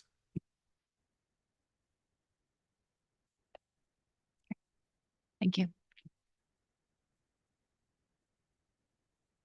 So overall, the SSC supports the proposed simulation approach, and that uses different levels of discard mortality rate, different future recruitments, and then comparing spawning biomass and ABC over the next 50 years. So that's the simulation. The SSC really appreciates the need to keep the factors to be explored in the simulation to a manageable number. As soon as you change one of these, you get multiple more simulations. And so the simulations that were proposed by the analysts would have 8 different configurations. And while trying to restrain ourselves, the SSC did recommend that we increase that to 12, primarily because of the recruitment piece. Recruitment is the issue that we've been facing in the North Pacific, and it's what's caused these issues. And so we did add one different scenario. We changed the scenarios and we added one additional one for recruitment. So the SSC recommends using the recruitment variability and change in these simulations, which is different than what the analysts described.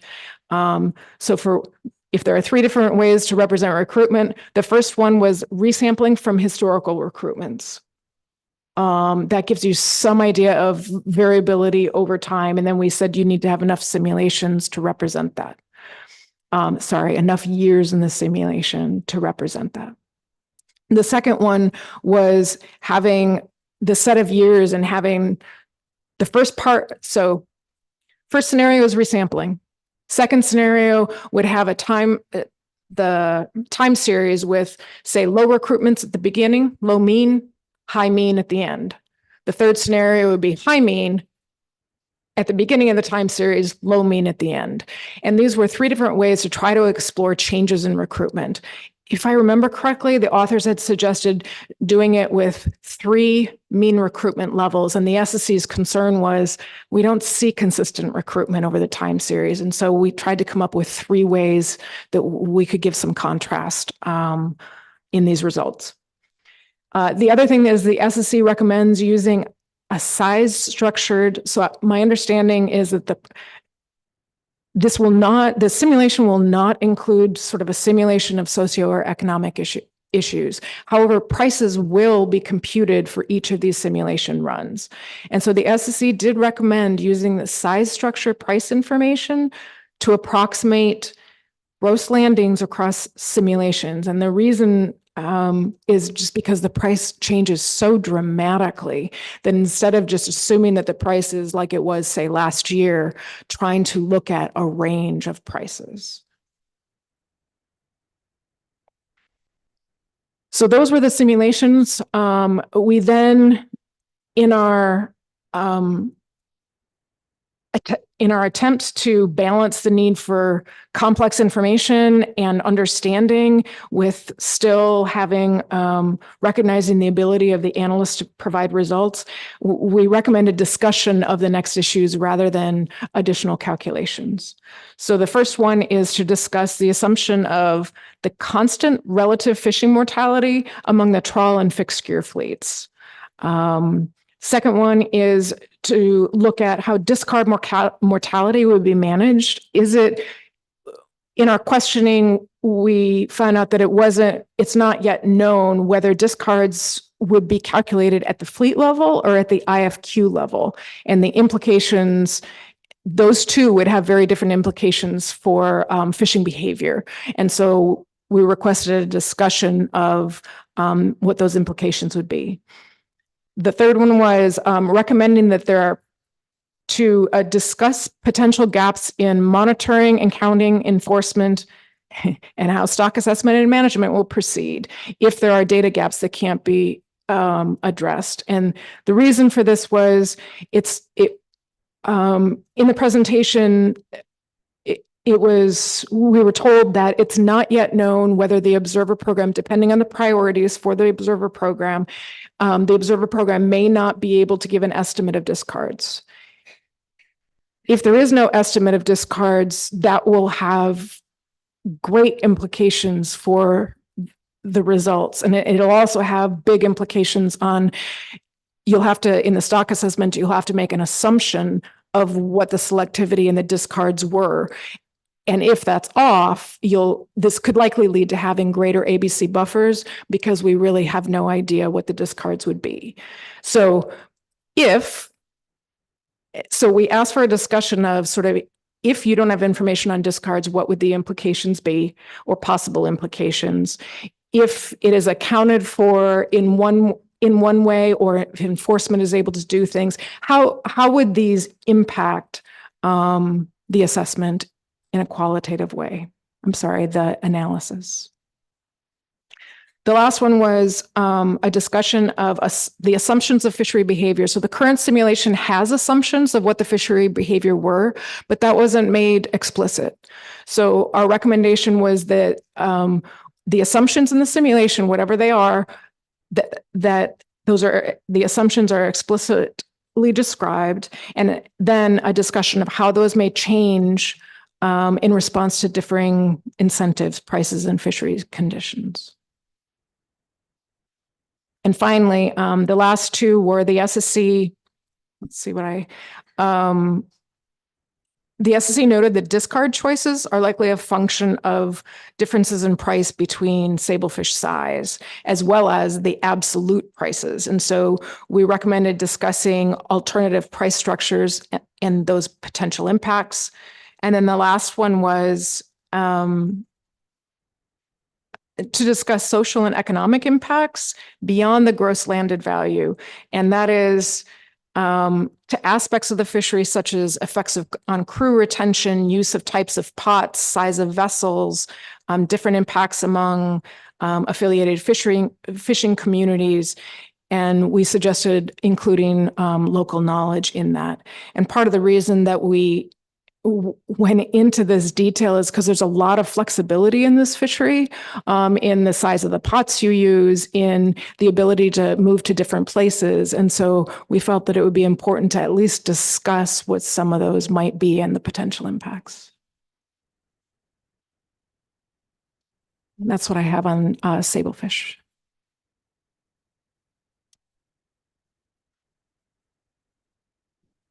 I think this may be our last one.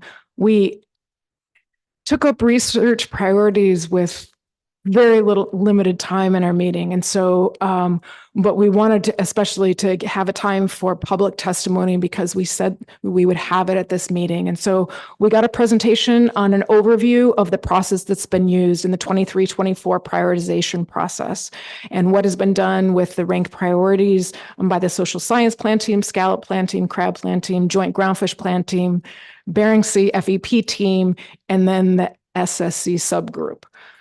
We received public testimony. We had 2 public testifiers, and then we actually forewent our discussion because due to time limitations, and we'll have that discussion in April. We were going to take up this item anyway, but we will take up more of it in April. And so between now and April, the SSC subgroup will review these priorities and develop a candidate list for us to look at. And then in April, the SSC will propose any additional ones, receive public testimony on this prioritization. We will not be receiving additional priorities from the public, but testimony on prioritization. And then we will review and select the top 10. And finally, we'll provide feedback on the discussion of the process. So that's what's going to happen in April. We received, it was a really nice presentation, and there is a flow chart. This is not for you to read, but there's a flow chart that can be found on the SSC's agenda under research priorities in the D7 Plan Team Summary Report that describes the process and the steps if you want to look at it at some point. And that's what we have. Thank you very much for your report. We'll see if there are any final questions for you. Thanks again, Dr. Dressel, Dr. Muter. Safe travels home. Thanks. Thank you for your flexibility of taking us today. I think we're at a good spot to take our mid-afternoon break. Let's come back in at 3:20 promptly. And we will resume the last section of our C2 report. We will very likely begin public testimony today. Probably won't finish it, but if any members of the public are wishing to testify, please do sign up before the end of our C2 report after we resume from break. Thank you.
Council members, please come back to order.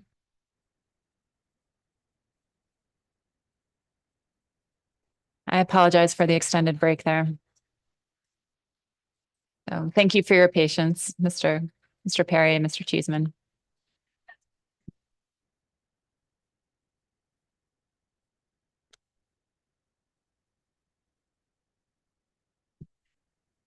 So we will be finishing up our presentation on C2,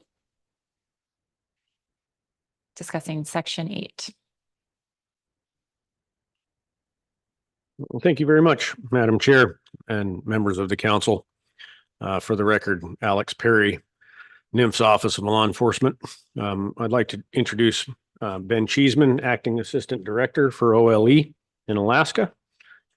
He can help me out if there are questions about operational issues. So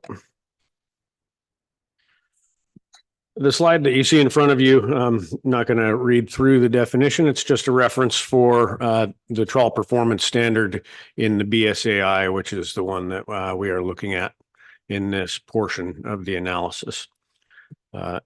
You all have seen a version of this analysis come forward in June of 2023 as a result of a motion that asked for it in December of 2022.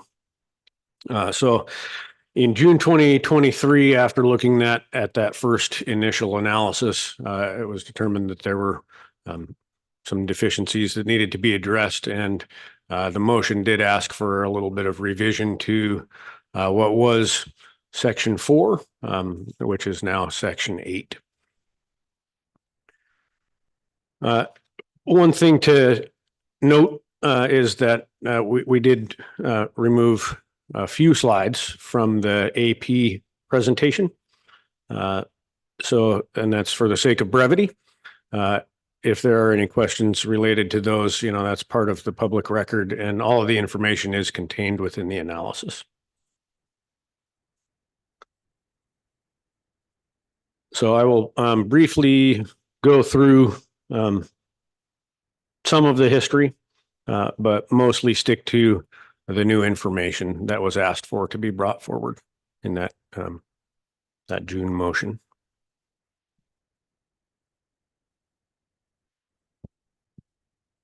So looking at the history of the pelagic trawl performance standard, and specifically speaking to the objective, the standard was written in the implementing documents as a means to discourage or prevent trawl operations on the seabed. The performance standard was established using observer data from 1991. They grouped haul data by how many Tanner crab were captured, and chose a 20 crab threshold as an indicator for bottom contact. So they saw the halibut bycatch rates double at that point. And so council agreed that a catch of 20 or more crabs was likely the result of operating a trawl on the seabed, thereby choosing that number as a threshold for a violation of the performance standard.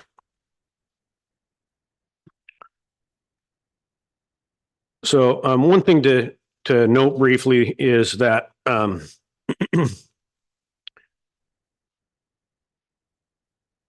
the performance standard only kicked in when non-pelagic trawling was prohibited early on. And so it was established officially in 1993 that it made its way into the regulation. So from 1993 until midway through 2000, it was reliant on a closure of non-pelagic trawl before it would become a violation.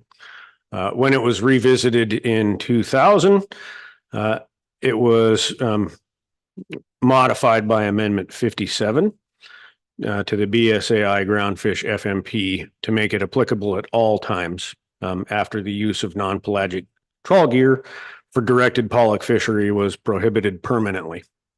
And that associated regulation is 679.24 B4.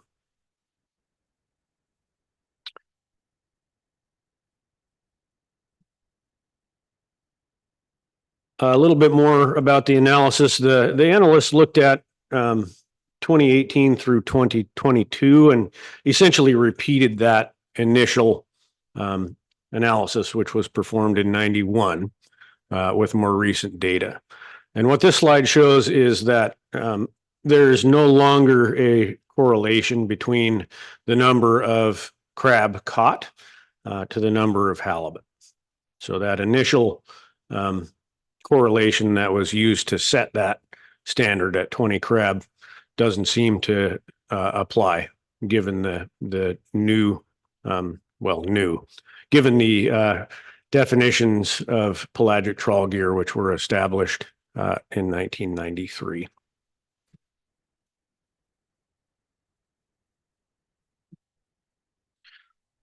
So I'd like to cover some challenges that there are with reporting crab numbers for the trawl performance standard.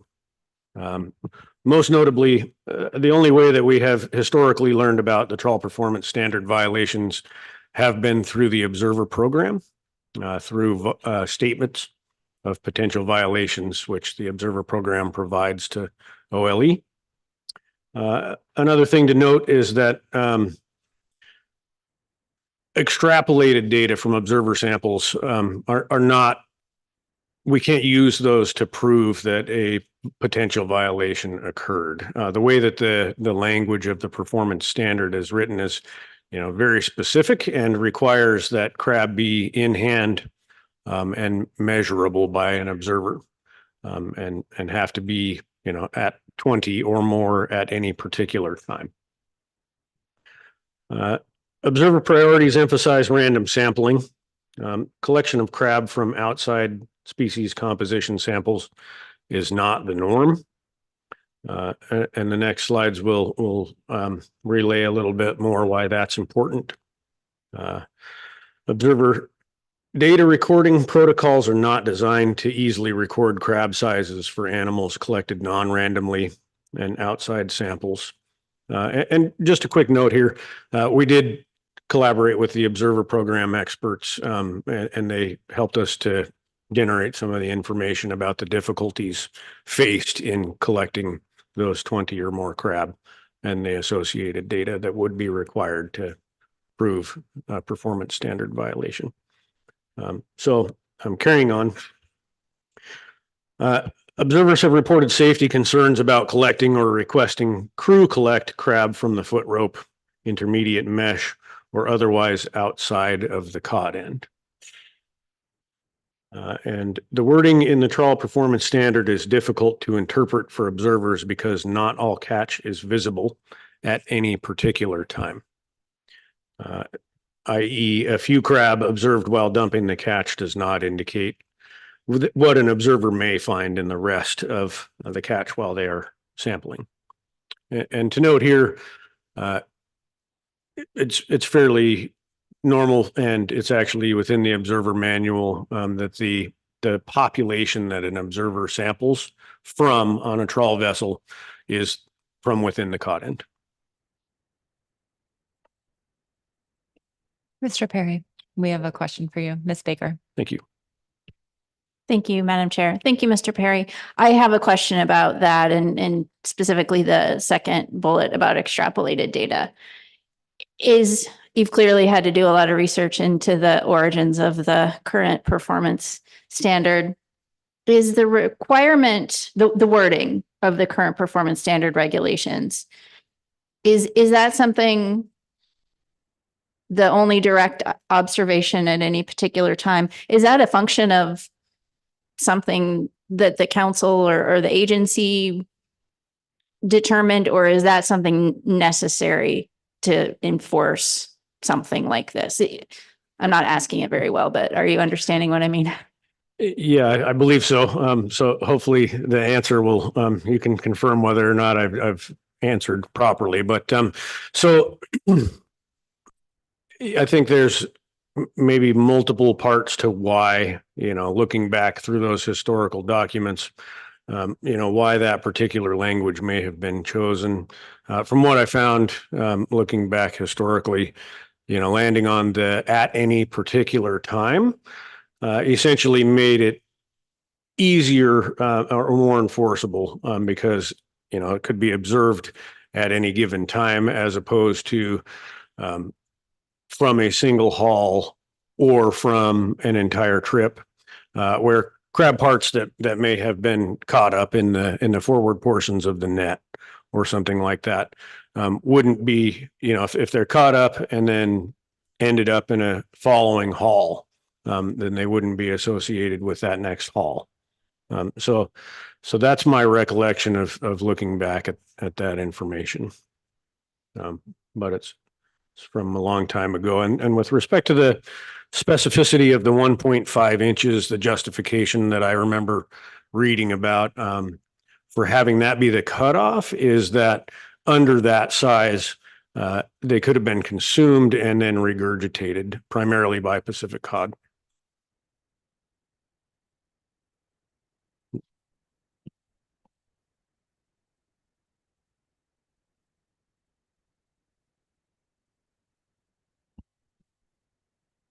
Okay, so what we looked at was an analysis of observer statements that were provided.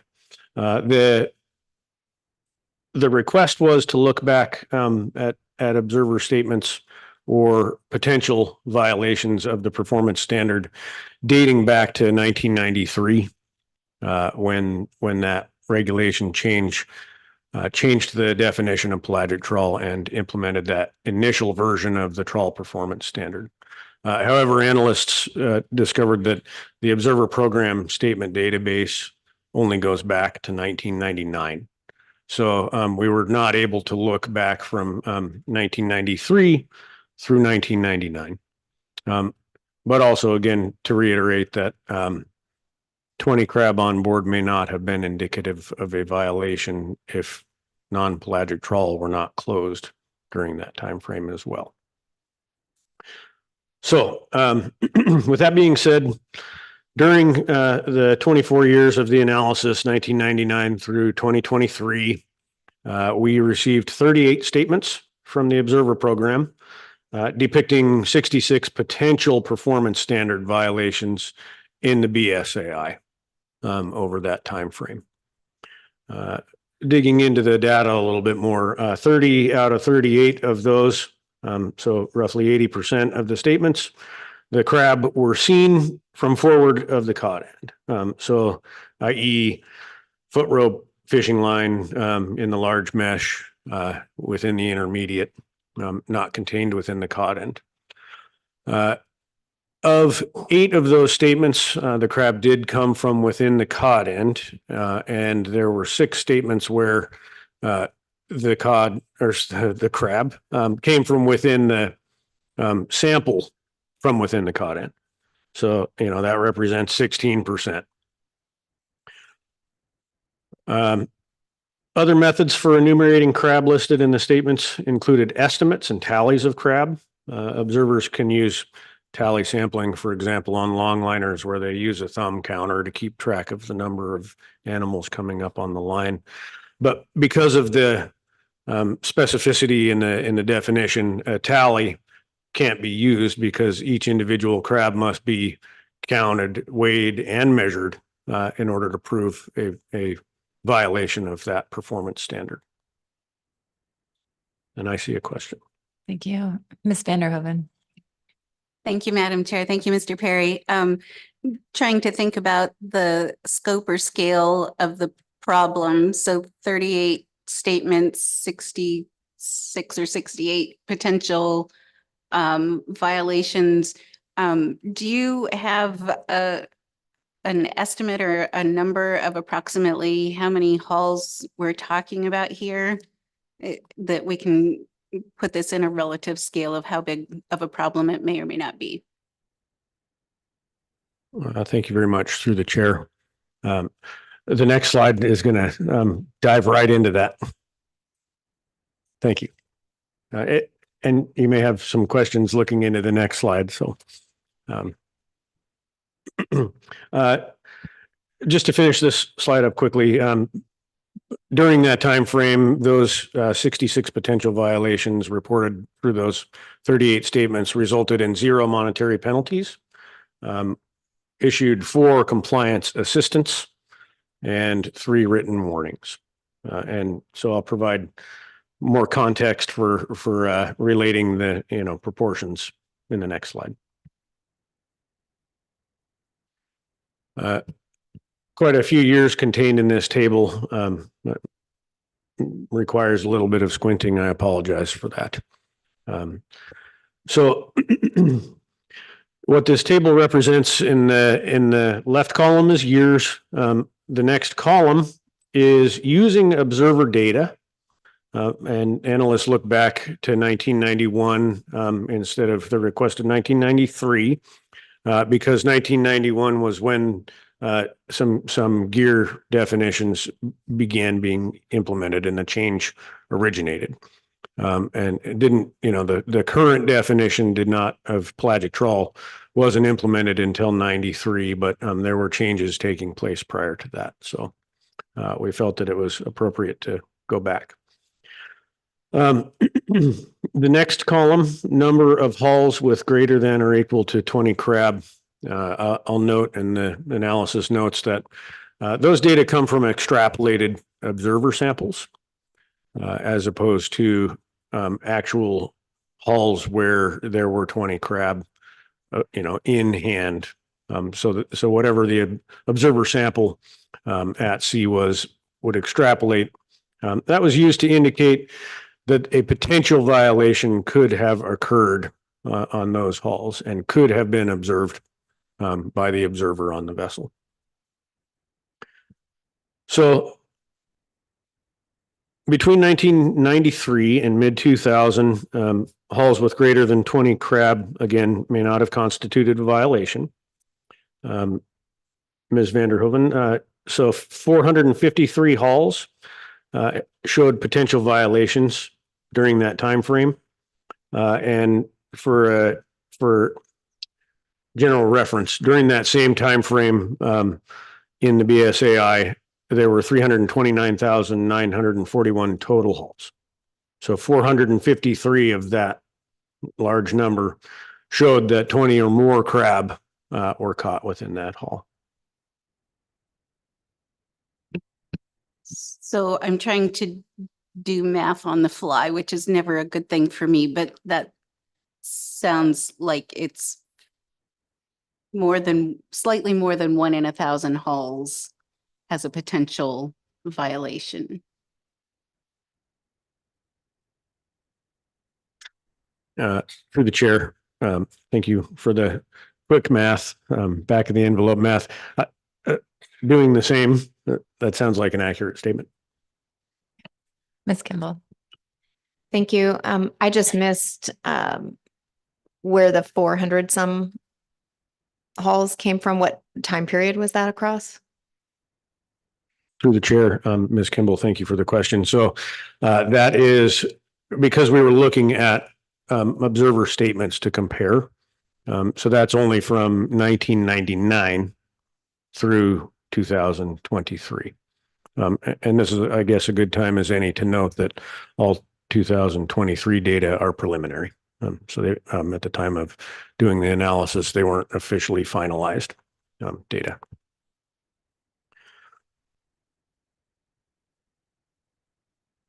So carrying on, 66 occurrences represents 15% of that number 453. As mentioned before, 79% report crab from being before the cod end. So that's just, I'm making that point again to note that the 453 hulls that came from extrapolated data, that seems to indicate that number might be an underrepresentation. Right. So if approximately 16% of the violations or potential violations noted showed that those crab came from within the cod end, that is what would be extrapolated out to demonstrate the 453 hulls. I hope I explained that in a digestible manner. So 7 actions over that same time frame as mentioned, compliance assistance and written warning. That breaks out to be 1.5% of the 453. So 1.5% of tows where extrapolated data represent potential violations resulted in actual action by Office of Law Enforcement.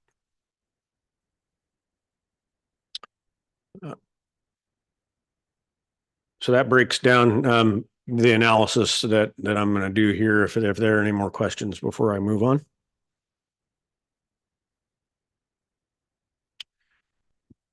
Yes, Ms. Kimball. Thank you. I guess I'm just trying to get my take home messages, but maybe it's too soon for that. So stop me if that's not appropriate. But it looks like a small amount and is the main point that regardless of the small amount, you cannot create violations because of the extrapolated data problem.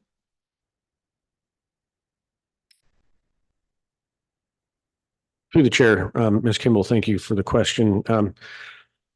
I guess I would characterize it a little differently that the main issues encountered with establishing that a violation occurred.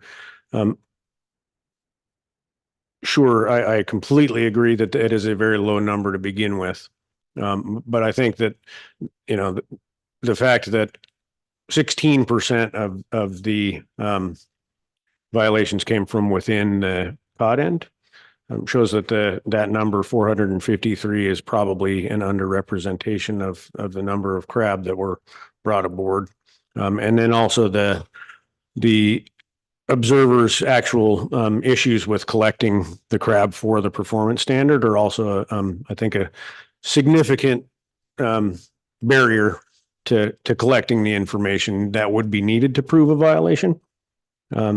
In other words, safety on deck, the ability to access those crab, were they retained in the net or mesh forward of the cod end? The decks of vessels during haul back operations are not a very safe place for an observer to be attempting to gather crab from. So I think there's quite a number of factors that play into making it difficult to achieve that performance standard.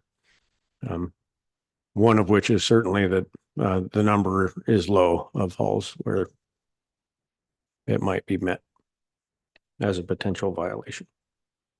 Thank you. Looks like we have another question. Ms. Vanderhoven. Thank you, Madam Chair. So I believe vessels are still required to provide reasonable assistance if an observer asks for that. Did you see any trends where observers were asking and that assistance was not being provided, in which case that would be a different violation, or are observers just not asking for the assistance that they need to do that in a safe manner, which to me is a different issue and would require some additional work with the observer program to get the observers to do that. So did you see a trend there? Are the observers actually asking for assistance? Thank you for the question through the chair, Ms. Vanderhoven. Yeah, we did look, that had to dive into the actual writing from the observer within the individual statements. There, within the statement database, there are different statement headings. So a statement that is specific to the trawl performance standard would require another statement with respect to a reasonable assistance potential violation. So we scoured for both, and there were statements written about reasonable assistance having to do with crab. But I don't have a number as a representation of the 38.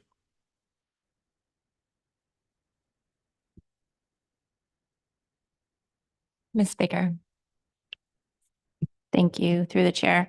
Mr. Perry, I wanted to follow up on the statement you made, I think, before the previous question that is in the analysis. The 7 actions by OLE that you referenced resulting from investigations show that only 1.5% of potential violations expected by the extrapolated data resulted in any action, and that this demonstrates the current performance standard does not yield effective enforcement results.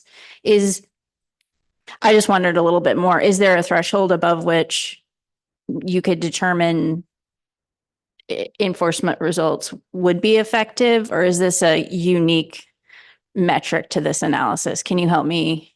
I'm trying to put some context around that statement. Thank you very much, Ms. Through the chair, Ms. Baker, for the question. So it's an excellent question. We don't, define a, limit before which we would determine that X number or X percentage of, investigations yield a violation or an action above a certain level. We do in our annual reports to council try to break down, the number of actions taken as a percentage of the number of statements received and break that out with a lot more specificity than we do here. But that statement 2, based on the initial 2022 council motion, mentioned that this analysis should be performed with an eye towards its effectiveness at achieving the original council objectives. And so that statement takes that portion of that request by council into consideration as well in the evaluation of the efficacy of obtaining those council objectives as brought forward in the early 90s. Through the chair, thank you for that. And it's not, and I don't want to take statements out of context. I'm also thinking, and please, I'm hoping you'll tell me if this is correct, that what also seems to contribute to the outcome, your determination that the current performance standard does not yield effective enforcement results was just the less than expected number of potential violations relative to your estimate. Okay. That seems to be a correct assumption. Through the chair. Thank you, Ms. Baker. Yeah, I think I probably missed concluding with that as an answer to the last question. So yes, that 1.5% out of the 453 hauls where a potential violation could have been brought to our attention doesn't seem to be an effective number for enforcement.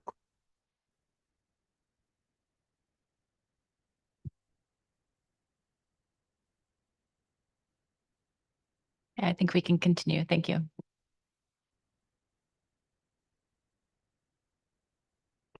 Thank you. So these are some of the slides that I did shorten a little bit, but I decided to keep this one. This is directly responsive to the modified council request in June to bring forward a full-time series of potential violations for 1993 through present, which at the time was 2023. So as I said, analysts look back. This is a representation, and I think that was essentially to demonstrate the effect that having modifying gear definitions for pelagic trawl and implementation of those new gear definitions in 1993 would have had on crab bycatch. And so, the charge to look at the relationship between the non-pelagic trawl gear and the crab bycatch is demonstrated by this slide. The actual council motion said the discussion should also include a full-time series of pelagic gear crab PSC after the large mesh introduction in 1993. So I'll note that this particular data set does include all crab as responsive to that council request. It's no longer the just Tanner crab, Bairdi, and Opelio, which were brought forward in the 91 justification analysis.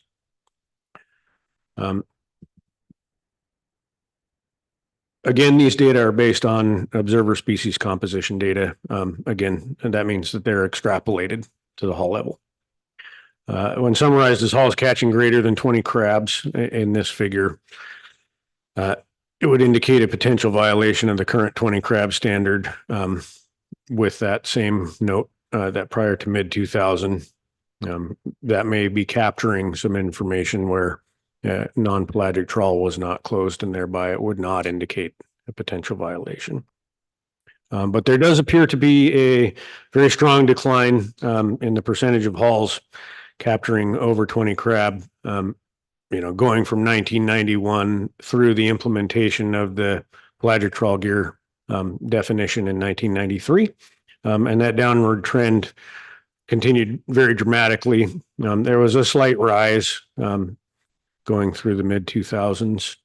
And we did look at, in collaboration with industry, in consultation with industry, we heard that there have been quite a number of modifications done to the mesh sizes, to the gear, after the initial 1993 definition went into place. However, analysts don't have specific information about those modifications, particularly when they were made, when they were implemented and across, what portions of the fleet. So by way of a brief example, the mesh size, for example, has become much, much, much larger than the minimum that is captured in the actual pelagic trawl gear definition. So instead of a 60-inch minimum mesh size, oftentimes we're seeing, many, many, many feet. And that, for your reference, will be covered in a lot more detail through D1, specific information about that. Looks like we have a couple questions before we move on. Mr. Mesereau? Thank you, Madam Chair, and thank you both.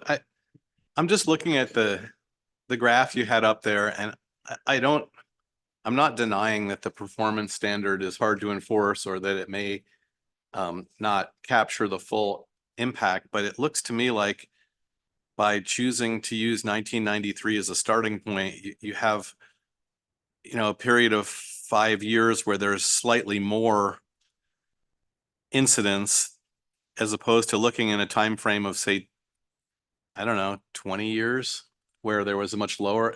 And the other piece of that is curious to me is that we also know that abundance of both halibut and crab is a lot lower in the last 10 or 15 years. And it looks like I don't know that there's a correlation, but it seems like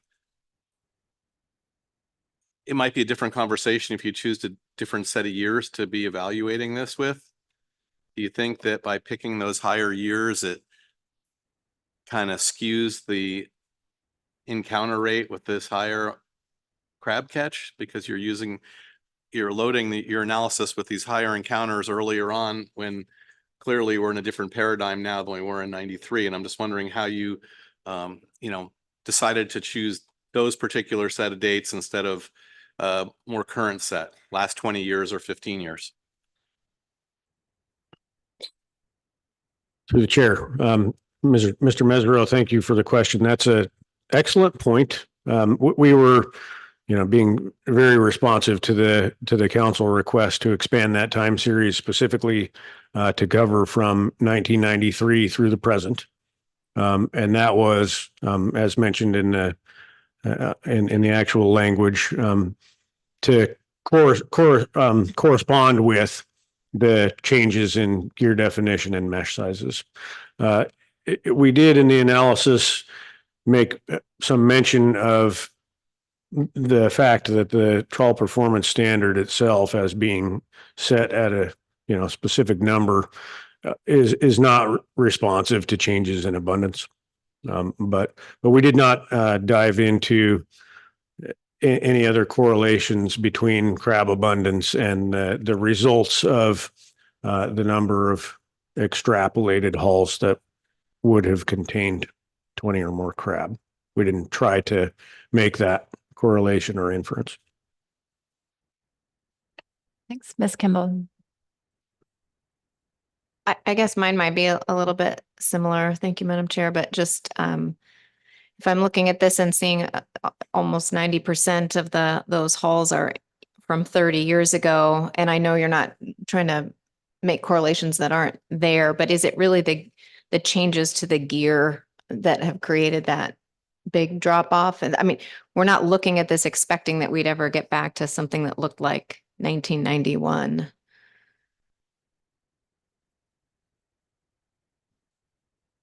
Through the chair, Ms. Kimball, thank you very much for the question. My belief as analyzing this is that, yes, I believe that there is a very strong correlation between that drop off of hulls going in pre-1993. So that's kind of why we went back a little bit before 1993 to demonstrate that before the actual implementation of the gear definition with the larger mesh sizes, crab capture was much higher as a percentage. And then you see that as the gear did begin to change in 1991, 1992, and then officially implemented change in 1993. I believe myself that is a very strong indication that it was related to a change in gear. Thank you.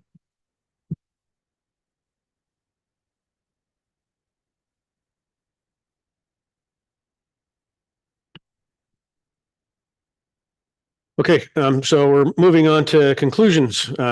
Based on this analysis of observer data between 91 and 2023, the reduced bycatch component of the council's original objective, which is to reduce halibut and trawl bycatches by discouraging or preventing trawl operations on the seabed when halibut and crab PSC allowances have been reached. And so in this, we're referring to that reduced bycatch component appears to have been very successfully met. However, it is unlikely that the reduced bycatch is due to discouraging or preventing operations on the seabed component of the objective. This analysis shows that the pelagic trawl performance standard is not an effective tool to limit seafloor contact for pelagic trawl gear. And by way of reference, making that comparison, looking at the adjusted seafloor contacts presented in the fishing effects model. So looking at the 20 to 100% adjusted seafloor contact put forward by that fishing effects model. And then the analysts also noted that there was a derelict pot capture rate between 2013 and 2022, ranging in catcher processors from 9 to 21%, and in catcher vessels from 0 to 21%.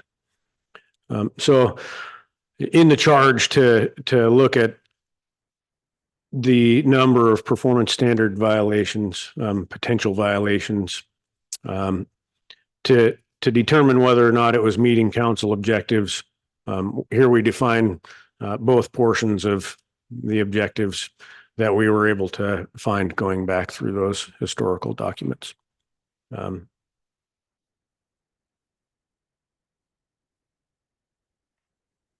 we take your question, Mr. Curlin, I'll just remind members of the public wishing to testify on this agenda item, please do sign up before the end of this presentation. We'll be closing the sign up at that time. Thank you. Mr. Curlin. Thanks, Madam Chair. Mr. Perry, in the paper, I noted you referenced the absence of capabilities to detect and quantify seabed contact. Essentially, this was always a kind of an indirect measure of time on bottom. But you didn't you didn't explicitly address that, I don't think, in your presentation about it being an indirect measure and sort of the enforcement implications of that. I wonder if you could just elaborate on that a little bit. Through the chair, Mr. Kurland, thank you very much for the question. We do have another slide where we do cover that a little bit. But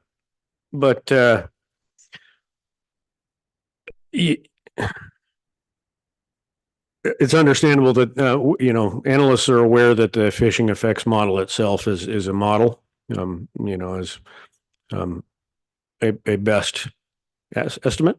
We do note that there is, current research ongoing to better determine, potentially future inputs. With respect to using technology to assist in elaborating on that. As I said, we'll cover that a little bit more in the next slide. But it certainly, I personally missed the Dr. Harris and Dr. Craig Rose presentation, which went into that, and haven't had time to go back and look at it. And I'm very interested to do so. But I will mention in the next slide, we have, in the course of our collaborating with industry, both on this, doing the trawl performance standard workshop, as well as collaborating with industry with respect to D1, so the pelagic trawl gear definition. We certainly have learned quite a bit from the industry about new technologies and existing technologies, which will probably do an excellent job of better informing that seafloor contact component of this. So.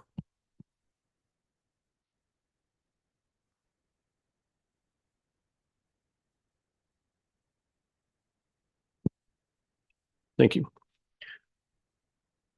If the council is interested in achieving the operative objective of the performance standard by discouraging and preventing trawl operations on the seabed, based on the information in this analysis, the current pelagic trawl performance standard is not an effective tool to limit seafloor contact, and an enforceable trawl performance standard is needed. Council may wish to define and clarify new objectives specific to seafloor contact.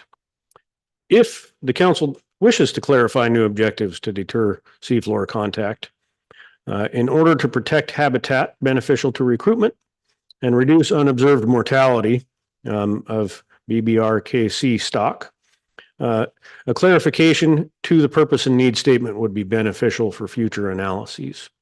These objectives may then be analyzed for potential modifications to the performance standard, gear definitions, electronic monitoring, spatial management, or other management measures. This will be the last slide, and the last slide as well, referencing council direction. So analysts and OLE compiled and presented downstream implications and potential considerations that council may wish to address with respect to the trawl performance standard. It's acknowledged that this list that OLE put forward for council to consider may not be fully comprehensive or representative of all potential options that you all may wish to examine in looking at the trawl performance standard. If council wishes to retain the existing 20 crab standard, and this is an idea that came out of the trawl performance workshop in collaboration with industry, mandatory retention of crab could be considered, similar to what is done in AFA with salmon, Amendment 91 salmon.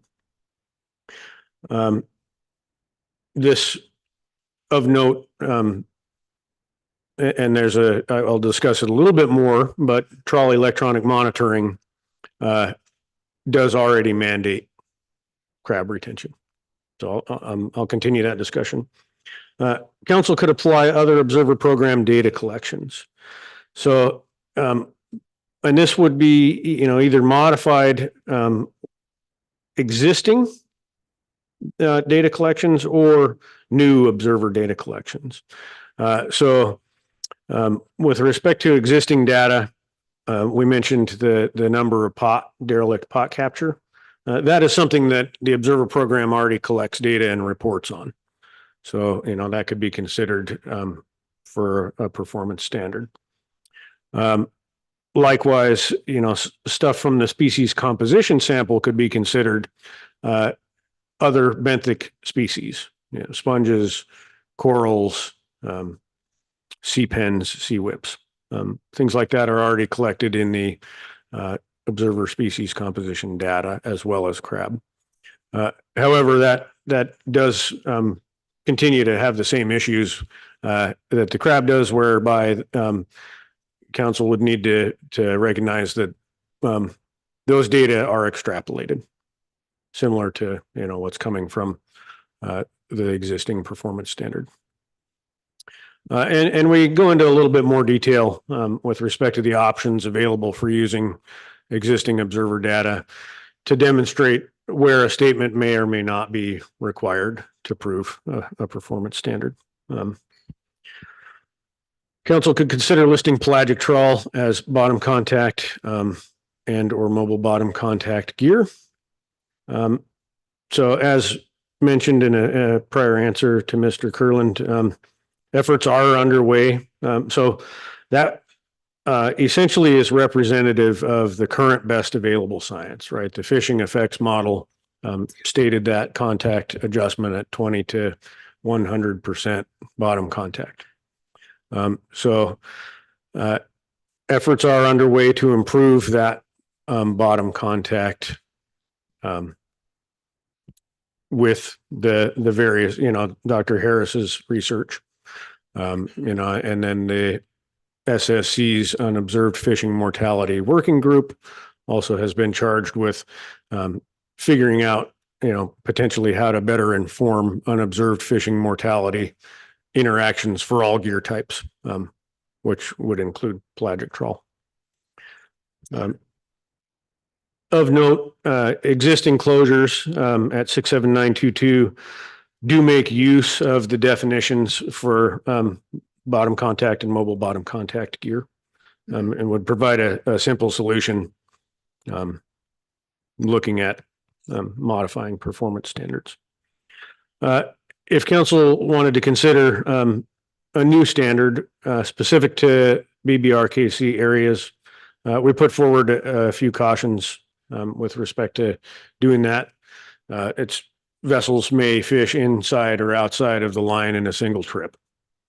So any standard which would be, changing or malleable from one trip to the other might make it difficult for fishers to voluntarily comply with that.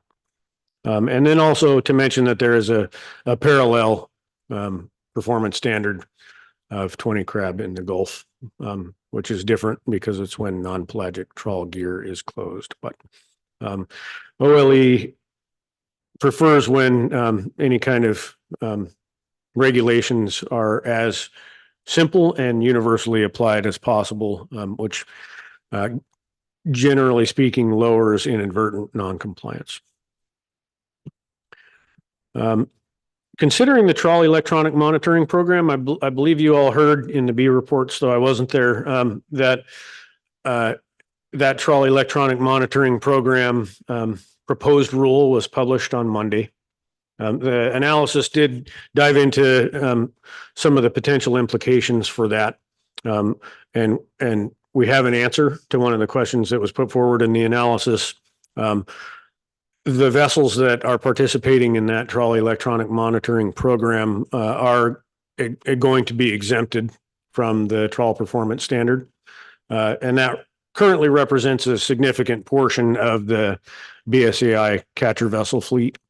It's unknown whether that will expand to a larger proportion of the fleet, but council should be aware that in considering any changes to the performance standard, currently the existing performance standard, those vessels will be exempt from the performance standard.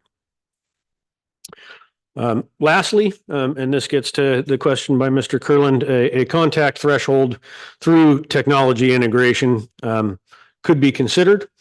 So there is an existing contact threshold regulation in the Gulf of Alaska for 10% bottom contact by pelagic trawl gear. I'll note here that to date, based on current use of technologies, that has proved prohibitively difficult for OLE to enforce that. However, there may be existing technologies which could be used in a novel application. As well, there could be new technologies designed which might help implementation on the vessels prove that a threshold such as a seafloor contact threshold would be provable to Office of Law Enforcement. And I think that concludes the presentation. So look Thank forward you. to I any see a further couple of questions. questions. I appreciate the report. Ms. Vanderhoven.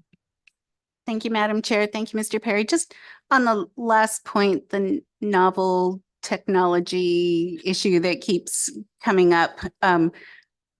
I, for one, am incredibly uncomfortable creating programs that rely on unproven technologies or writing regulations for things that we can't really define. And if this action were to stay on schedule, is there some novel technology you're aware of that we would be able to really understand and potentially implement by the June timeline? I'm really struggling with how this issue keeps staying in here when all of the experts keep telling us that it's not viable at this time for this application. Through the chair, Ms. Vanderhoven, thank you very much for the question. The first thing that I'll note is that and it's a good reminder that this particular section of the analysis is, though responsive to a request by council, is not pertinent to action or no action at this time. So it's not, one of the action alternatives. It's essentially still an embedded discussion paper. So with respect to the other portion of your question, in consultation with industry and noted in the analysis, we have been made aware that there are, developing technologies such as real-time cameras with a real-time feed, like a live feed that captains can view fish coming into the net. So there, in addition, there have been studies that make use, and this was mentioned in Dr. Harris's presentation, that will demonstrate, it's a tilt sensor or a contact sensor. So the part of your question about, existing technologies, do they exist? Some exist that could certainly be adapted, I think, but we're not aware currently that they are being used to demonstrate any performance standard anywhere. So it would be a novel use of those existing technologies. So with those live feed technologies, it's my understanding each of those requires a third wire to get to the wheelhouse. People like to talk about how large the pelagic nets are, and you would need multiple, in some cases, as many as 20 or 30 of those live feed elements, which means a heck of a lot of hardware going from the net to the boat. And I don't even know if the wheelhouse could receive that many feeds on most vessels. So do you really see that as something that would be practicable in this application? Through the chair, thank you very much for the question. We acknowledge in the analysis and acknowledge here as well that it would be a novel or a new use for existing technologies, and have heard absolutely in our collaborations with industry that currently it is not practicable. Currently, we couldn't immediately put those technologies to use to be a viable indicator of, say, a percentage threshold of bottom contact. And so what we would envision would be, continued collaborative efforts between the agency and the industry to test and figure out the applications for those existing technologies in order to get to where we want to go with this. And I think that that's something that council certainly, if council decides to consider a threshold type performance standard, a timeline is not going to be immediate on that, if that were to be considered. And there is, relation between discussions being had with this as well as, discussions with D1 as well. Thank you. Mr. Down, did you have a question? Thank you, Madam Chair. I'm going to pass. Okay. Mr. Mesereau. Thank you, Madam Chair, and thank you both. This is not, I've been here a while and I have not seen OLE have to come up here and provide this kind of presentation in the past, which tells me that you put a lot of work into this and it's a difficult and controversial topic to be wading into in a circumstance like this. So I appreciate the effort that you made, but I feel like both you and Mr. Cheeseman need to explain to the council what that photograph is that you've accompanied with your thing. I want to know if that's Mr. Cheeseman as an undercover beluga whale or what exactly that is, because you can't walk out of here without at least giving us that information. Through the chair, yes, that is Mr. Cheeseman. Thank you.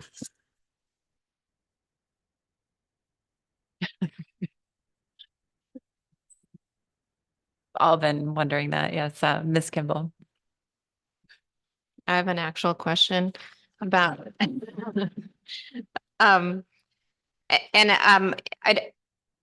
I hesitate to spend too much time on the council direction. It's less than 2 pages in the analysis. I think it's a amalgamation of ideas that you're putting forward. And none of us here are actually gear experts, but we did get that presentation earlier in the day from Dr. Rose and Dr. Harris earlier in the meeting that talked about just not that it was like a novel use, but that it just wasn't commercially applicable. And so maybe that's just a terminology thing that I was honing in on, that we need to do some more work, I guess, to figure that out. And he explained to us how you'd have to put all the sensors on and then deploy the gear. And then when it came back, you'd have to take them all off and put a bunch of people in an area that you wouldn't normally do when you were fishing. So that's why I wanted to maybe pursue the other ideas in here is, could you not do something different if you were interested in trying to look at this contact threshold idea, not where you had to have constant proving up with cameras everywhere or the tilt sensors, but if you were able to do this kind of identification of maybe what Dr. Harris is working on now, looking at all the gear types and looking at the bottom contact of those different kinds of pelagic trawl gear configurations, and then establishing a threshold that would be maybe some of those gears have a different threshold than others. And as long as you were using that type of gear and could verify you were using that type of gear, you've met that standard. I'm just looking at other ways to do this besides waiting for tilt sensors to be commercially applicable and moving on. Is that, I'm asking you as enforcement people, not as gear experts, if those are the types of things that you could prove up on and find enforceable, or if that's off the table. Through the chair, Ms. Kimball, I think that's an excellent question.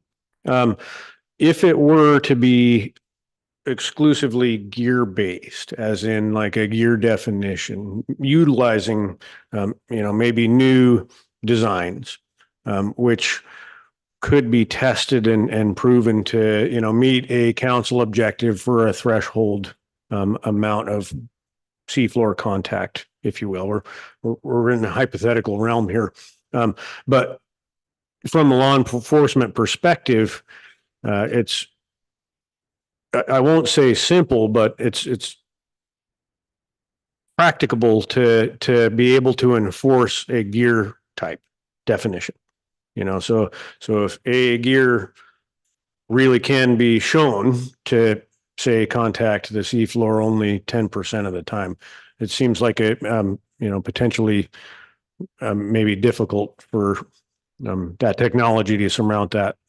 I'm not sure, but we do have the ability, if we can observe a definition, observe the particular components of a definition, it is enforceable. There are different venues where it may be more or less difficult to observe, but it is enforceable. And I'll ask, okay. I appreciate that. I'll leave the theoretical for now. And I do recall, now that I'm talking about that, Dr. Harris said the way the gear is deployed makes as much difference as the gear itself. So that's probably a harder thing to enforce, but I appreciate you trying to respond.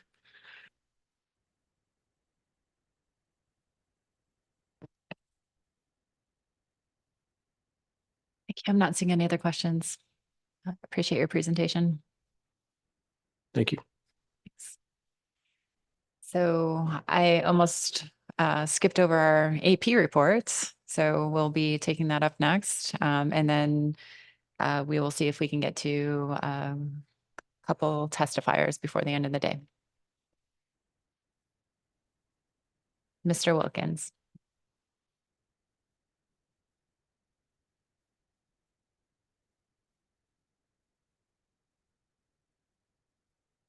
Good afternoon, council members. For the record, Paul Wilkins, Advisory Panel Vice Chair.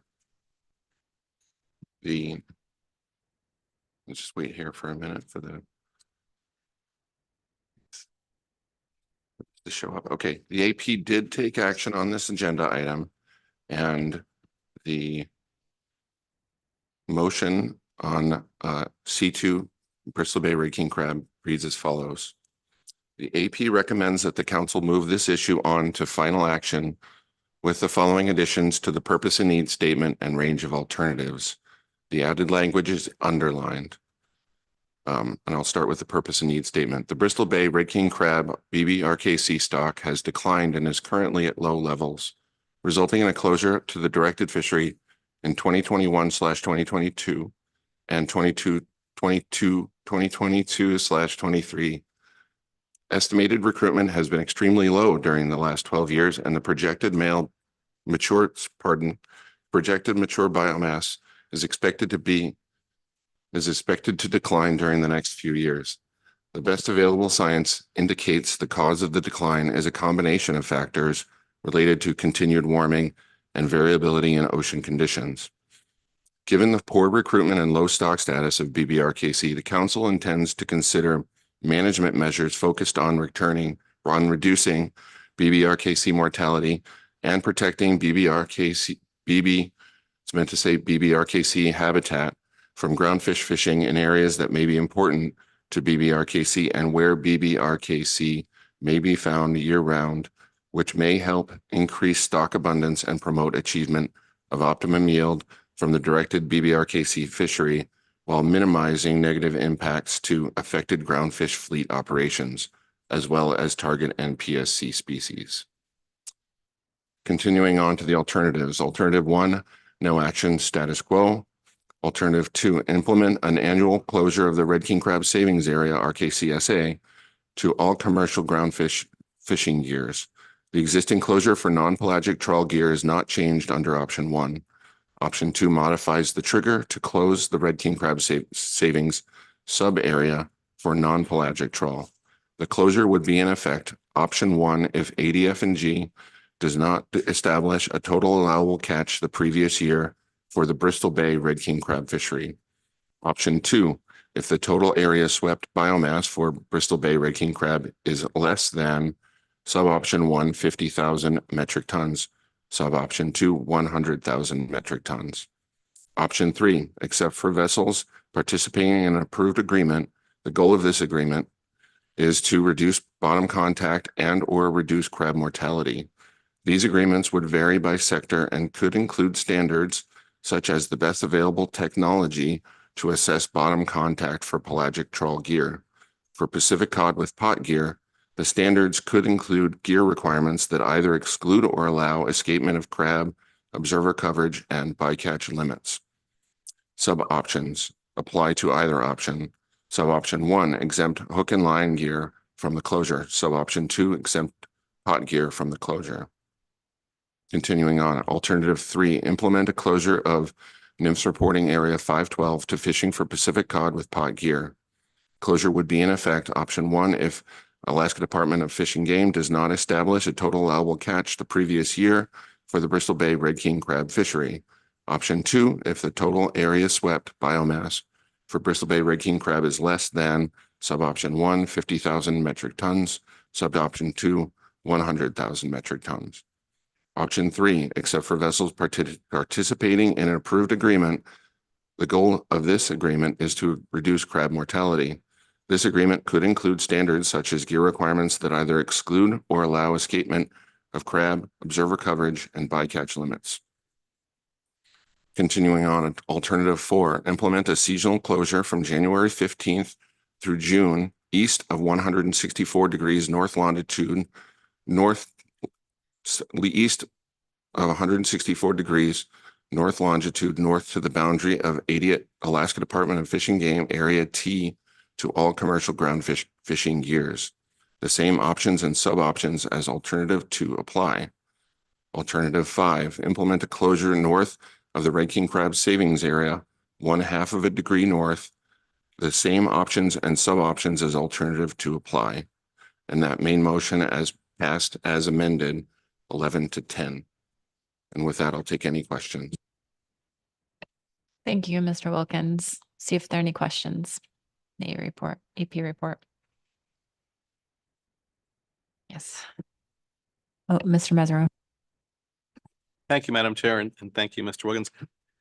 I guess, there's a lot of parts to this issue, but one of the big parts is the trade-off between salmon PSC and protecting crab, minimizing the crab PSC. And it seems like it's fairly absent from the motion and maybe just one mention in the rationale about salmon PSC. And obviously you've sat through this meeting, Chinook salmon is a big deal right now. I'm just wondering if you could help the council understand if there was an extensive discussion about those trade-offs, and maybe it just wasn't reflected in the minutes from the AP. Through the chair, thank you, Mr. Mesereau, for the question. Yes, there was an extensive discussion about the trade-offs of removing all of the different gear types from the Red King crab savings area, particularly. There were representatives from all different sectors that had concerns that being moved out would potentially increase the PSC of various species. In particular, obviously the pelagic trawl fishery, the AFA pollock fishery, was very concerned about the data in Appendix 2 regarding likely increases of all PSC species, in particular Chinook salmon, and that I think is reflected in the way some of the votes went, and in that there was a lot of concern about the way this action, if this action continued forward, or if certain amendments passed, then there would be a likely result would be increased Chinook in particular and chum PSC. And and I'll just add on that concern was felt by multiple gear types. There was comments from the crab fishery, or I should say the pot cod fishery as well, about unintended bycatch impacts from displacement. Thank you, Mr. Wilkins. Ms. Baker. Thank you, Madam Chair. Thank you, Mr. Wilkins. I have a question about the rationale in support of the main motion. Toward the bottom, there's a statement that this motion is responsive to the priorities of protecting females, optimizing mating opportunities, reducing habitat disturbance, and protecting core essential fish habitat for Bristol Bay red king crab. My question is, whose priorities are those? Are those council priorities identified somewhere? Or I was just wondering if you could help with that.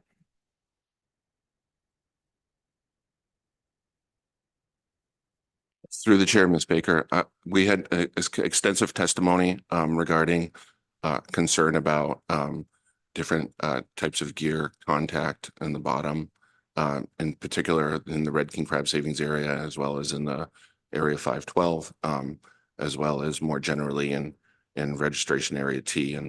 And I think that comment is more related to the priorities of individuals and not necessarily to reflect the council priorities.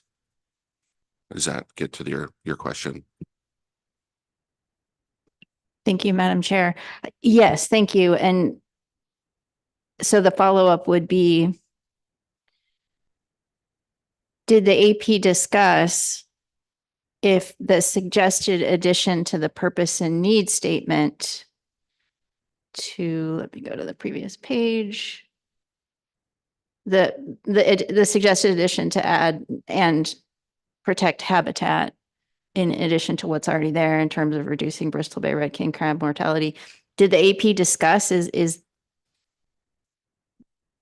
the rationale point we just talked about, is that sort of captured in the suggested addition to the purpose and need? I'm really trying to get at this issue and what people are thinking, quite frankly, when they say habitat. So if the AP didn't discuss it, just let me know, but I'm wondering if they did. Through the chair, Ms. Baker, if I'm understanding your question correctly, yes, we did have an extensive discussion about the addition of the habitat language and I guess I'm not quite understanding your question then.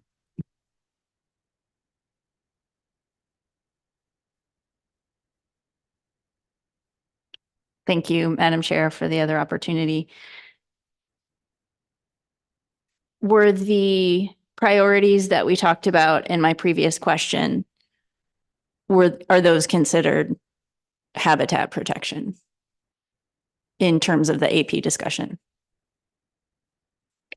Through the chair, yes, that is what a lot of public testimony signaled to the AP that habitat concerns were an important part of this discussion, and that is why the amendment was proposed to try and get at habitat being a priority for the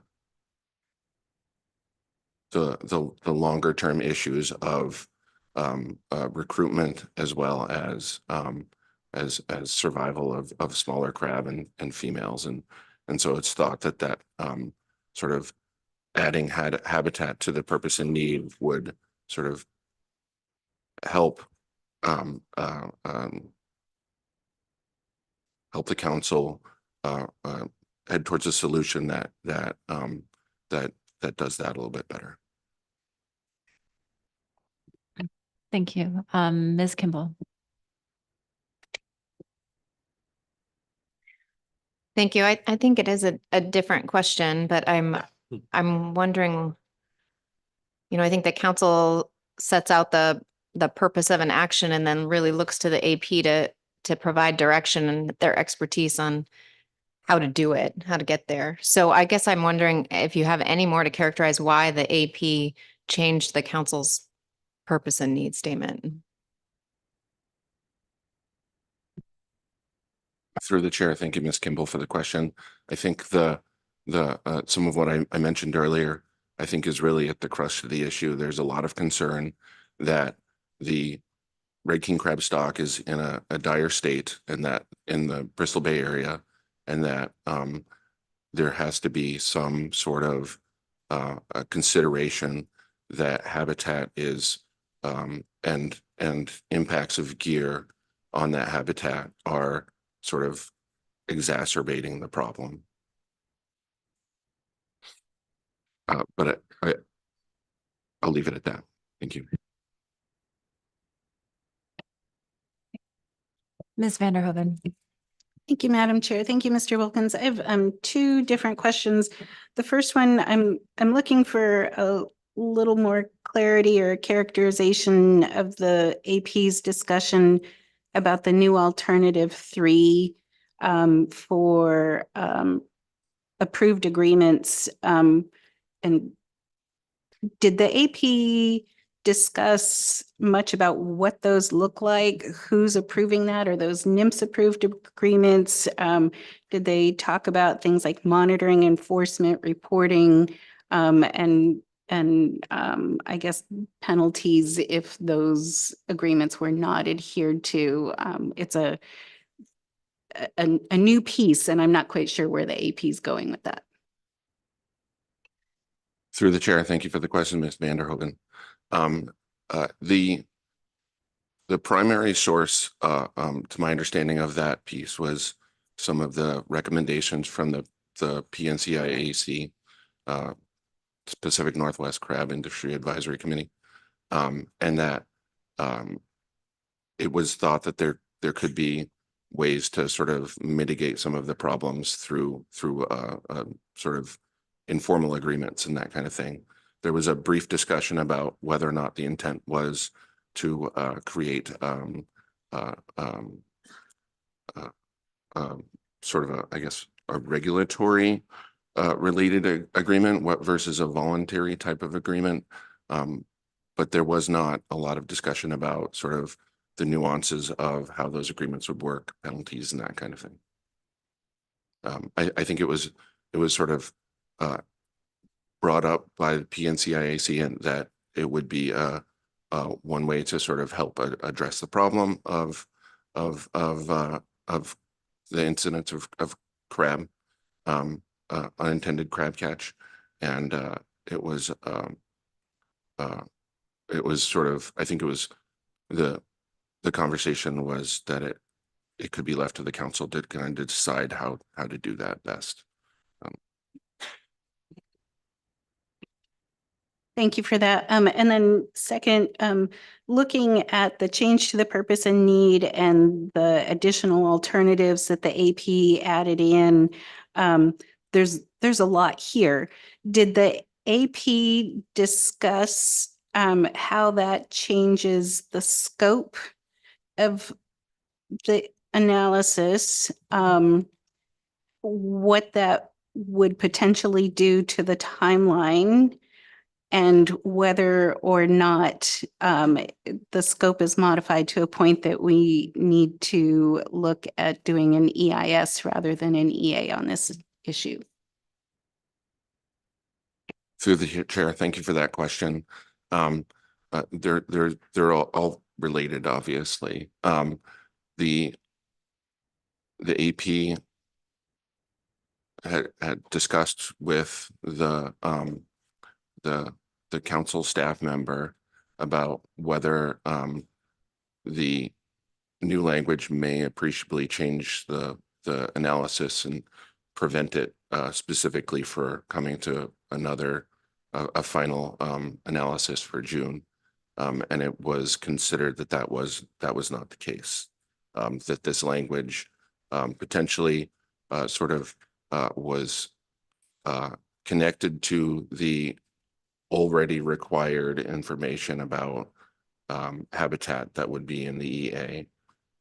We did not get into the details of whether or not that would appreciably change the overall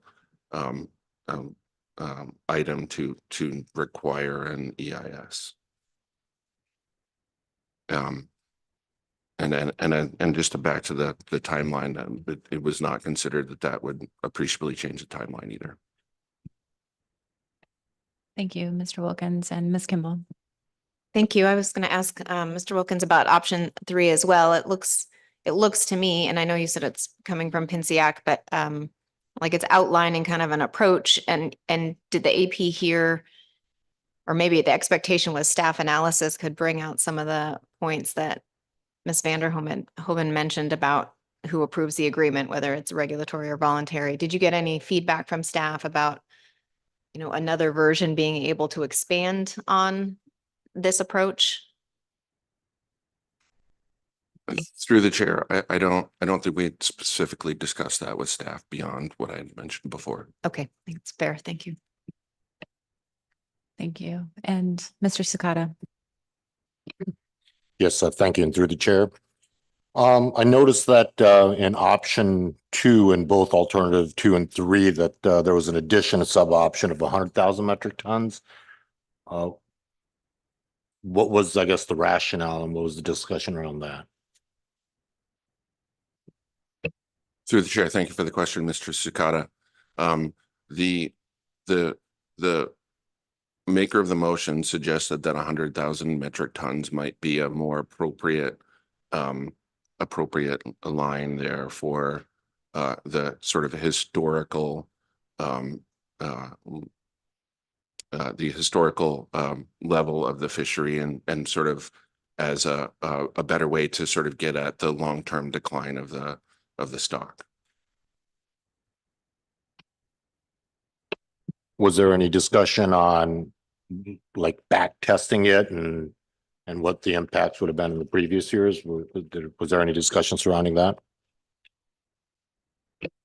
Through the chair, there was an amendment to sort of clarify the language and make 100,000 metric tons as one of the options in addition to the 50,000 metric ton option, and it was thought that the analysts would be able to sort of tease some of that out and the sort of the history of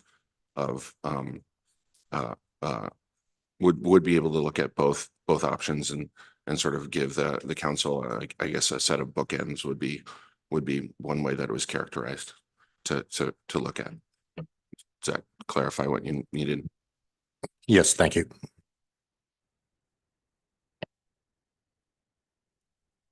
Thank you, Mr. Wilkins. And I just have maybe a brief question here too on option 3, and I hope it's not too repetitive, but did and I don't think it was asked, but did the AP talk about the state of the existing research or ongoing research and work related to a number of these issues, bottom contact, unobserved mortality, the working group, and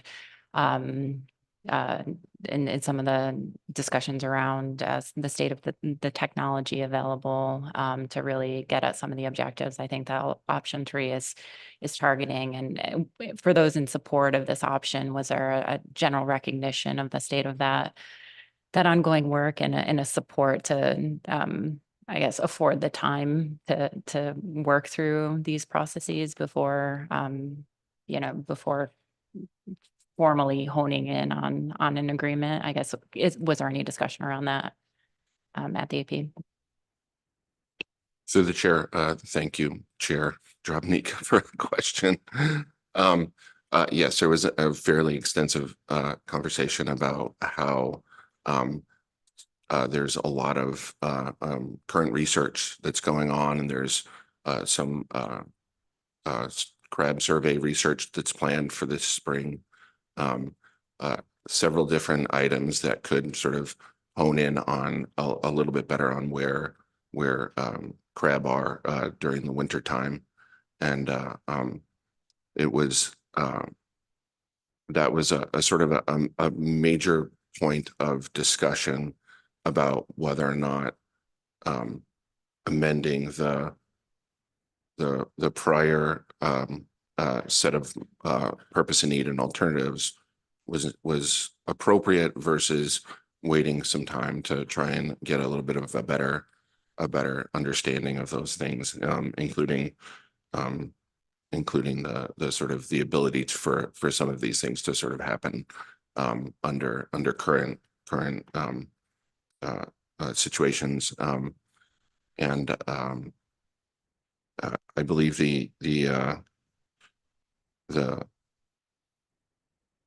I guess that was just a significant point of discussion, and in the end, that was this is the motion that the AP passed ultimately. Thank you, Mr. Wilkins. I'm not seeing any additional questions. Appreciate your time and all of your work at the AP. Thank you.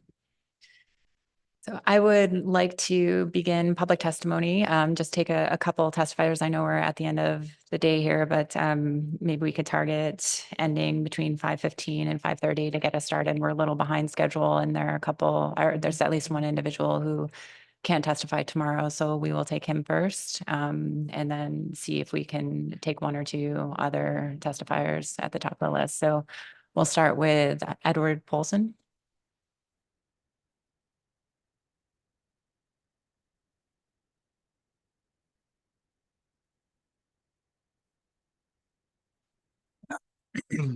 Yeah, thank you for, Madam Chair, for taking me out of order.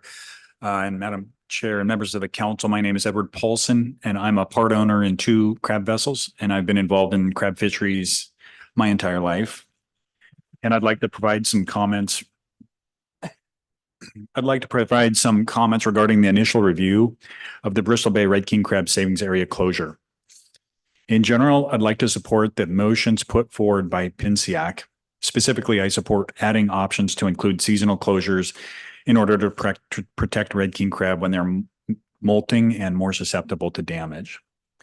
PNCAC also highlighted a concept that could be included in the elements and options that is referred to as a framework agreement. This idea was also highlighted by staff during the presentation. At a very high level, this idea would allow gear to be used anywhere as long as it is shown to minimally impact crab. This approach could be applied to both pot cod and trawl sectors.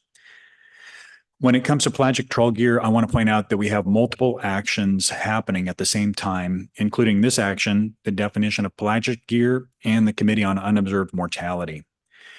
And although these are all interrelated, they don't seem well connected to me, and timelines for action are not aligned. While I support the effort to redefine pelagic gear, I believe the council needs to incorporate gear modification under this action, as well as for pot cod gear through a framework approach. My specific concern is that you could redefine pelagic gear, but it may or may not improve potential impacts to crab, particularly if the gear is minimally raised off the bottom. Further, once set in regulation, there's little impetus to innovate or improve. Instead, I'd like to see a framework approach under this action that allows for industry to define gear, and if through field work, the gear is shown to either minimally retain crab bycatch with pot cod gear or minimally impact molting red king crab if trawl gear, the gear could be fished anywhere. Crabbers through the Bering Sea Fishery Research Foundation could and should be included in the vetting of gear, and in fact, this is already occurring when it comes to pot cod gear. Further, this approach allows for flexibility, unlike a regulation, and could quickly incorporate new gear design if a better mousetrap is identified. In summary, I urge the council to add options to incorporate both a framework approach to gear modification, as well as options to include seasonality to protect vulnerable life stages of crab. And with that, that concludes my comments. Thank you, Mr. Polson. We'll see if there are any questions for you. Ms. Kimball. Thank you. And I think this is appropriate toward your testimony. You said you supported the PNCAC look at that frameworking portion that the AP picked up, but were there any other components of that that might build on that kind of general approach? It was pretty sparse, and I think what was talked about from the AP was, potentially having staff build out some of that. But do you have any more details to add about the approach you just testified to? Through the chair, Ms. Kimball, I think I think there needs to be some discussions. I think if you add, it is challenging because I definitely don't have this fleshed out as to how this all looks, but I do think if you provide incentives for people to be able to innovate and think outside the box, come up with gear that is going to minimally impact crab. I think there's ideas out there, but you got to provide the incentives to do it. And I guess I like the idea of this being approached through a framework where you have, once you set something into a regulation, it's a regulation. You have to define it. It's really difficult to do that. We're finding that with the pelagic gear definition in the first place. So if you're able to do it through a framework agreement that is not done through a regulation, the framework may be a regulation itself, but the definition of the gear is not. It's agreed to by the appropriate parties. And that way it can be easily updated, changed. Like I said, if you have a better mousetrap, it's pretty simple to update. I think the key here is getting some field work done as well to make sure we know what's going on and know that gear is actually doing what we hope it to, it's doing. Does that help answer your question? Yes, thank you.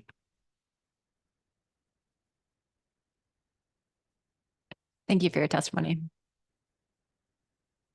So next up, we have the fishing vessel Pacific Mariner and Confidence, the independent pot cod harvesters, and Peter Pan Seafoods.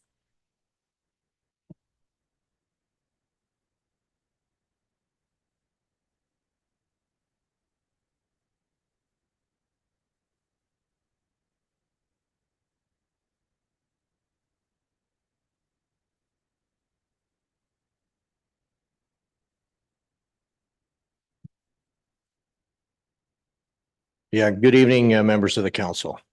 My name is Oyston Lon. I've been an active crab fisherman in the Bering Sea since 1983. Pretty much fished crab my whole career with salmon, long lining, and other various fixed gear fisheries. I want to thank those who have been involved in the initial review and draft of this analysis.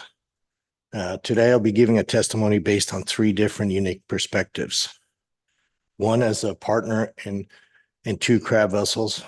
Secondly, as a representative for the independent pot cod harvesters, a group of permit holders for vessels over 60 feet.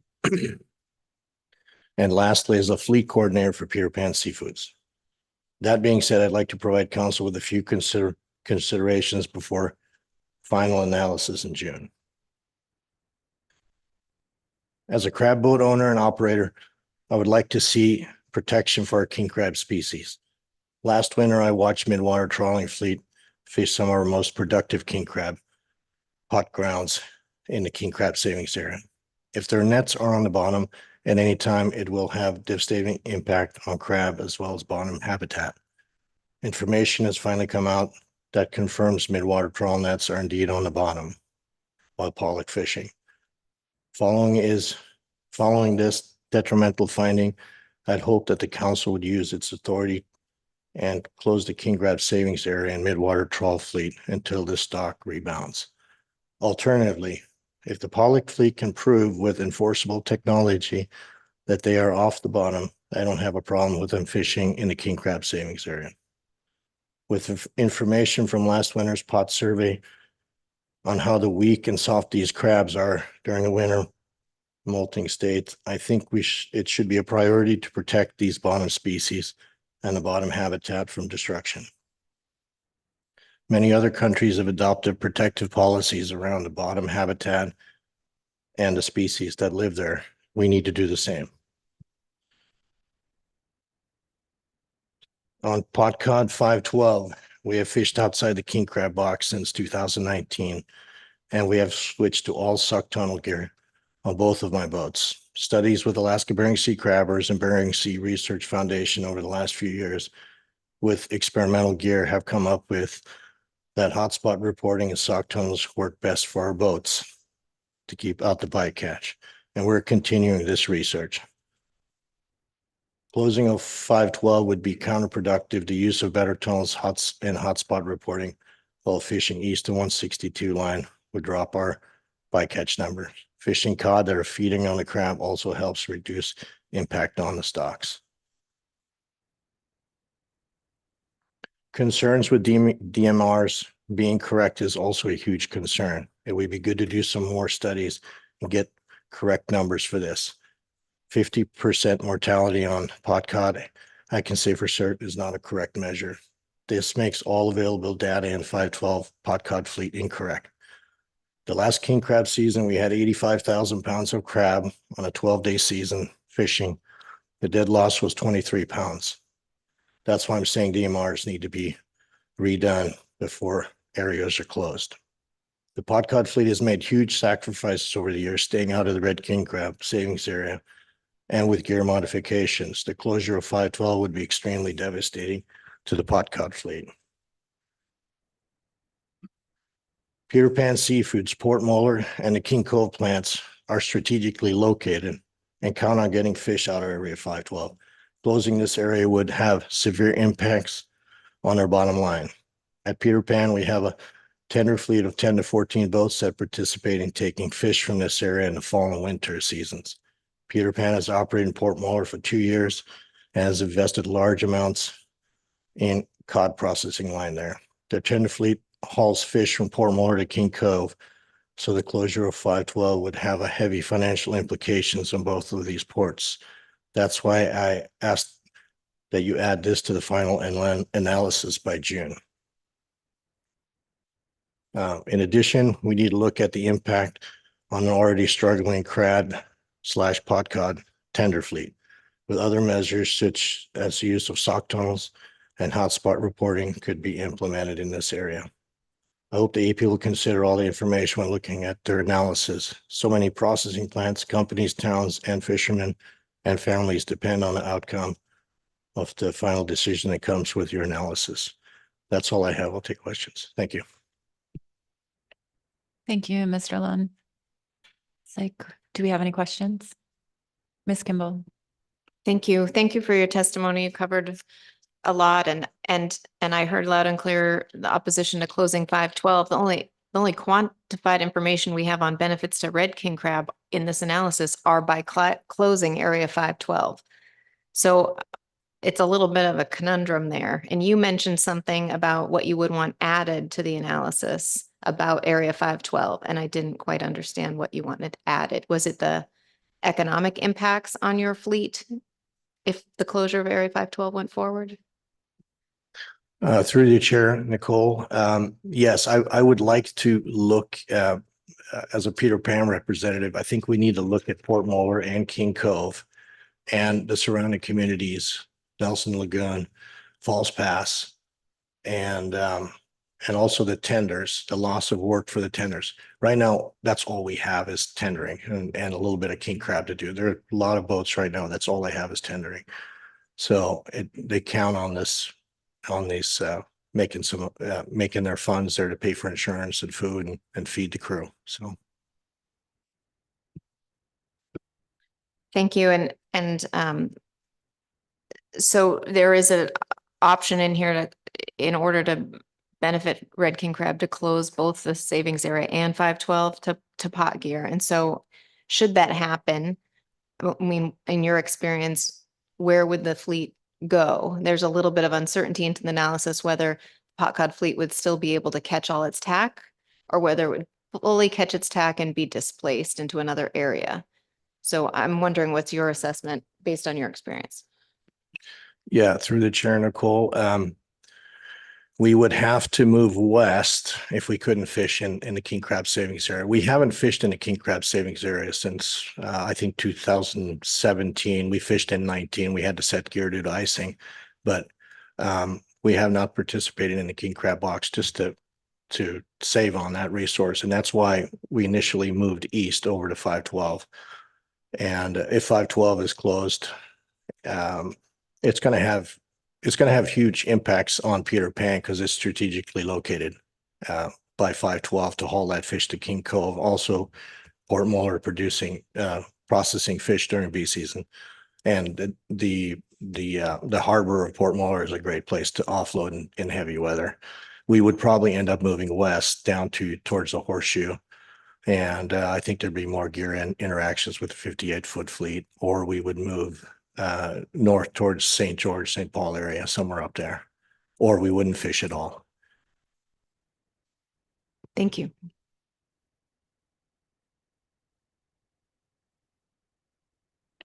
Thank you for your testimony. Thank you. But I think we'll take one more testifier, Stephanie Madsen and Austin Estabrooks, and then we'll break for the day and resume tomorrow at 8 a.m.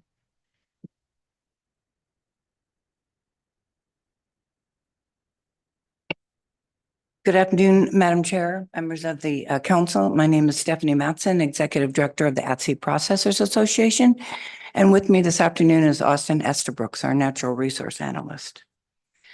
Madam Chair, just note that we did submit a letter on this, but I am going to refer to it. So if you wanted to pull it up, I think it lays things out pretty well. Madam Chair, we would like to first acknowledge and thank the council and staff for addressing many of the concerns we highlighted last June in the first initial review draft. Specifically, there is now comprehensive information for the council to consider the potential trade-offs in terms of impacts on bycatch of other key species in Appendix 2, the PSC analysis. The enhanced data demonstrates the complex trade-offs and clear impacts to fisheries if prohibited from fishing in the Bristol Bay Red King Crab area, savings area. One of the strongest criticisms of the previous initial review draft, as well as the 3 discussion papers that preceded that document, was the ongoing lack of scientific evidence to understand the relative importance of the red king crab savings area to the Bristol Bay red king crab stock.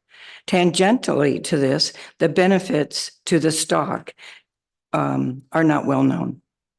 This document does present new information on stock distribution relative to the red king crab savings area. However, the analysis acknowledges and figure in Executive Summary 2 and Table Executive Summary 3 highlights the substantial uncertainties and unknown and potential effects of the proposed action on red king crab and red king crab habitat. Further, there remains a large knowledge gap relative to the basic life history characteristics of the Bristol Bay red king crab, and could lead to a better understanding of the effectiveness of the blunt management tools considered within this initial review draft. The council's SSC highlighted some of the uncertainties and lack of information in its June 2023 review of a similar action. Since no new science is available, location and timing of mating and molting crab, unobserved mortality on Bristol Bay red king crab by gear type, relative benefits to the stock given a closure of the red king crab savings area to all fishing gears. However, the analysis does highlight 2 key factors that do not support additional action in the red king crab savings area at this time. Predominant movement of Bristol Bay red king crab to the north and east outside of the red king crab savings area, and fishing effects model and results showing minimal and temporary impacts to red king crab essential fish habitat. We know, Madam Chair, that there is a lot of new information is coming that could potentially address many uncertainty and unknown impacts of this proposed action and should be available for consideration by the council when looking at additional management measures for Bristol Bay red king crab in this proposed action. This additional information, and I hate to read what you have in your paper, but and you'll get more information on this in public testimony, but generally it's ongoing work to better characterize unobserved mortality in all fishing gears through your working group, pelagic gear research by all pollock fishery participants, PCOD rationalization program, and consideration of bycatch management, Bering Sea Fisheries Research Foundation winter pot and trawl survey in 2024, additional research of red king crab recruitment and distribution. In summary, we do not believe that there is sound science that supports any measurable benefits to the Bristol Bay red king crab stock by removing pelagic gear from the red king crab savings area. However, there is extensive information highlighting likely and known adverse impacts on other species, including Chinook salmon, chum salmon, and herring at a minimum. There is also extensive research in progress that may provide the council a better roadmap to more effective management actions than those currently being considered. So, Madam Chair, members of the council, we're requesting that you set this document aside, have staff update the document as research results come in, and as the research comes in, select a time where you could pick up the document, see if the gaps have been filled, whether your management alternatives in this document are appropriate given the new information, and then reassess taking action. Thank you, Madam Chair. Thank you for your testimony. We'll see if there are any questions. Seeing none, thank you.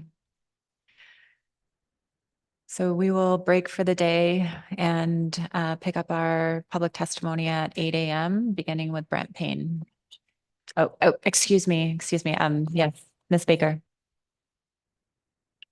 Through the chair, thank you. And apologies, Madam Chair. I wondered, I was processing the SSC report on this agenda item, and it occurred to me that I was a little unclear on something that the SSC co-chairs delivered today. And I wondered if I could make a request of staff for information that I think might help during the council discussion of this agenda item. Okay. Mr. Cunningham, would you mind? And Ms. Ryan-Smith, thank you. And Mr. Cunningham, it always helps to have a visual aid, I think. Do you happen to have your staff presentation available, and maybe go to slide 23? Just to help council members and the public understand what I'm talking about.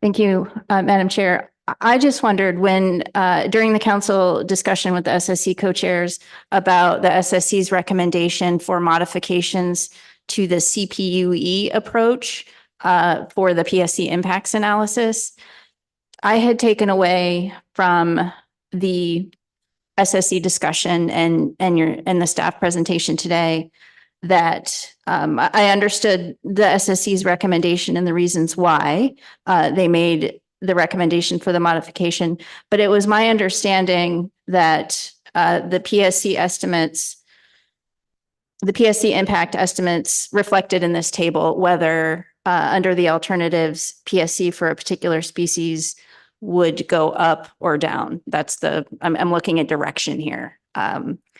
My understanding was under the SSC's recommended approach for the CPUE analysis, the magnitude of PSC impacts could change. I think the statement from the SSC co-chairs was that PSC was overestimated, or the PSC impacts were overestimated. So for example, I'm particularly interested in the impacts of the alternatives on Chinook salmon, for example. And so my understanding was under the new method recommended by the PSC, by the SSC, that under the old method, the impact on Chinook salmon PSC under alternative 2 would continue under the new method to be red, and that PSC was expected to increase. It's just that the amount, the magnitude of that increase could potentially be overestimated by the original CPUE method. Would it be possible for tomorrow? I don't. The reason that I'm asking is because I thought Dr. Muter, indicated. I just wasn't clear what he was indicating. Is it possible for tomorrow, when the council is deliberating, for you to take a look at what the SSC is recommending and provide some input to the council tomorrow in terms of what the expected outcomes might be under the new method in terms of PSC impacts, magnitude, and direction? And I am particularly interested in Chinook salmon, given the limited time and this unusual request. Through the chair, Ms. Baker, yes. And I think I'll probably get a chance tomorrow to talk on about how, some of the things you mentioned and why I think they're most likely correct. But I've talked to some of the other analysts, and I think on that timeline, we could do a good pre-test of Chinook salmon and pelagic trawl gear. So the answer is yes. And that limited scope helps a lot. Thank you. Madam Chair, thank you. Mr. Cunningham, I appreciate it. Thank you, Mr. Cunningham. So appreciate that. So with that, we will break for the day, come back at 8 a.m. Thank you, everyone.